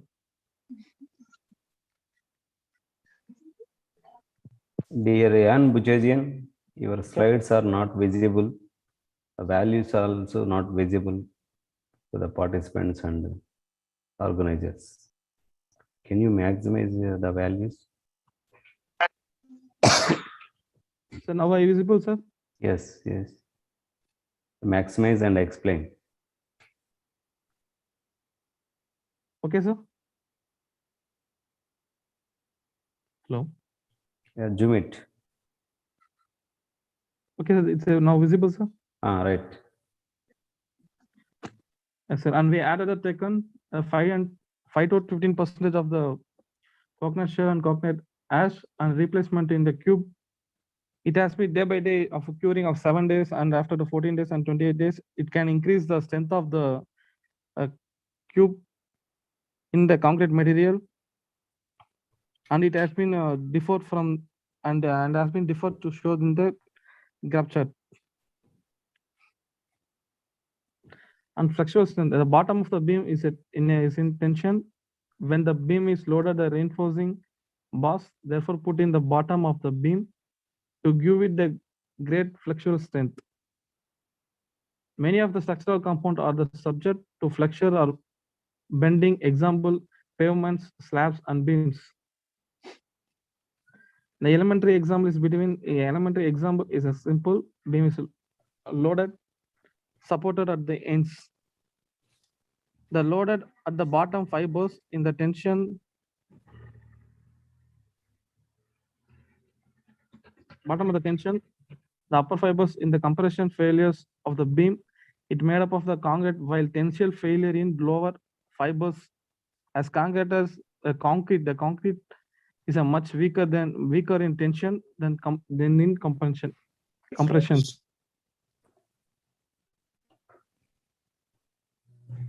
And we are added taken 5 to 15% of the coconut shell of the ash and replacement by the coarse aggregate and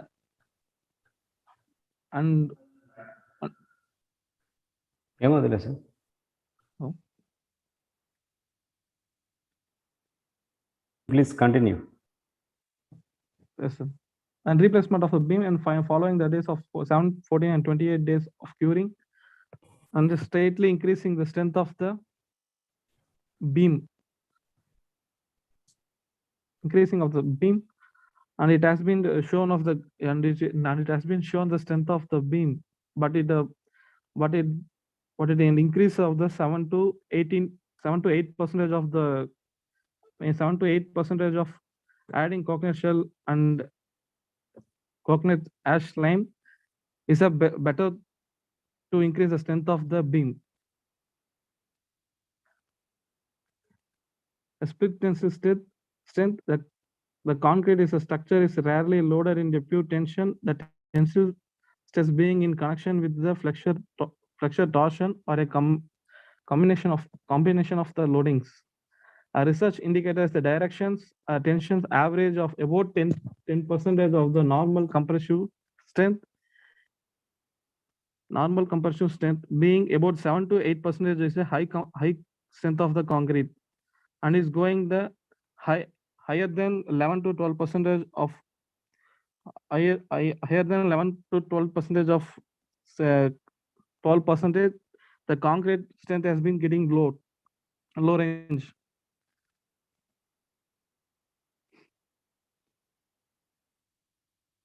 And after the 15 days, after 7 and 14 days and 28 days, we will experiment that the curing period.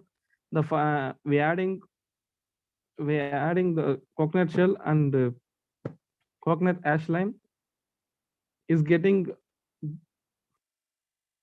during in the split test. They have reduced the strength while add 10 and 15% of that. So we have 6 to 7% of the adding coconut shell and coconut ash lime is a better strength of our beam columns and etc. And the advantages of coconut shell and coconut ash lime added to alternate and reduce the construction material, and it promotes to green, and it have to promote the green constructions, and it have to resistant, and it have the lightweight material to transport, and it has to it has an economic and reduce cost of the material. There is no need to treating coconut shells before usage and export of.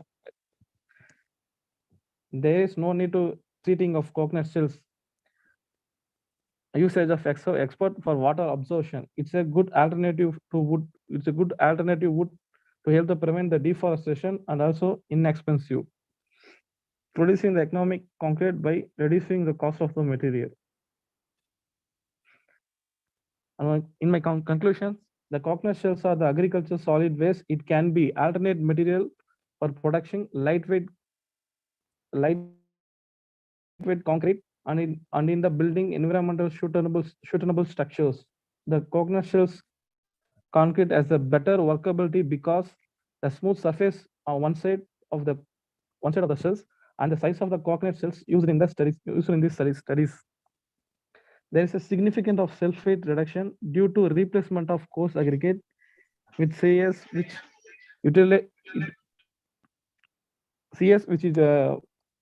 has utilized the advantages in concrete structures.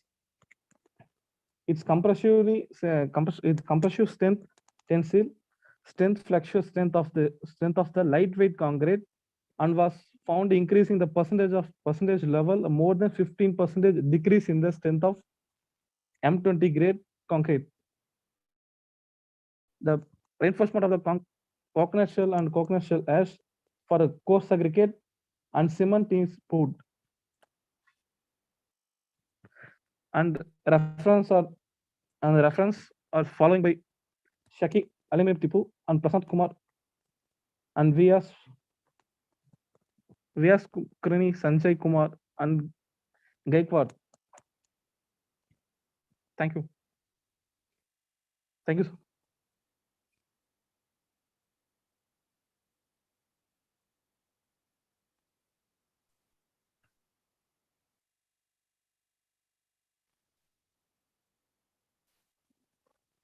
Bhaskar Rao, sir. Hello. Bhaskar Rao, sir. Sir, Cheppan, sir. Tell me, sir. Sir, this paper is related to agriculture. Sir, Ramesh, sir. Yes, sir. This paper is related to agriculture and somewhat our dean, sir. Madam. Yes, sir. Sir, Ramesh, sir. Sir. Tell me, sir. Sir, participant complete చేశారు. అది agriculture related ఉంది. Sir dean sir కానీ మీరు కానీ ఏదైనా queries. Okay, sir. Any?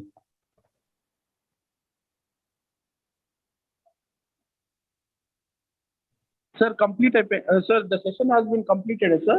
This technical session. Yes, no, sir. No, sir. The third participant has completed his presentation. Okay, sir.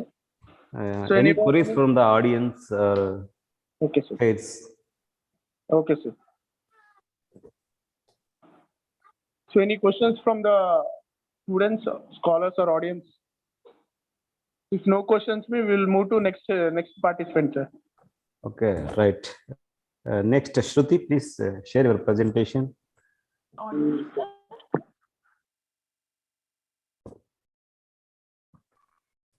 Is my screen sharing, sir? Yes, dear presenters, please mind it. Please complete your presentation within 10 minutes. 8 minutes for your presentation and 2 minutes for the queries. Okay. Shall I start, sir? Yes, start. Yes, sir. Good afternoon to respected organizer and my fellow friends. Myself, Shruti, who is the research scholar in Best IU, Anandpur University. So today I'm going to speak about how the biomedical signal compression is being done using neural networks, deep learning, and autoencoders. So actually we know that in the real world data, the algorithms are in very effective way. We can reconstruct the data which is compressed and is same as the input data provided. So we know there are many signals like ECG, EEG, PPG, like all the signals which we use can be minimized and be reconstructed. So this autoencoder which I am using is basically from the neural network. So this autoencoder is from the deep learning where the number of layers are being used for reconstructing the data. So coming to my introduction, we all know that today's smartphone, it shows our oxygen level, saturation level, heart rate, BP monitoring, everything is through IoT. So on the same basis, today we are showing that biosignal information of the data on the variable devices which work on IoT. In the next step, we can also learn approach on autoencoder. So in my literature survey, I had seen many algorithms. In that, I have clubbed two algorithms. One is feature selection and one more is auto encoding. In feature selection, what happens means we choose the essential data from the entire trained data set and cluster them into one group of data. This task is carried out by the feature selection mechanism. And this introduced a method for selecting and extracting the features of automating monitoring condition for cluster data collections. A combined mechanism for feature selection will be taken where the feature extraction will be monitored. In 3 steps, we can divide as raw feature extraction, selection, and minimizing the data. That happens like in the neural network, like this is where the input signals are being considered. This is the hidden layer where the reconstruction part and the construction part both takes place, and we can also put constraints like time constraints, frequency constraints, everything, and the output will be related. In the second algorithm procedure, that is auto encoding mechanism, we can use the stack level and the evolution of signal in the medical field. Here, the platform for auto encoding mechanism is used for the work alongside. This selects signals of biomedical signals. Here, we can also compress the signals and also allow for the calculation techniques. So what happens in this latent space representation means this latent space, which is not visible, this acts as an auto encoder where we get the reconstructed images. So actually how I am getting this experimental result is, as I told you, first of all, I used 2 algorithm sections. So first what I did in my feature extraction, I took the hidden data units, then I initialized for some iterations where the linear exponential interval and maximum iterations will be referred to. Then what happens means we should select the images or the signals and merge the features according to the interval which will be given. And then we should select the peak features of the value and rebuild the signals, and thus the cluster parameter will give us the waveform. And according to second algorithm, what happens means the trained data which will be in the interval dimension will act as a feature selection and retain the construction as a rebuild using the equations and ensure the constant by considering the equations. So here are some of my result parameters which have taken from PhysioNet, that signals, that is the MIC2 data sets, which are of 2 data types. In one type, the research carried out by the states as a text-based generation of the data set and the relevant data set help us to rebuild data set utilizing the choice mechanism. In the second type, the research has been carried out for the encryption mechanism using the password technique. Actually, I've done this programming in my MATLAB, and this is all the signals which I've got from PhysioNet. So this red color signal you are seeing is the actual biomedical signal processing signals, and this is the reconstructed signal. You can see that there is many variation. There is no similarity between the actual signal and the reconstructed signal. So if I make the value as like a unit 2. Here I've increased in the window size. So for this signal, for PPG signal, it is I'm using 2480 windows. In that I can select whichever window I want and I can reproduce the output. Here I've used unit 2 in 2480 windows. Second window I have selected. So here also I can see that is not matching. And even if I increase the hidden units, then you can see there is similarity between actual biomedical signal and reconstructed signal. So what I can conclude is, as I increase the number of neural network, that means the number of hidden layers are increased, the efficiency will be more. And in future work, I should also concentrate on energy consumption, RMSE value and all. And these are some of the references which I referred. Thank you, sir.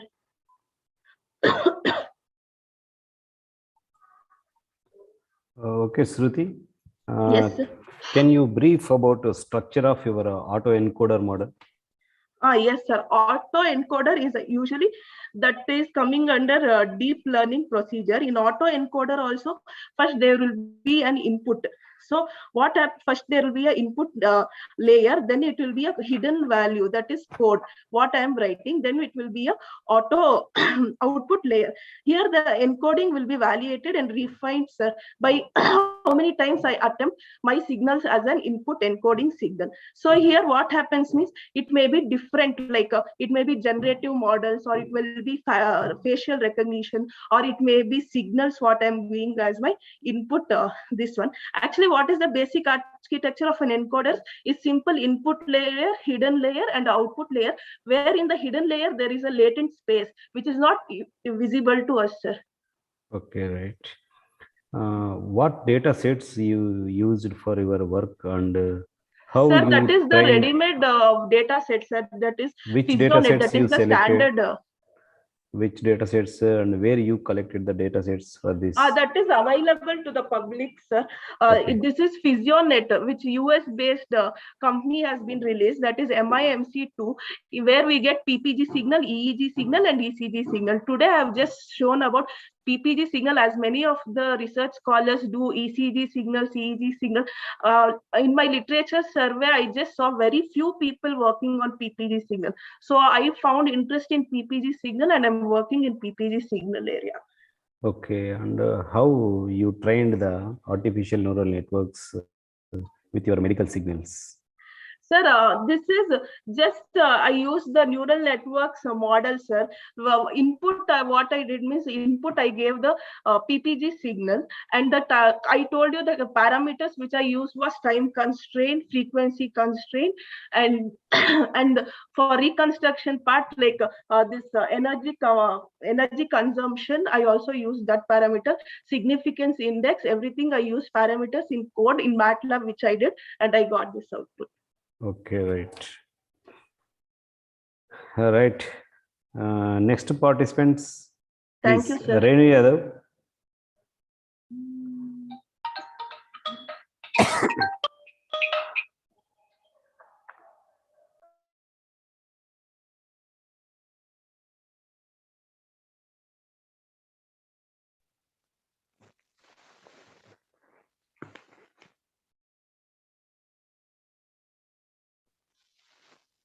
Renu Yadav, are you there?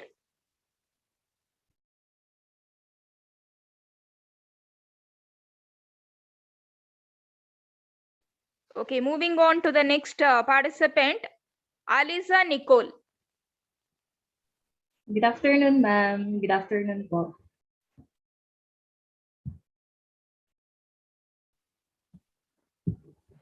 Yes, good afternoon. Please proceed.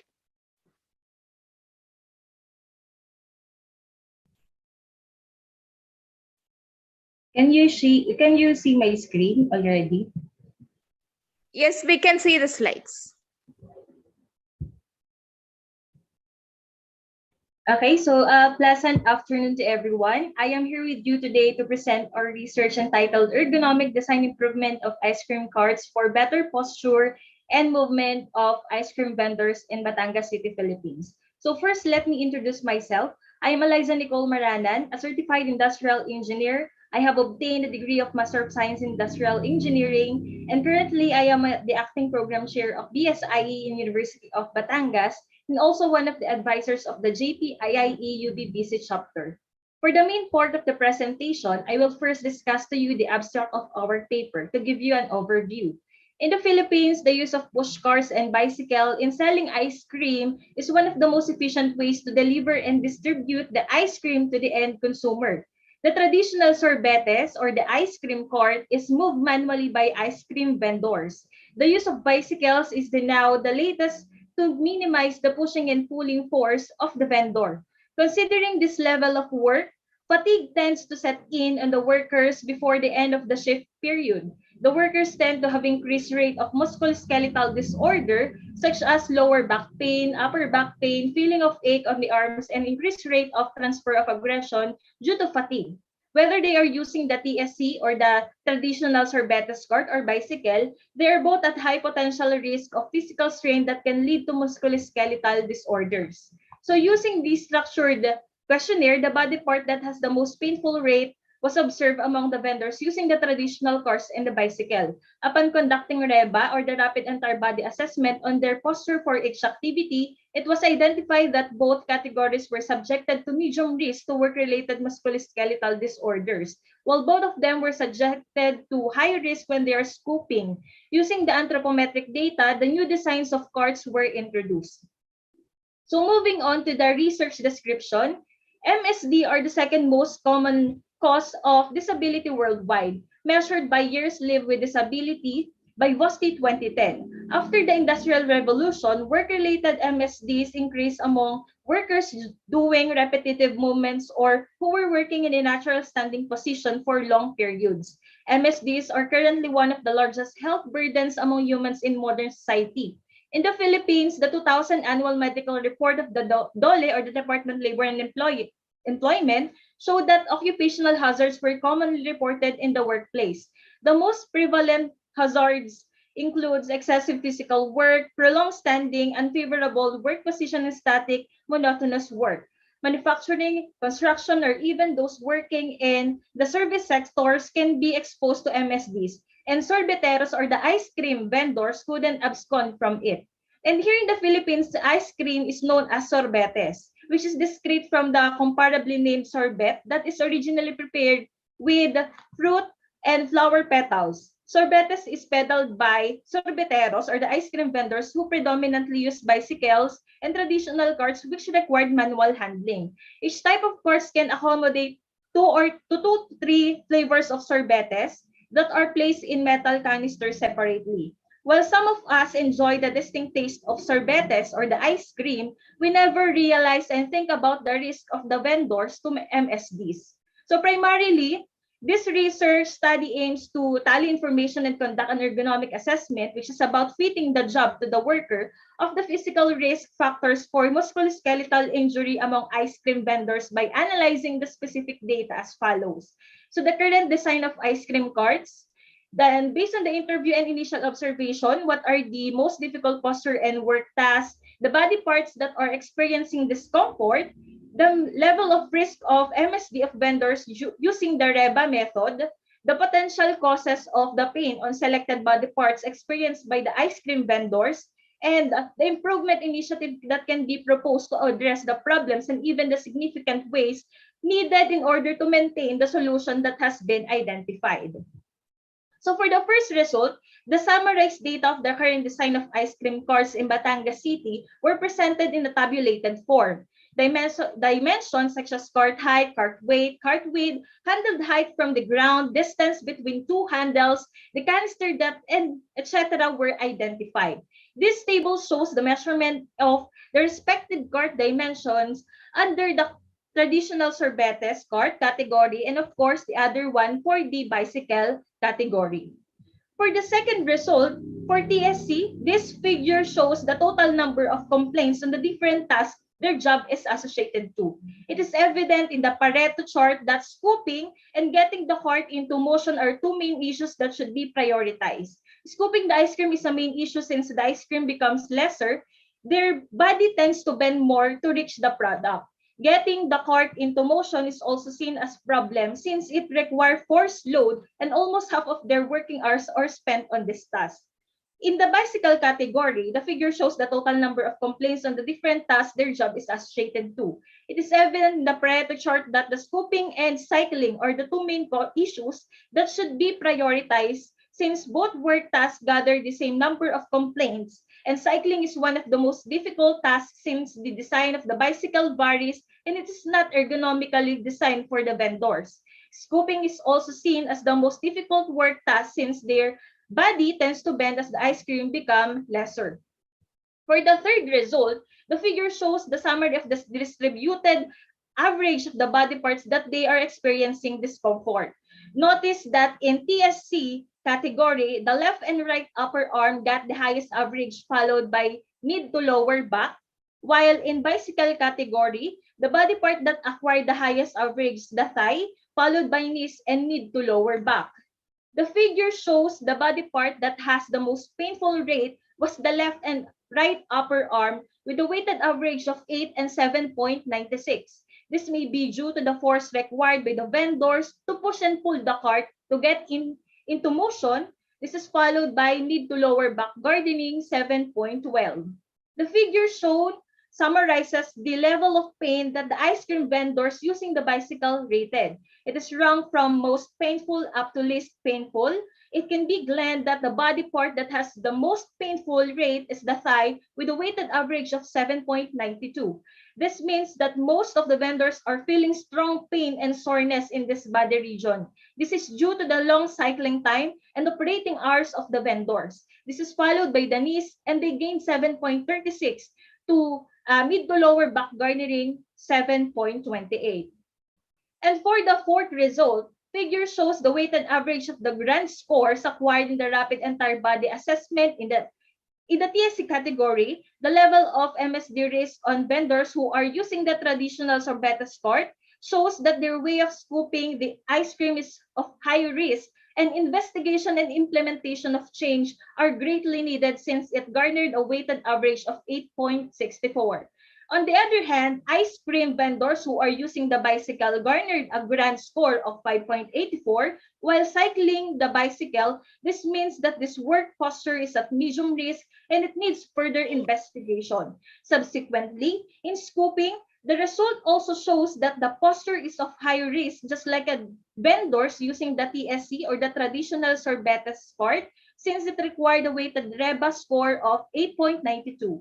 So from the analysis, it is clearly stated that both vendors using the TSC and bicycles are of high level of MSD risk due to the improper work posture and high frequency of the task and other significant factors. Figure shows the frequency of grand score of the scooping and getting the cart into motion under TSC category. In scooping, 6 respondents got a REBA score that ranges from 4 to 7.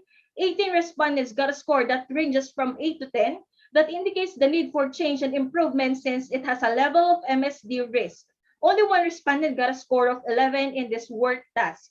For the scooping work task, there are 5 respondents that garnered the REBA score that ranges from 4 to 7. 17 respondents garnered a score that ranges from 8 to 10. And the level of MSD in this range is high, and investigation and implementation of change is highly recommended. 3 respondents resulted to a grand score of 11, which means that the posture is too dangerous and it has a very high risk for MSD. This may be due to the changes of the scooping height on which the vendors get the product. A change in the design of the cart is highly suggested.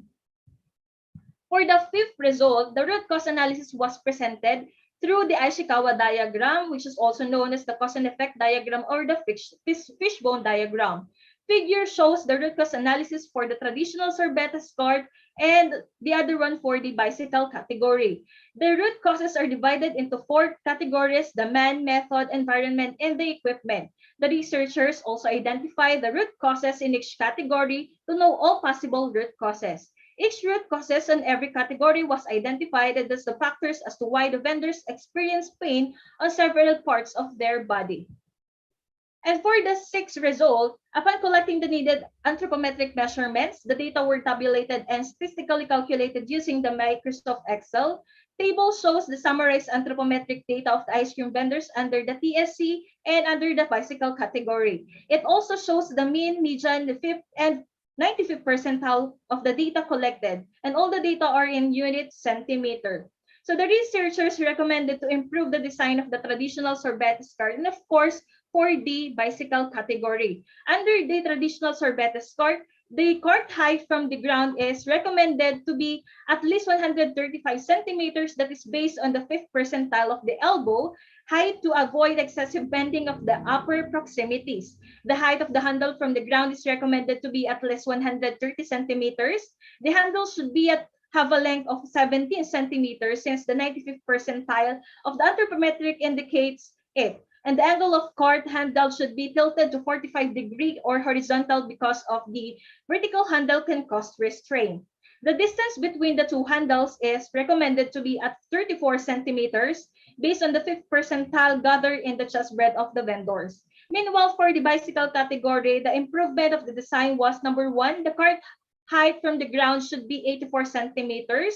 The pedal width should be 12 centimeters because the 90th percentile of the data gathered indicates it, and the vendor should not have the difficulty in pedaling the cart.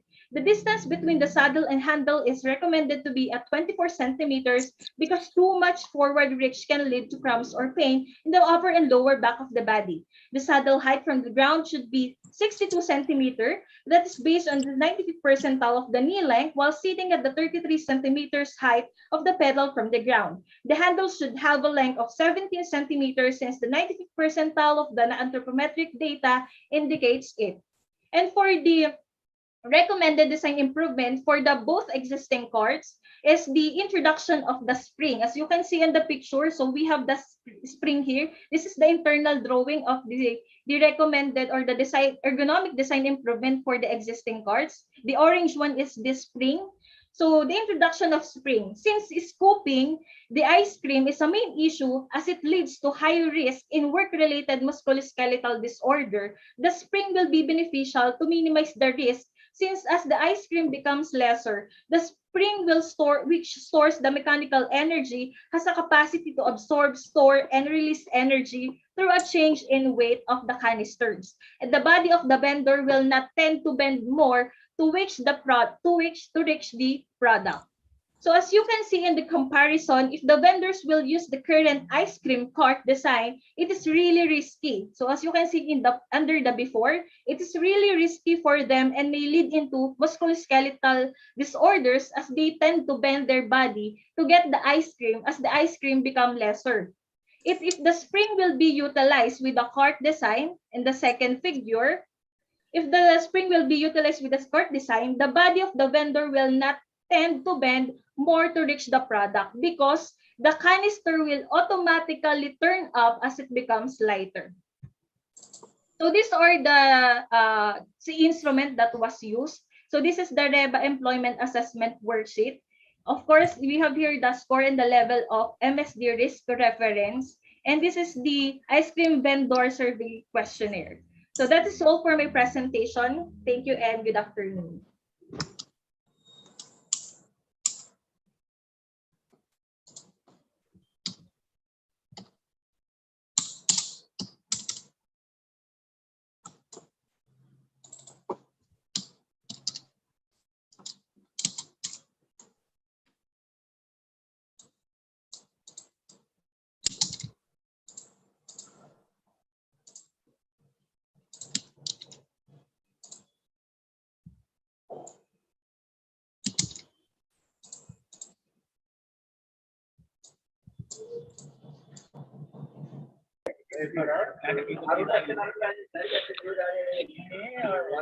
So, Dr. Ramesh Babu, sir, you're there? Yes, sir.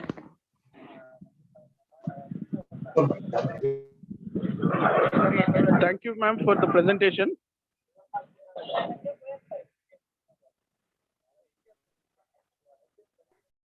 Okay, right. Thank you, Aliza Nicole, for presenting design improvement of ice cream carts for better posture and movement of ice cream vendors. Next, I will invite Gausalya to present your paper. Gauselya? Yes, sir. Yes, sir. Shall I present my paper, sir? Yes, please share it. Okay.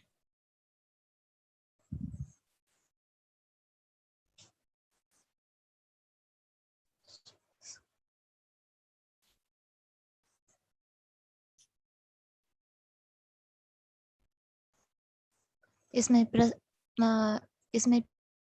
PPT is visible? Yes, Hello. yes, proceed, please.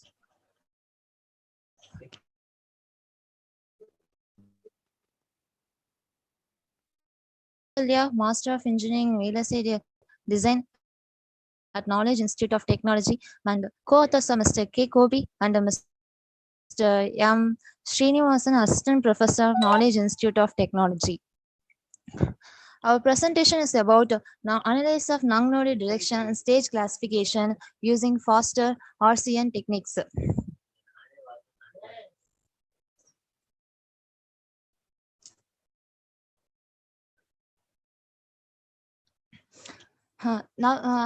Nowadays, the field of medical imaging advanced so rapidly so that all these researchers and engineers and scientists working on it to update the knowledges in order to stay abreast of development. Medical image processing encompasses the uses and exploration of 2D and 3D images dataset of the human body obtained from CT and the MRI scanners to diagnose for surgical planning and research purpose. This processing referred to handle images by using the computers and relevant softwares. By using the relevant software, it has many benefits such as elasticity and adaptability and data storing and communications. Using computer-aided detection system to help the clinicians in detecting pulmonary nodal in the initial stage of lung cancer, CT scan diagnostic is extremely beneficial, and deep learning approach of faster region-based convolution neural network. Regional convolution neural network was induced to diagnose and categorize the lung nodule automatically. The objective of my objective of my paper is to diagnose the pulmonary nodule in lung CT image using faster regional based convolution neural network and to reduce the false positive rate in lung nodule detection and to improve the accuracy in detecting stages of lung nodule and classify the lung nodule whether it's benign or malignant. The problem statement of my research is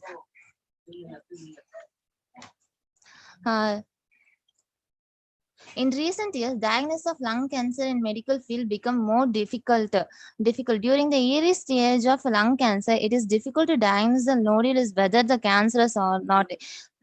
Clinical visual analysis of lung cancer is complicated and challenging for physicians to review thousands of images and even more difficult for doctors with less experience. Therefore, to adapt the computer-aided diagnosis model for lung cancer to relieve the pressures on doctors.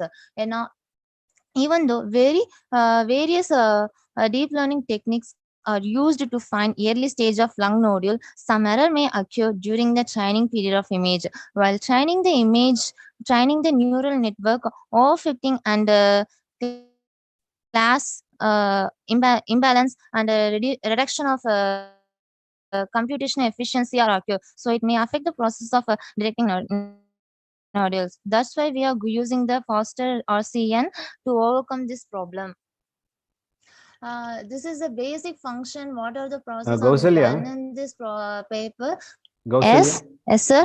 Yes, sir. Please move to your proposed work. Okay.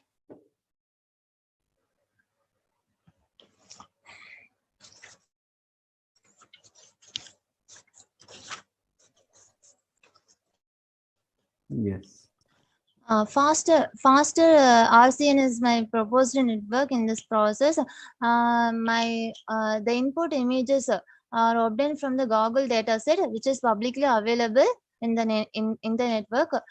For image pre-processing, Gaussian filtering are used to reduce the noise level and smoothing the picture in the CT images.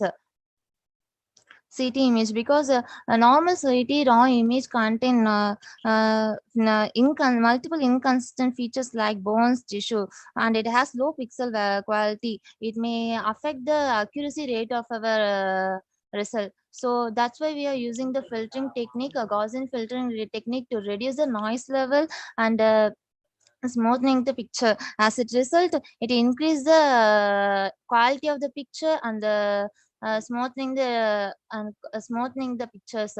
As for segmentation, regional proportional network are used. Regional proportional networks are used. After the pre-processing images are segmented using RPN to generate the region proposal, which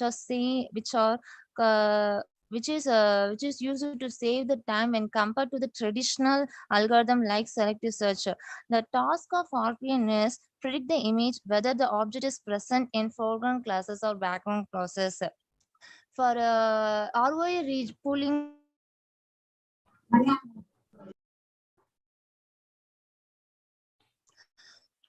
first of all, faster RCN consists of two status. First one is our regional proportional network, and fast RCN. Fast RCN regional proportional network act as the regional proportional algorithm, and fast RCN act as the detector network. For regional proportional network has learned to whether the object is present in the input image as its corresponding location and size. This is done by placing a set of anchors on the input image. Anchor indicate possible object in the various size and aspect ratio.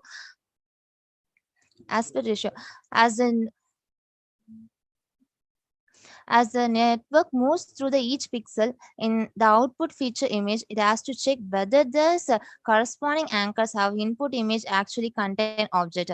Refine this anchor coordinate to give bounding boxes as object proposal or ROI. ROI. If IOU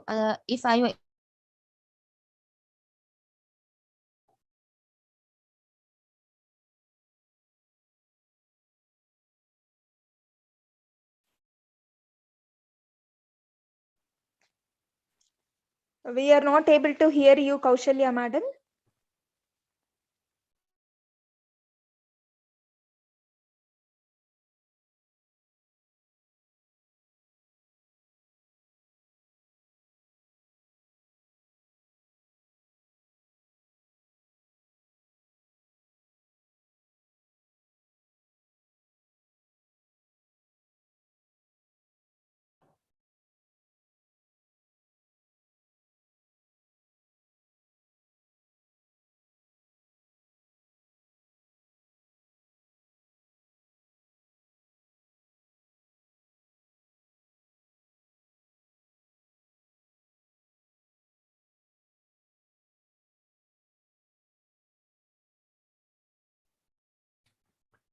Kaushalya, are you there? Hello, am I audible, sir? Yes, please complete. Sorry, sir, there is a network issue. That's why I'm discussing. My screen is visible or not? No, screen is not visible. Please It's conclude. okay. Okay. Just a second.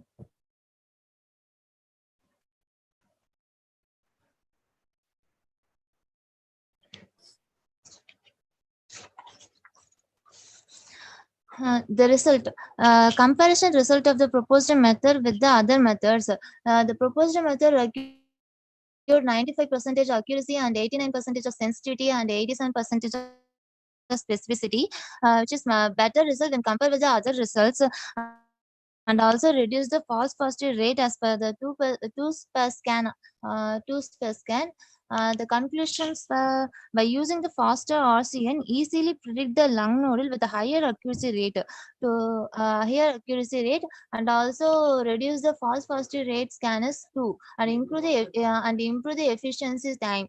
The future scope of my paper is to try to develop the other algorithm with the faster RCN to get the better performance, and also try to get the large data set to perform this method.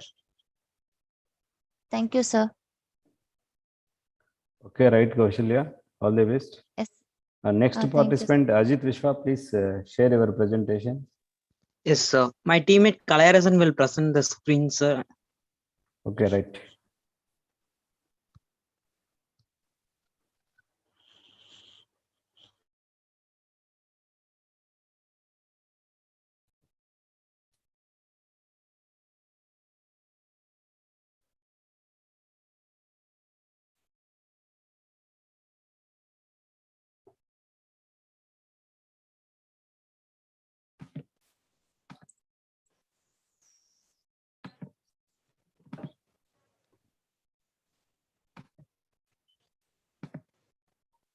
Sir, is my screen is visible, sir? No, no, not yet. Please share presentation. Now it's visible, sir? Yes, right.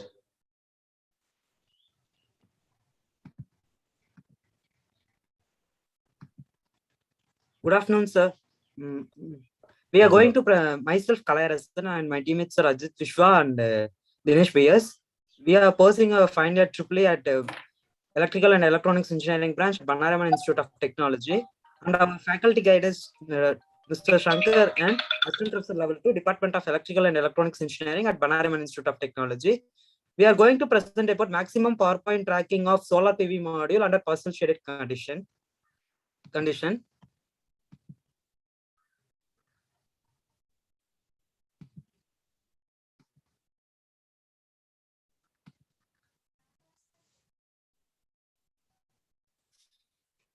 We know in the recent days, the electricity demand has increased along with the usage of the e-vehicles, but gradually the development of the technology, we could also improve the sources of energy. But we are using mostly the fossil fuels. Now we are moving to the side of the renewable energy. In coming to the renewable side, hydro and wind are seasonal, and hydro are, which is also a seasonal production of the renewable method of power. But solar is, we can get around near 365 days. We can get 300 days constantly the power output.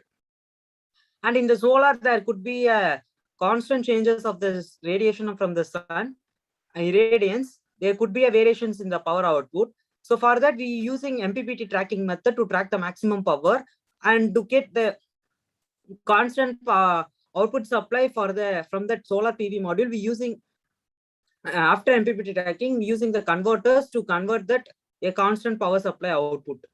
And for the converter, we can use mostly the three types of converters: buck converter, boost converter, and buck boost converter.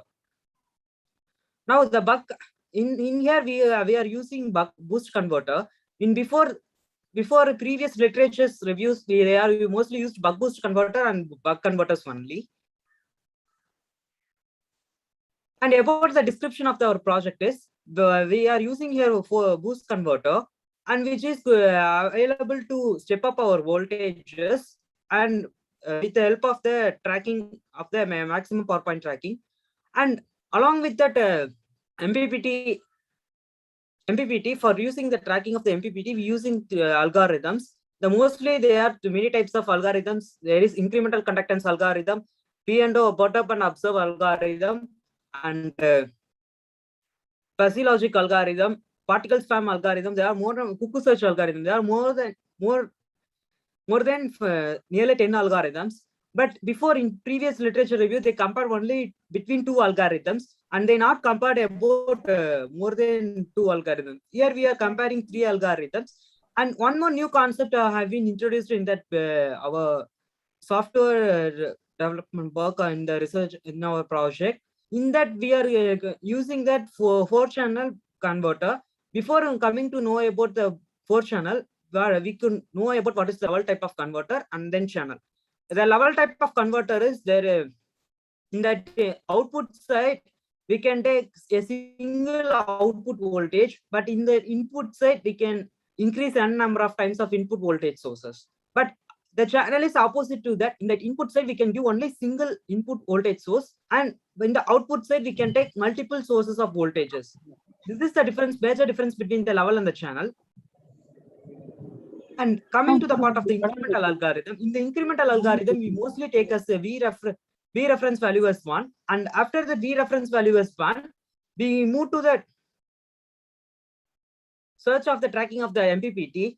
If it is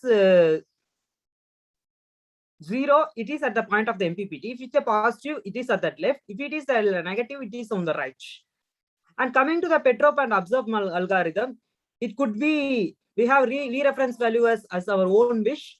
But when we increasing the V references value, there could be tracking, the old methods, there could be tracking could be very less, very more changes in it, in that power of 10 power 3 like that. But in the new method, it could be reduced by by say small changes in that by the value of 10. And the fuzzy logic algorithm is one of the most important algorithm in which we could differ that logic of the fuzzy manner. In the fuzzy manner, we could use to find that algorithm tracking of that MPPT algorithms. And coming to the block diagram of our project, in the solar PV model, we could give input power supply, and by use of the V and I measurements, we could give the reference value of the MPPT controller and the algorithms. With the help of the algorithm, it could be given to the controller, and with the help of the control signal, we given as input to the boost converter for the boosting purpose, and from that input power automatically enters into the boost converter block, and we could with the help of the signal, by boosting up into the as per the input signal given by the control signal, could get the output power, and the output power is constantly reaching to the load. And as I previously mentioned, that we using 3 algorithms: incremental, conductance, perturb and observe, and fuzzy logic algorithm. This is the block diagram of the flowchart of that incremental conductance algorithm.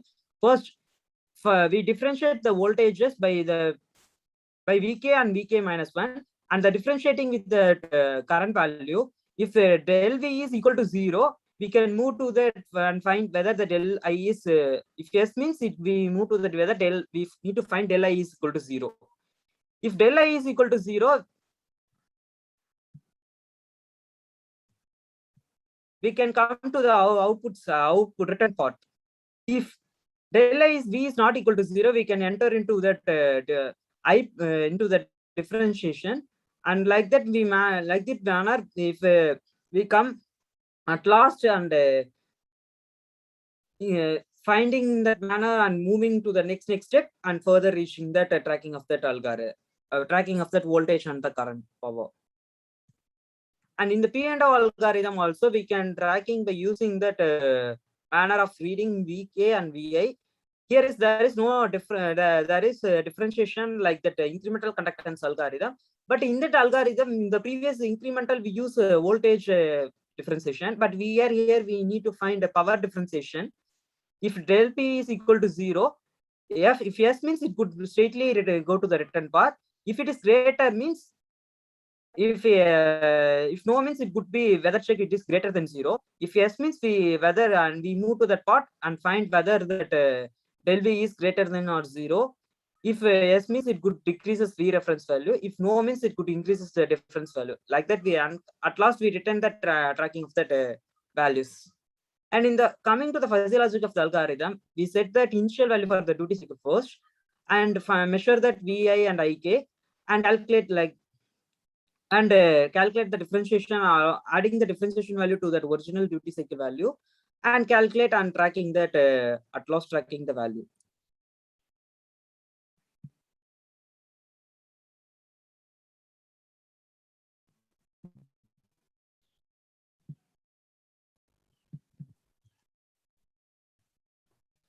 And here we are did some simulation part in that MATLAB for the 3 algorithms by using by comparison of both single channel and the 4 channel, and also that we mentioning that which algorithm is the best for the tracking that stimulation part.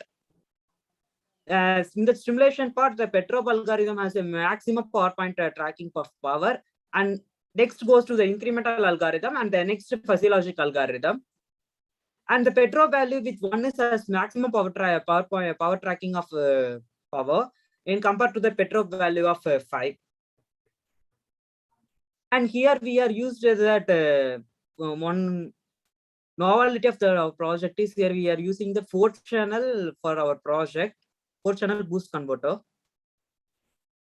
And the future work is to make 4-channel converters with a variable pass of like SMPS, and if possible like auto transformer for like DC we need to make for the like AC. We now till now we have AC auto transformers. For DC, with the help of this channel type of converters, we if possible we can make auto transformer for DC also.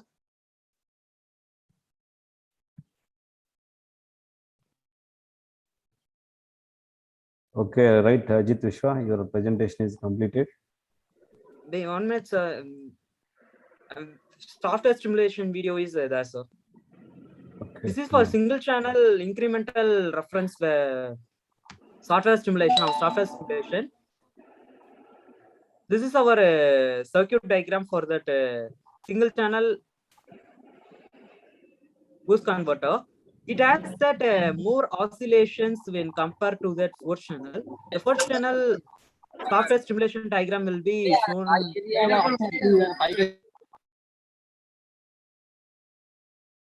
We can see that there could be more oscillations when compared to that 4th channel. This is also one advantages of our project. And coming to the next part, the 4th channel. This is our 4th channel. We have only one PV array source as an input, and we are taking as 4 output sources, and they are reading that same value as the output, like single channel. And it's our MATLAB code for that incremental algorithm of 4th channel.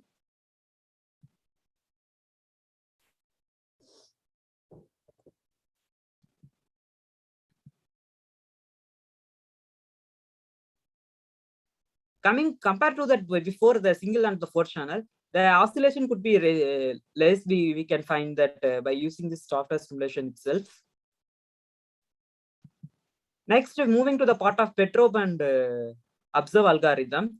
It's our Petrov and observe algorithm circuit diagram, and it's our MATLAB code for that Petrov and observe algorithm at Petrov value 1. Coming to that output waveform, voltage waveform results.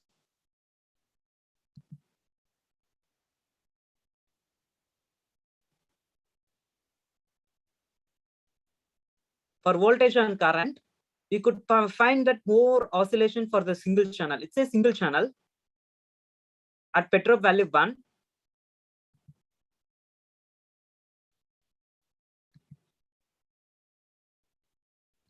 And it's a single channel Petrov and observe algorithm for at Petrov value 5. And it's the code for that Petrov value 5.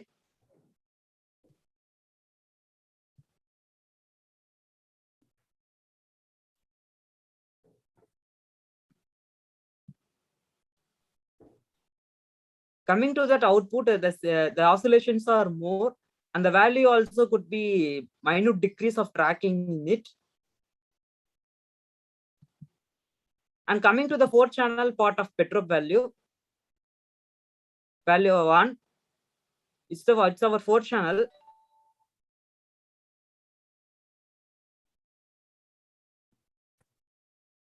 Circuit diagram.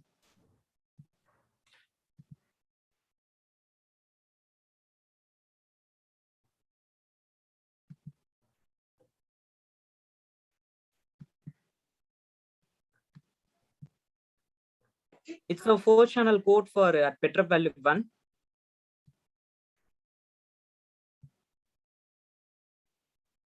Coming to that output waveform results of voltage and both current, there could be slight more oscillation at the beginning, and at that ending part, there could be less oscillation and gradually leads to the straightened line in the Petrov and observe algorithm.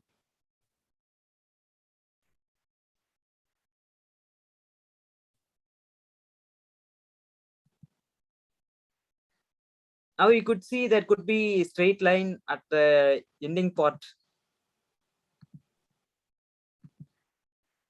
At Petro Valley 5, we are also stimulated that our MATLAB software stimulation. It's the circuit diagram for 4-channel. We can see that the same output voltage from that start to beginning we can get as a voltage. Input voltage is 30 voltage, but in output we can get 150 in 4 channels. It's the code for that Petro value at 5.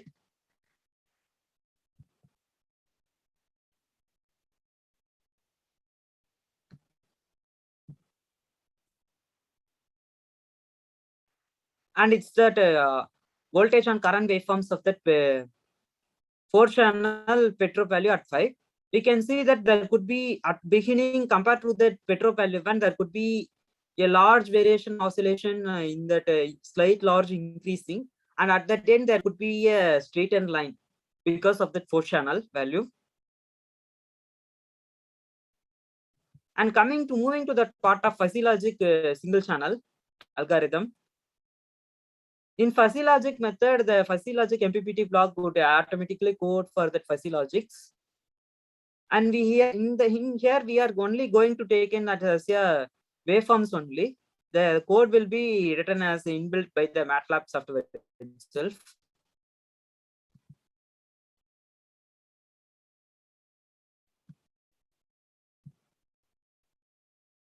This is our waveform results for voltage waveform. There could be a pulse in pulsation with pulsating DC like waveform we can get. So only when comparing with this 3 algorithm, comparing with the 3 algorithm, first algorithm is Petrov and observe algorithm is better, then incremental, then fuzzy logic. It's a 4-channel fuzzy logic algorithm.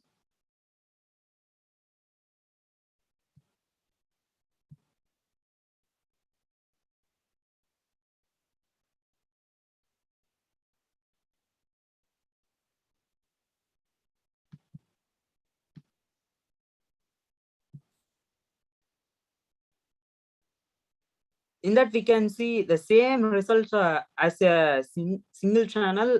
There could be reaching down to 0 is very less when compared to the single channel. There could be above 0, it could be like a pulsating waveform. So only we say it is not it's a not efficient algorithm when compared to the Petrov and observe algorithm and incremental algorithm. So only we are mentioning fuzzy logic is not a better algorithm.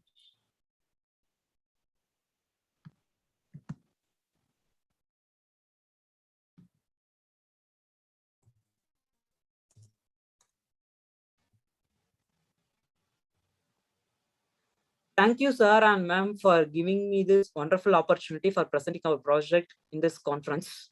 Any queries, sir and ma'am? Hello. Sir. Hello, are you listening my voice clearly? Yes, sir. Can you suggest what is the difference between boost converter and buck converter?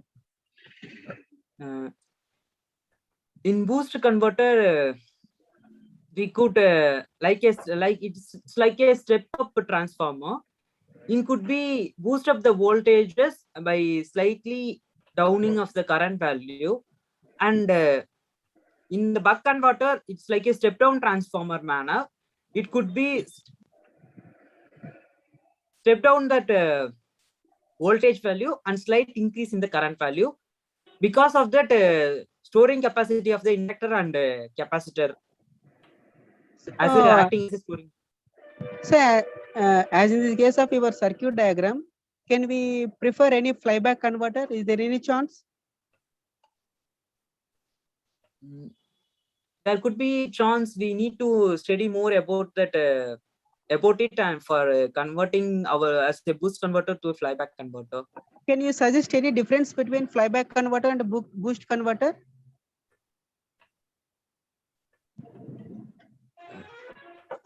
In fly,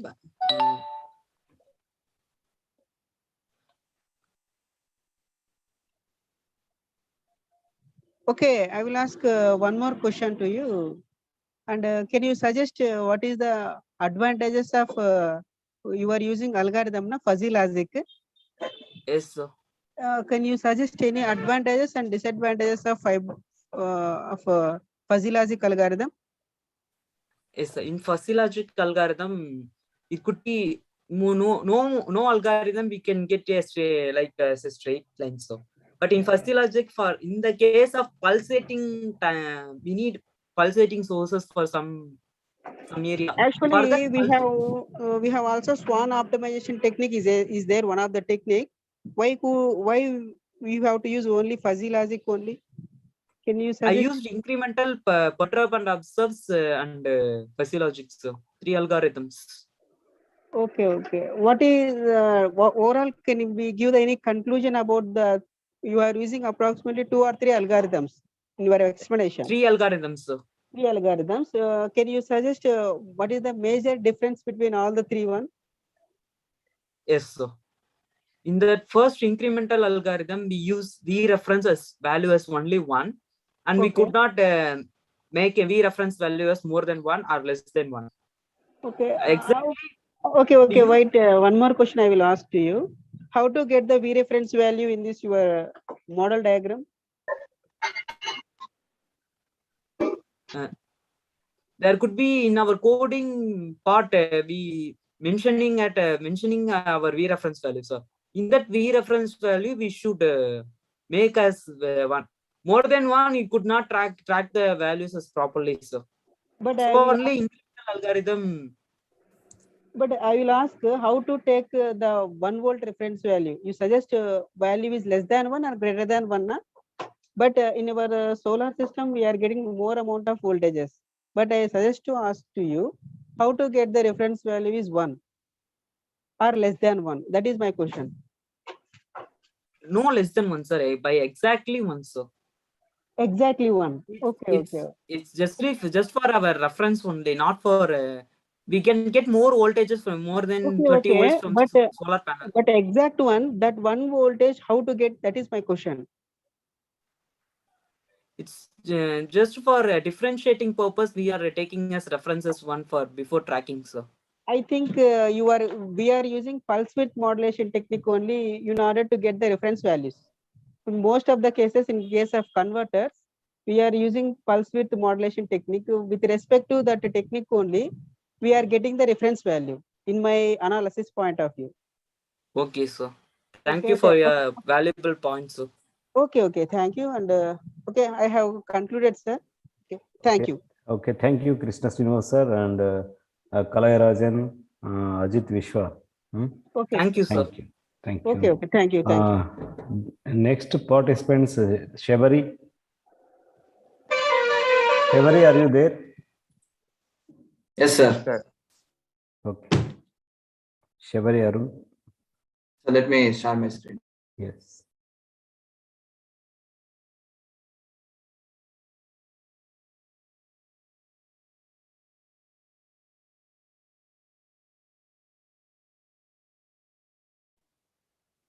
Hi everyone.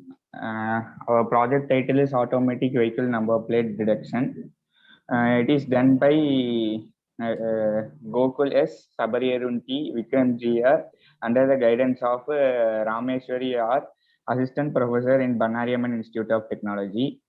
In biography, Gokul S, Sabariyarun T, Vikram GR, pursuing Bachelor of Engineering specialization in Electronics and Instrumentation Engineering from Banariaman Institute of Technology.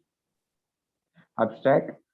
Traffic surveillance systems includes vehicle detection, which entails the detection and the recognition of vehicle number plates. Vikram, please move to your proposed work, automatic Yes, vehicle number plate recognition.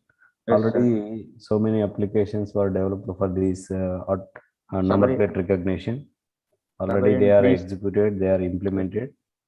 Now, what is your what is your specialization when compared to the other systems? Sir, 1 minute. Sabariyarun. Sabari Arun. So screen 1 minute. Sabrine, please explain the working process. Sorry, sir, some internet trouble, sir. Okay, right. Please directly go to your work, your proposed work. Sir, in first in step 1, we have to collect the image from the surveillance camera. Then the image is processed to the YOLO algorithm. In general, YOLO algorithm is used for object detection. In our project, we used the YOLO algorithm to detect the number plate of the vehicle. So YOLO algorithm employs a neural network to recognize the number plate. Neural network is majorly used to recognize the underlying relationship in the set of data. We employed data approaches to achieve the best precision outcome. So in step 2, after the YOLO algorithm is processed on the image, it will generate the set of numbers. Based on that numbers, the image is cropped. The input image is cropped. After that, the cropped image is get the set as an input for OCR algorithm. In OCR algorithm, converts the cropped image into character image by using optical character conversion. These characters are represented by zeros and ones, also known as binary conversion. To generate a character as a text form from the number plate, we also have to process another process called feature extraction. After that, generated text from the OCR algorithm is used to search the database for core information, and it will display on the screen, sir.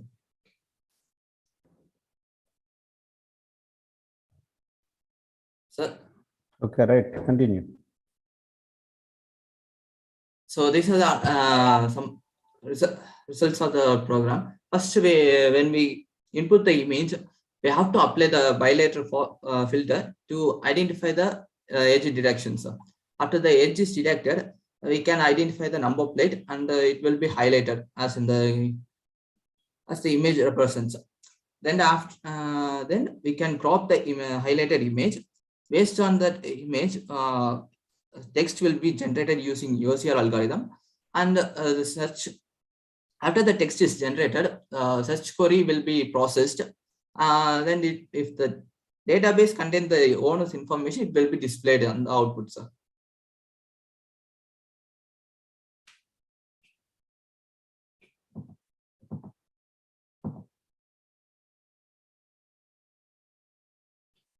Hello, sir. That's also. Okay, right. Vikram and Shabari Arun. Right. Thank you. Any other participants? Renu Yadav is there? Renu Yadav, are you there?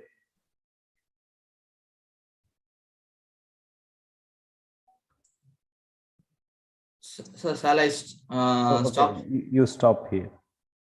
Stop sharing. Renu Yadav, are you there?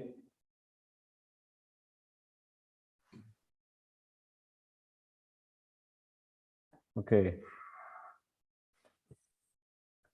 Nagajyoti madam, I think all the participants has presented the papers. Please take over. Ma'am, still one presentation. That's what. Is it Narasimha? C. Pawan Kumar, sir. Okay, fine. Yeah, please carry on. Thank you.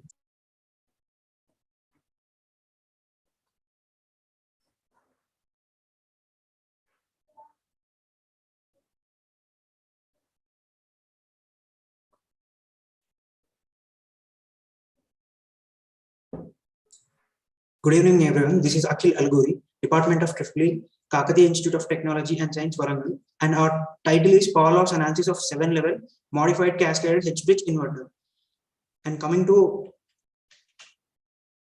abstract, multi-level inverters are widely used in high voltage applications and medium voltage applications.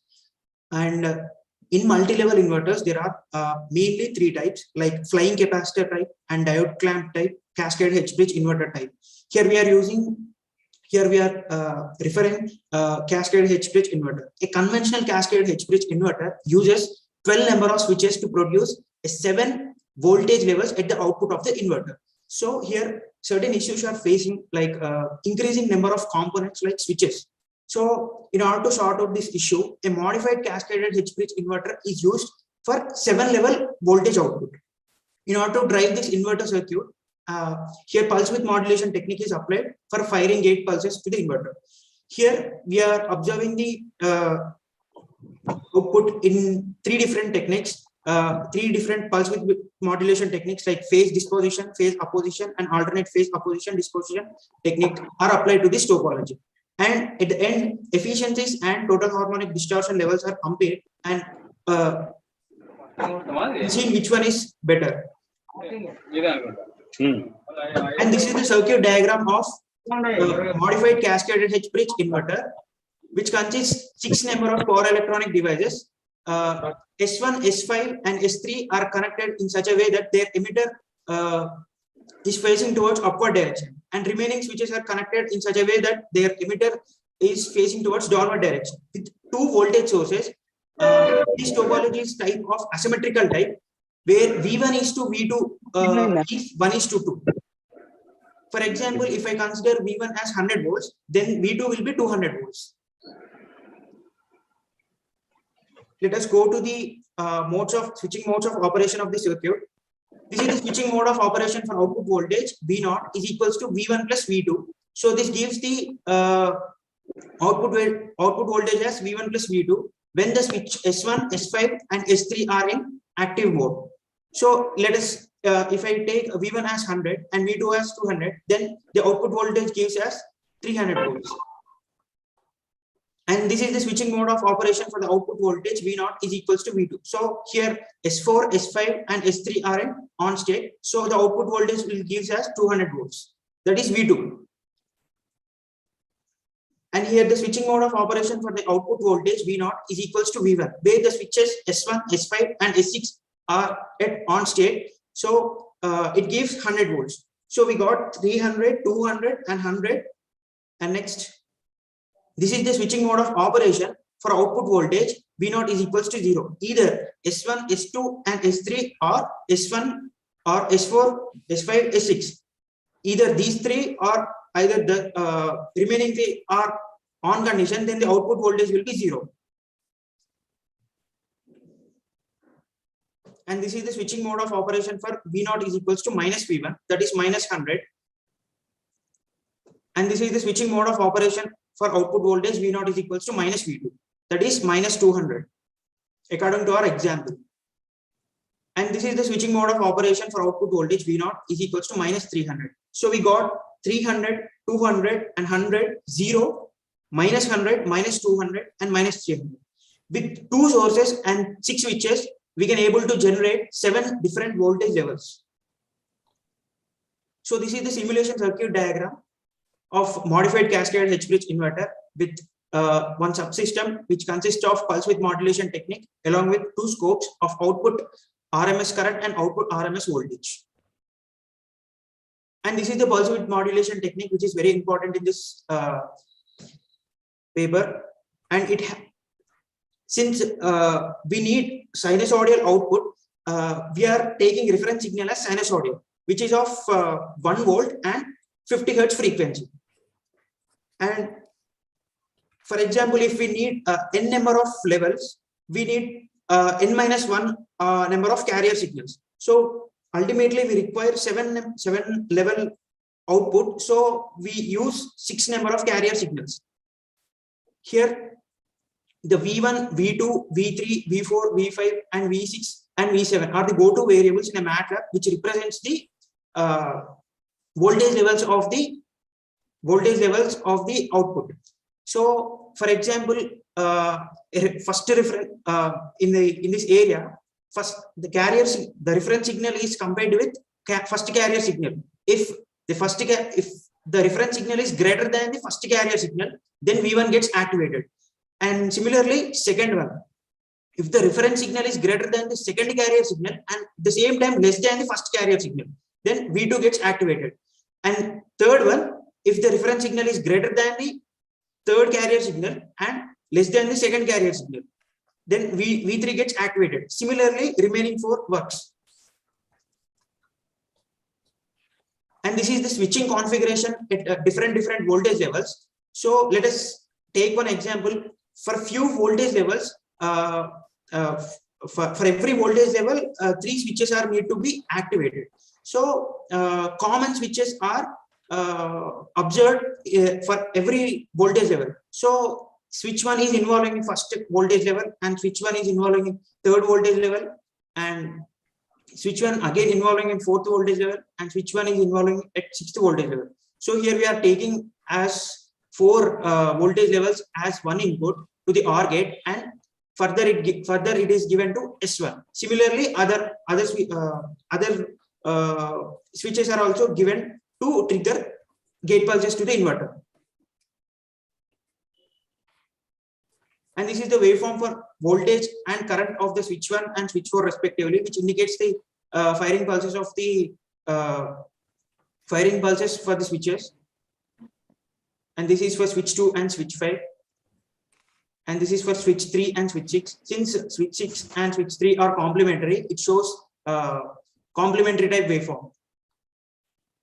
And this is the output voltage and output current of the inverter.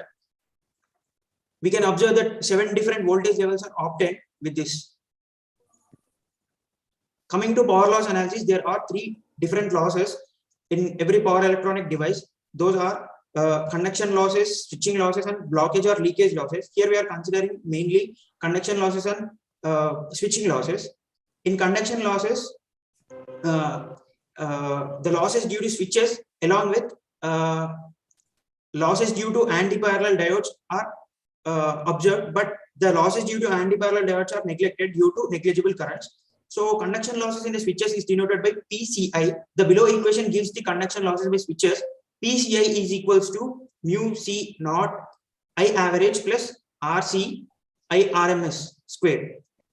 This gives the power loss, conduction losses of every switch. This mu C E naught and RC are the constant values which can be obtained from the data sheet of IGBT. And I average and I RMS can be found through simulation of modified cascade H-bridge inverter. And the values of mu CEO and mu C naught and RC are 0.0054 and 0.8 ohms. And this, coming to switching losses are observed in the switches and diodes that are connected in anti-parallel for switch, and the switching losses in the switching loss in anti-parallel diode is also neglected since due to negligible currents. And switching losses in these switches are considered in this analysis, and it is denoted by PSW. Here the following equations gives the switching losses due to switches, and the equation is PSW is equals to E on plus E off into switching frequency. Switching frequency is nothing but the carrier frequency which we are using for carrier signals in the pulse width modulation technique. In this analysis, we are the carrier frequency of the repeating sequences are 2 kHz. E on and E off are the constant values that are obtained from the data sheet of IGBT. Those are 1.21 watts and 0.55 watts. Based on these two losses, total losses can be calculated, and the input power can be calculated. From this power, from this efficiency can be calculated. And this is the total harmonic distortion levels of inverter when phase disposition technique is used. So THD levels is around 18.91, and for phase opposition technique 17.39, and for alternate phase opposition deposition technique 19.77. From this, I can say that in terms of total harmonic distortion for this modified cascade H-bridge inverter, phase opposition technique gives least amount of total harmonic distortion level with efficiency of 96.91%. Whereas other two like phase disposition and alternate phase opposition disposition gives 98% approximately. In conclusion, A modified cascade H-bridge inverter with 3 different pulse width modulation techniques is obtained with 7 different voltage levels with least total harmonic distortion levels and greater efficiency. In this topology, the number of switches are less compared to the conventional one, whereas conventional one uses 12 number of switches to obtain 7 level, whereas coming to here, only 6 number of switches are used to obtain 7 levels. So ultimately, it reflects in reduction of cost and weight of the inverter. In terms of efficiency, PD PWM technique and APOD PWM technique offers higher efficiencies, whereas in terms of THD levels, PO phase opposition technique offers least among all. That is 17.39%. And these are the references. Thank you. Next, safe maatladam.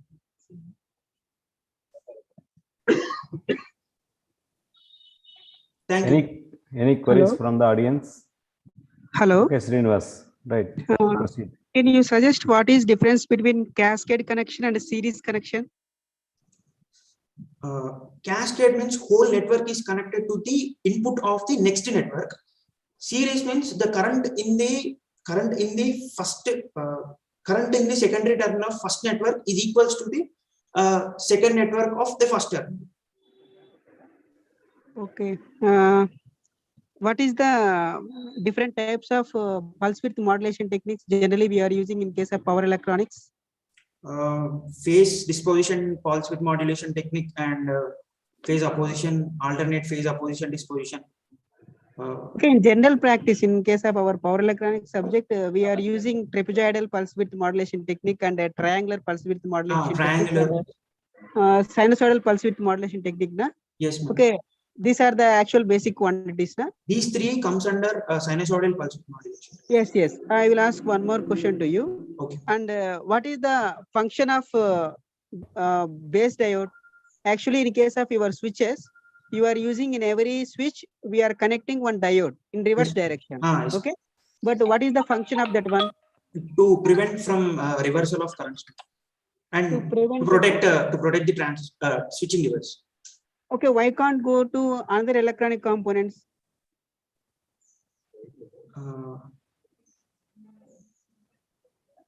Next, I will ask one more question. So what is the difference between IGBT and MOSFET? In case of switches, you are using IGBT, na? Yes, ma'am. Here we are using analysis on IGBT. For MOSFET, the frequency range will be increasing. Okay, what is the difference of IGBT and MOSFET? IGBT is works with the principle of insulated gate. Actually, I suggest the answer for this one. Actually, whenever you have to go to high amount of frequencies, megahertz, we will be go through the concept of MOSFET. Yes, ma'am. Okay, that is the main reason. If you go to switching losses, in order to reduce the more amount of switching losses, we have to go through the concept of MOSFET.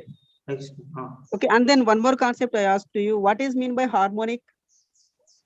Harmonic is multiples of frequencies. Multiple of frequencies. Again, nothing but if you generate more number of frequencies, what it will be happen? THD levels increases, man. That's what the carrier frequency is considered as 2 kilohertz. If I go for 4 kilohertz, then the total harmonic distortion is increasing. Okay, can you suggest the definition of total harmonic distortion?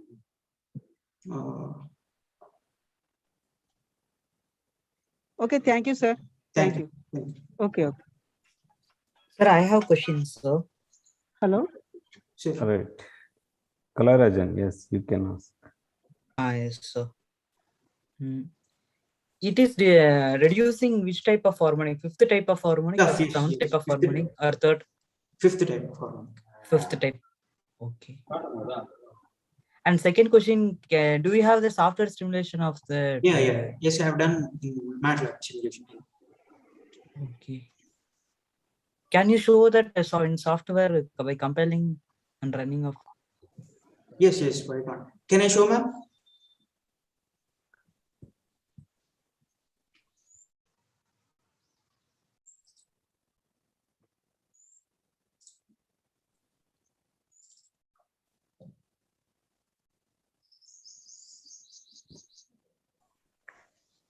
I think okay. With the time you can later share with him, no? Okay. Thank you. Yeah.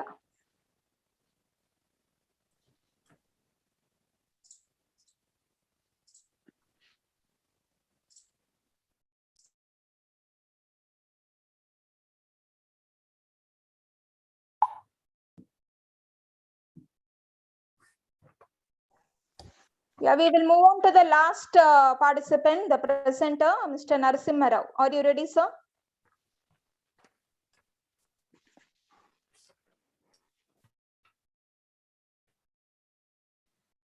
Yes, ma'am. Am I audible, ma'am? Yes, sir. You are audible and also slide also visible.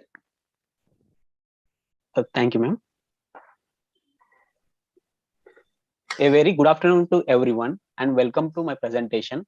My name is Harish. First of all, let me thank you all for coming here today.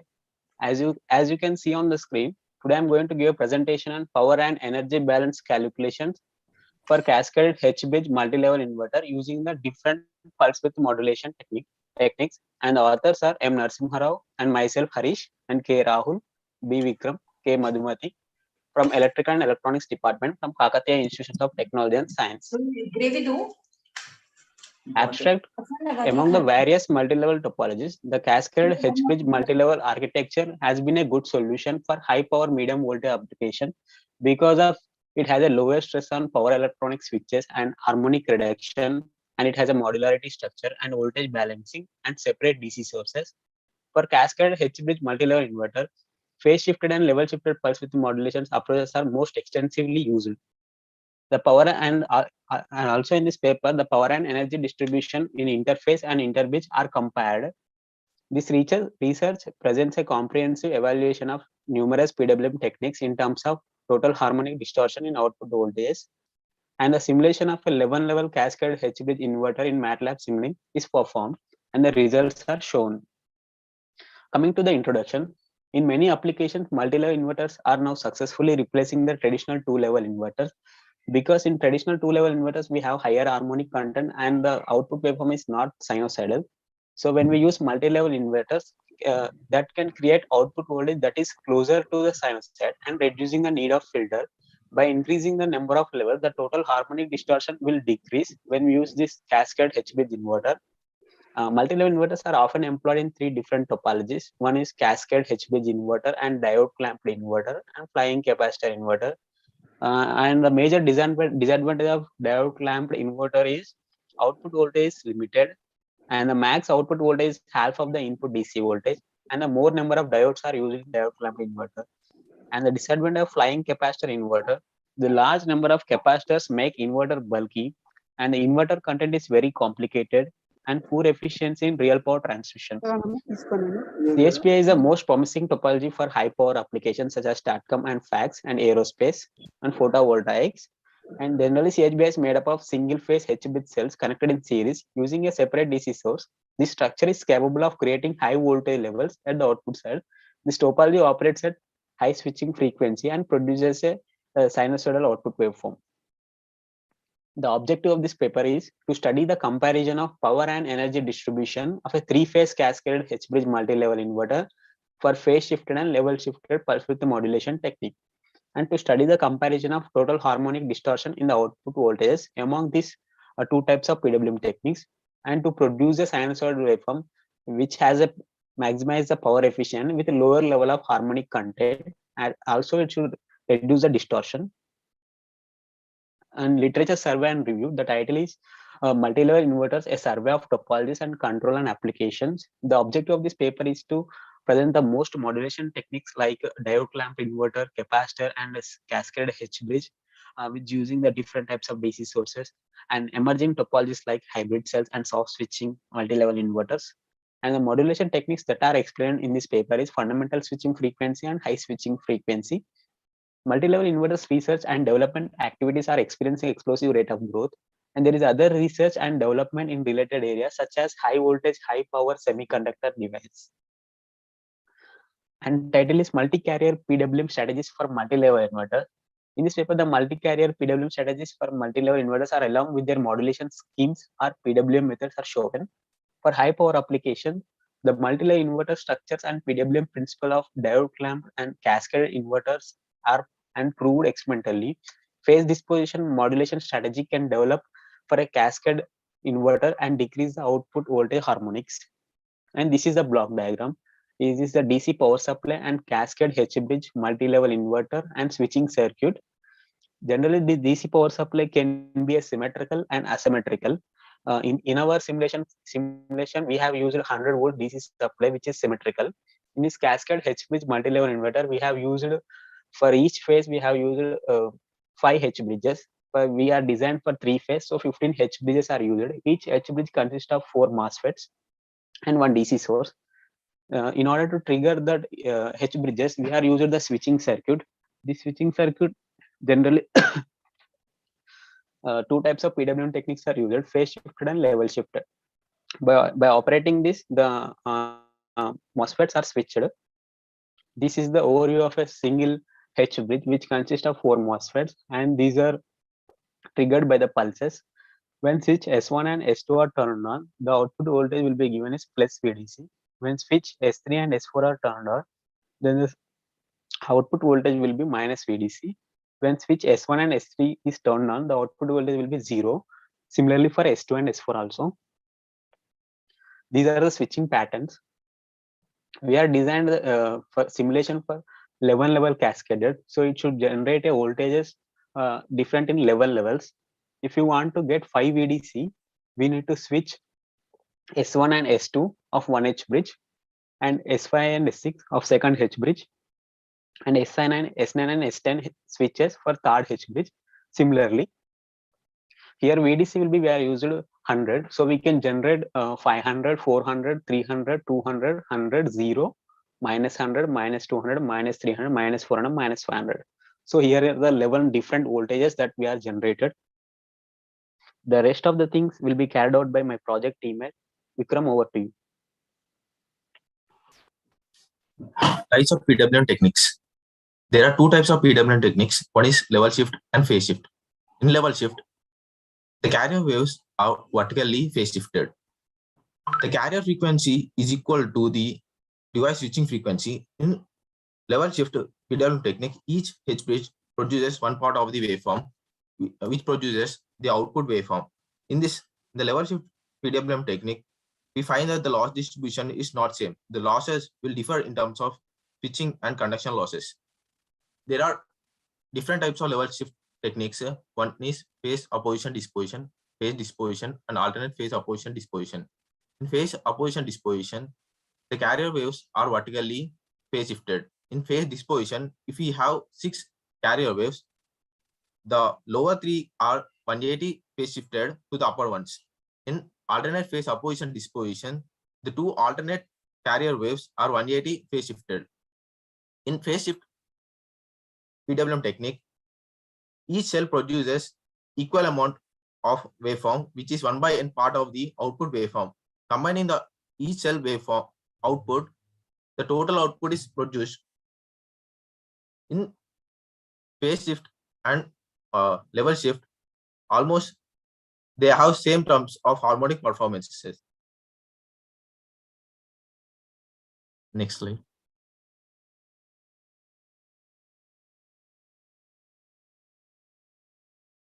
Comparing the phase shift and level shift. In phase shift, the phase voltage is 490 volts and line voltage is 890 volts, and total harmonic distortion is 5.79%. In level shift, the phase voltage is 491 and line voltage is 891.1, and the total harmonic distortion in the level shift is slightly greater than the phase shift, that is 5.82%. Comparing the interface and intercell average power, in level shift phase disposition PWM technique, in R phase, if you see in cell 1, it gives 4.606 kilovolts, in cell 2 4.391 kilovolts, as so on. In cell 5, it gives 1.390 kilovolts. Comparing the cell 1 and cell 5, there is an imbalance in the intercells of the level shift phase disposition PWM technique. The average power of the level shift phase disposition technique is 3.4952 and the total power is 7.476. Comparing the level shift and the phase shifter, we can see in each cell, in level shift, there is an unbalance in the intercells, but in phase shift, The cell 1 has 3.498 kilovolts and cell 2 has 3.493 kilovolts. Comparing all the phase shift PWM technique and level shift, there is a balance in phase shift, but there is an unbalance in intercells between the level shift pulse modulation. As we can see, in as same goes to the average energy. In cell 1, it used 92.10 kilovolts in R phase, and comparing with the cell level 5, it used 27.81 kilovolts. In this technique, the energy between the interbridge, but it produces balanced energy and energy between interfaces.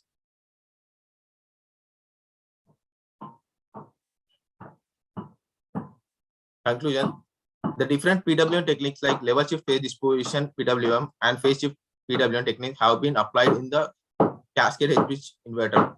Level shift phase disposition PWM technique produces unbalanced power and energy between interbridge.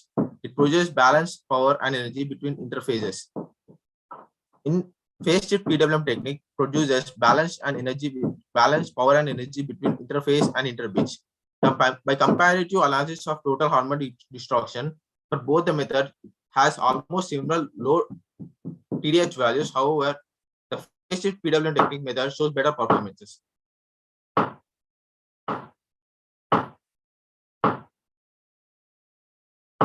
These are the different papers. Thank you for giving me this opportunity. Thank you.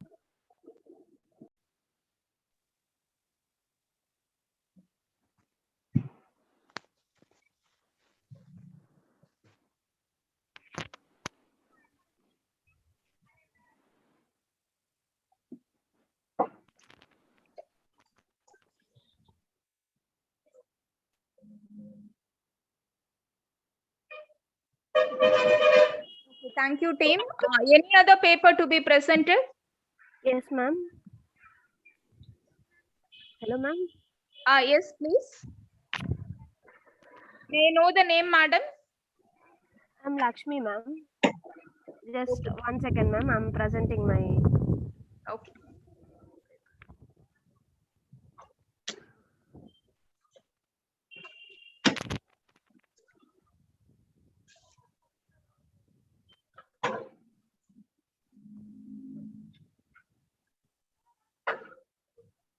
Is it visible, ma'am? Yes, madam. Visible. Okay, understood. Carry on, madam. Good evening, everyone. I'm Lakshmi. I'm pursuing MTech final year in the Kids College, Warangal. I'm going to give a presentation about my paper that is a cascaded H-bridge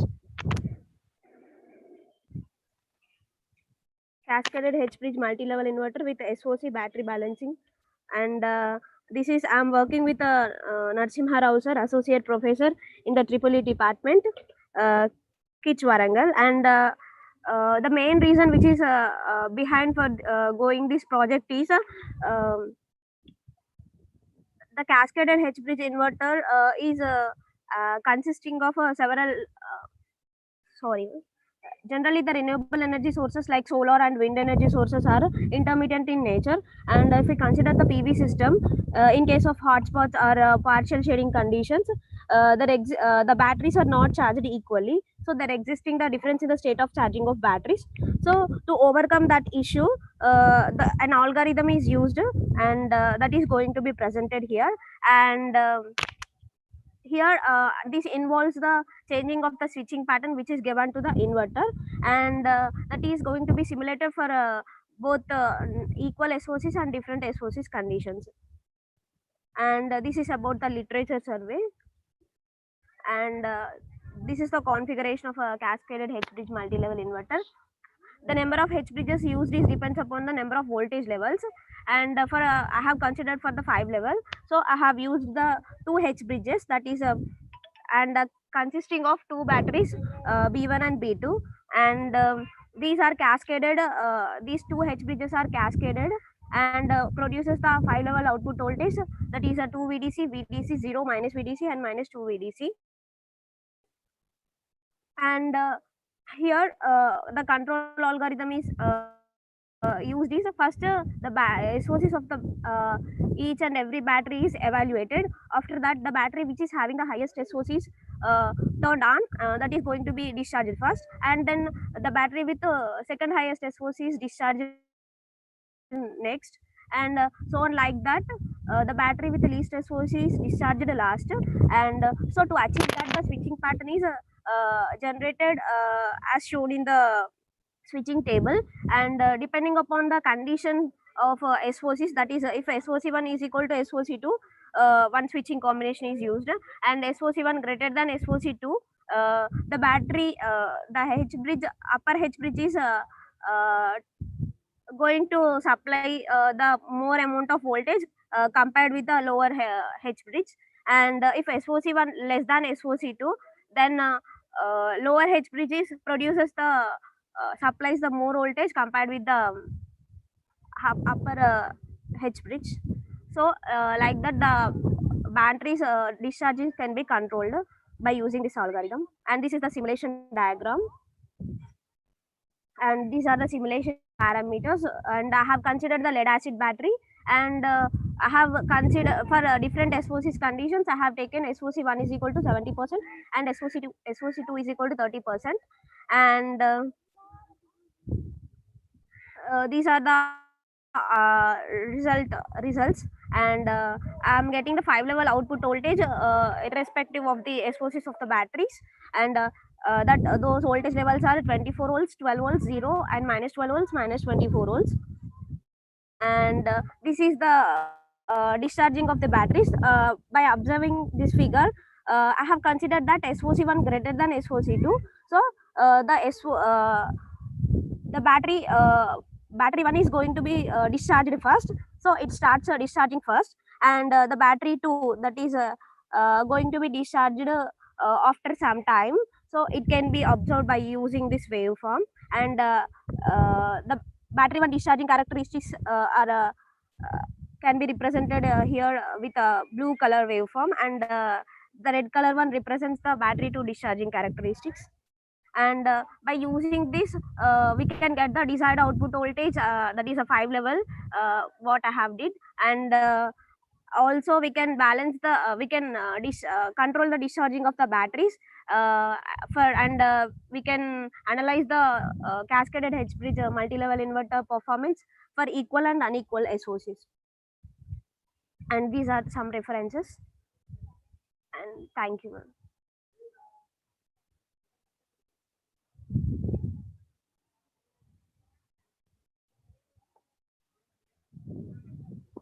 Hello. Yeah, thank you, madam. Thank you, ma'am. Any questions from the session chair or the participants?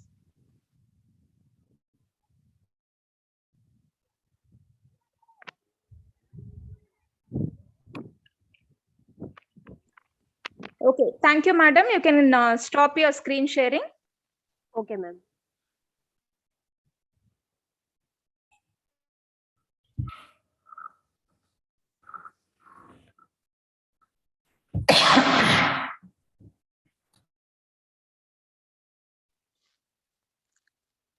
So all the technical sessions have been completed, and we have come to the final session, the valedictory program of the 2-day international conference on research and innovation in science, technology. Is there any other paper to be presented? You can please tell me immediately, because we are going to start the valedictory. And I request all the participants to kindly mute your audio and also video. Thank you. So we had the 2-day international conference where we had 4 technical talks by eminent speakers, Professor Thamari Selvan, NIT Trichy, Dr. Dipankar Paul, BITS Pilani, Professor Eri Yulian from UIGM Indonesia, and Dr. Kiran Nair, ADSM UAE, and they have all briefed about the recent trends in science and technology, also the research and innovations, and all the speakers mainly stressed the importance of research for our career growth and also for the societal benefit. And the delegates and participants across the globe from various countries, they participated and presented the papers. And in many streams, engineering, science, technology, agriculture, environmental, and all the fields have been covered during the 2-day conference. And as our speaker said, already if something is there and we are doing it, it is not research. We have to find out something new. It may be a process, it may be a product, anything, but it should be new. And so the main purpose of the conference is also to exchange and discuss the current trends in research and innovation. And in this particular aspect, all the delegates have done a wonderful work, and you all have become very successful in presenting the papers. And the quality papers presented by the delegates will be published in the journals by IFERP. So if you have any queries regarding the paper publication, you can always contact IFERP. And I think all the participants are aware of Mr. Abhinash and the contact number. And our session chairs, Dr. Ramanujam sir, Dr. Ramesh Babu sir, Dr. Ranganath sir, and Dr. Ramesh sir, they have assessed the quality of research work, the way how the papers were presented, the scope of the findings, and based on all these parameters, the best papers have been selected. And of course, all the delegates have done a wonderful work, and it was very difficult for the panel to judge the papers also. So now we are going to announce the best papers in every stream. As I said, all the papers have got more marks. The best comes in 0.5 difference or 0.2 difference. So now I'm going to announce the best papers on behalf of the Best Innovation University and IFERP. So on the first day of the conference in technical session 1, held in the morning, the management stream, the best paper goes to testing the volatility and spillover effect between Wales cryptocurrencies evidenced from emerging markets by Mr. Rajkumar Chavan. So congratulations. The best paper presented by Mr. Rajkumar has been selected as the best paper. Then coming to the technical session 2 held yesterday afternoon, which includes the biological, physical, agri-sciences, and environmental sciences. The best paper goes to impact of temperature regimes on chickpea productivity by Mr. Adisesha. So the best paper award goes to Mr. Adisesha. Congratulations. And the second day of the international conference, in the morning session, which is CSC and IT stream, the best paper goes to detection and classification of anomalous objects, an analysis and open issue by Mr. Jayendrath R. Mangrolia. So congratulations, Mr. Jayendrath.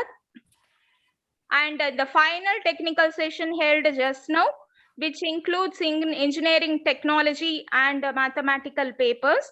The best paper goes to ergonomic design improvement of ice cream carts for better posture and movement by Ms. Aliza Nicole. So congratulations, Ms. Aliza Nicole. The best paper has been selected as yours. So congratulations to all the delegates, not only the best papers, congratulations to all the delegates, because the first move is important.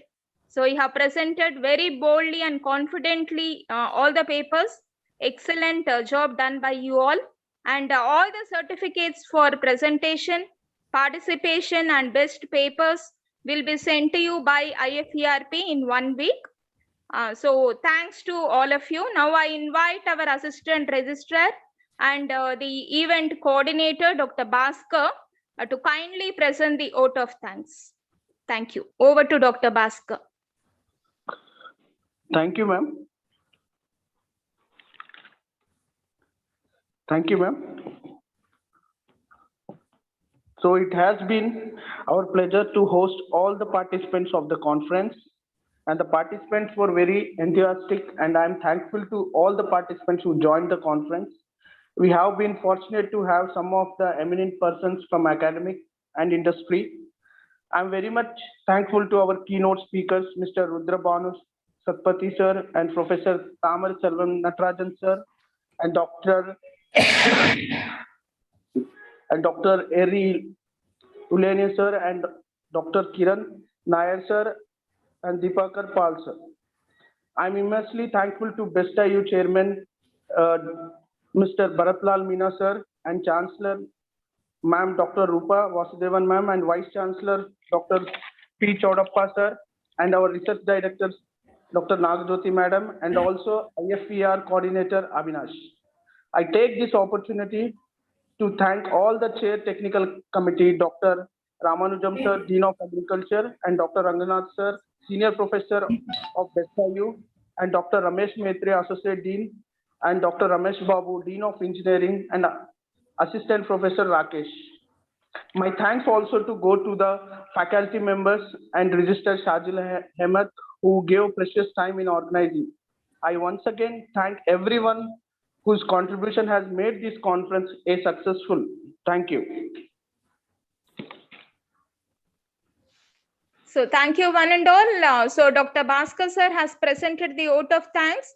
And from the conference side, from the Best IU and IFERP, we also thank Dr. Bhaskar sir for wonderfully coordinating not only during the conference, but before also in certain works. And a special thanks to Mr. Abhinash, who has been doing the minute-to-minute coordination in a wonderful way, that too in a very cool way. So thank you, Dr. Bhaskar and Mr. Abhinash. And thanks to all the participants. So hope we will meet in another occasion very soon. So best wishes to all. Yeah. Dr. Nagjyoti, am I audible to you? This is Ramanujam. Yes, sir. Please, sir. Carry on, please. This is only just to congratulate you, Nagjyoti. You have taken a lot of pain to organize it very nicely. And my best wishes and congratulations for doing this job very nicely. All the best. Thank you very much. Thank you so much. Yes, sir. Thank you, sir. So best wishes. Am I audible? Yes, sir. You are audible, sir. Ma'am, regarding, can I get a YouTube live stream link, ma'am? Yes, sir. We will share it. Yesterday's link and today's link also we will share it, sir. Okay, ma'am. Ma'am, regarding that conference certificates and publications, I have doubt, ma'am. Sir, 1 second, sir. Mr. Abhinash, if we can share the YouTube links in the chat window, it will be easy for everyone. Yes, ma'am. Yes, ma'am. I will share. Yeah, fine, sir. I think they have some doubt regarding publication. Please ask, sir. Yes, ma'am. Yes, yeah, ma'am, in the participation agenda list, there could be, we are 3 members of our team, ma'am, including our faculty guide. Yes. But in the participants list, there could be only one of my teammate, Ajit Vishwa name is mentioned in that, ma'am.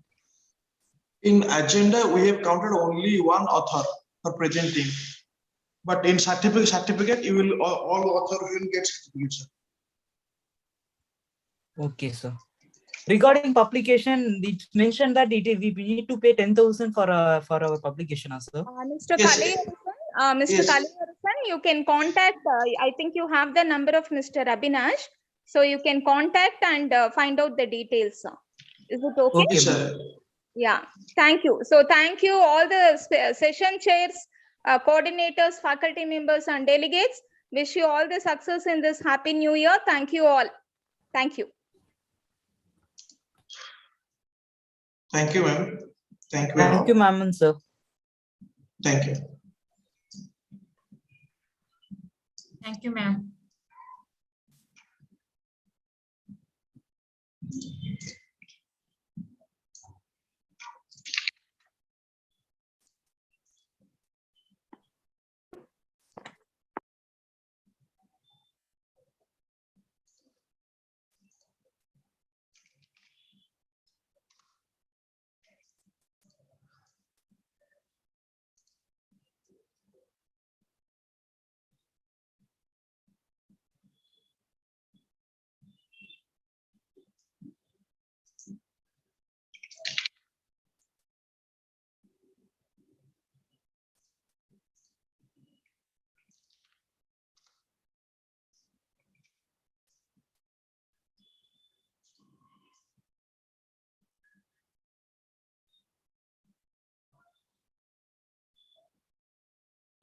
Thank you, ma'am.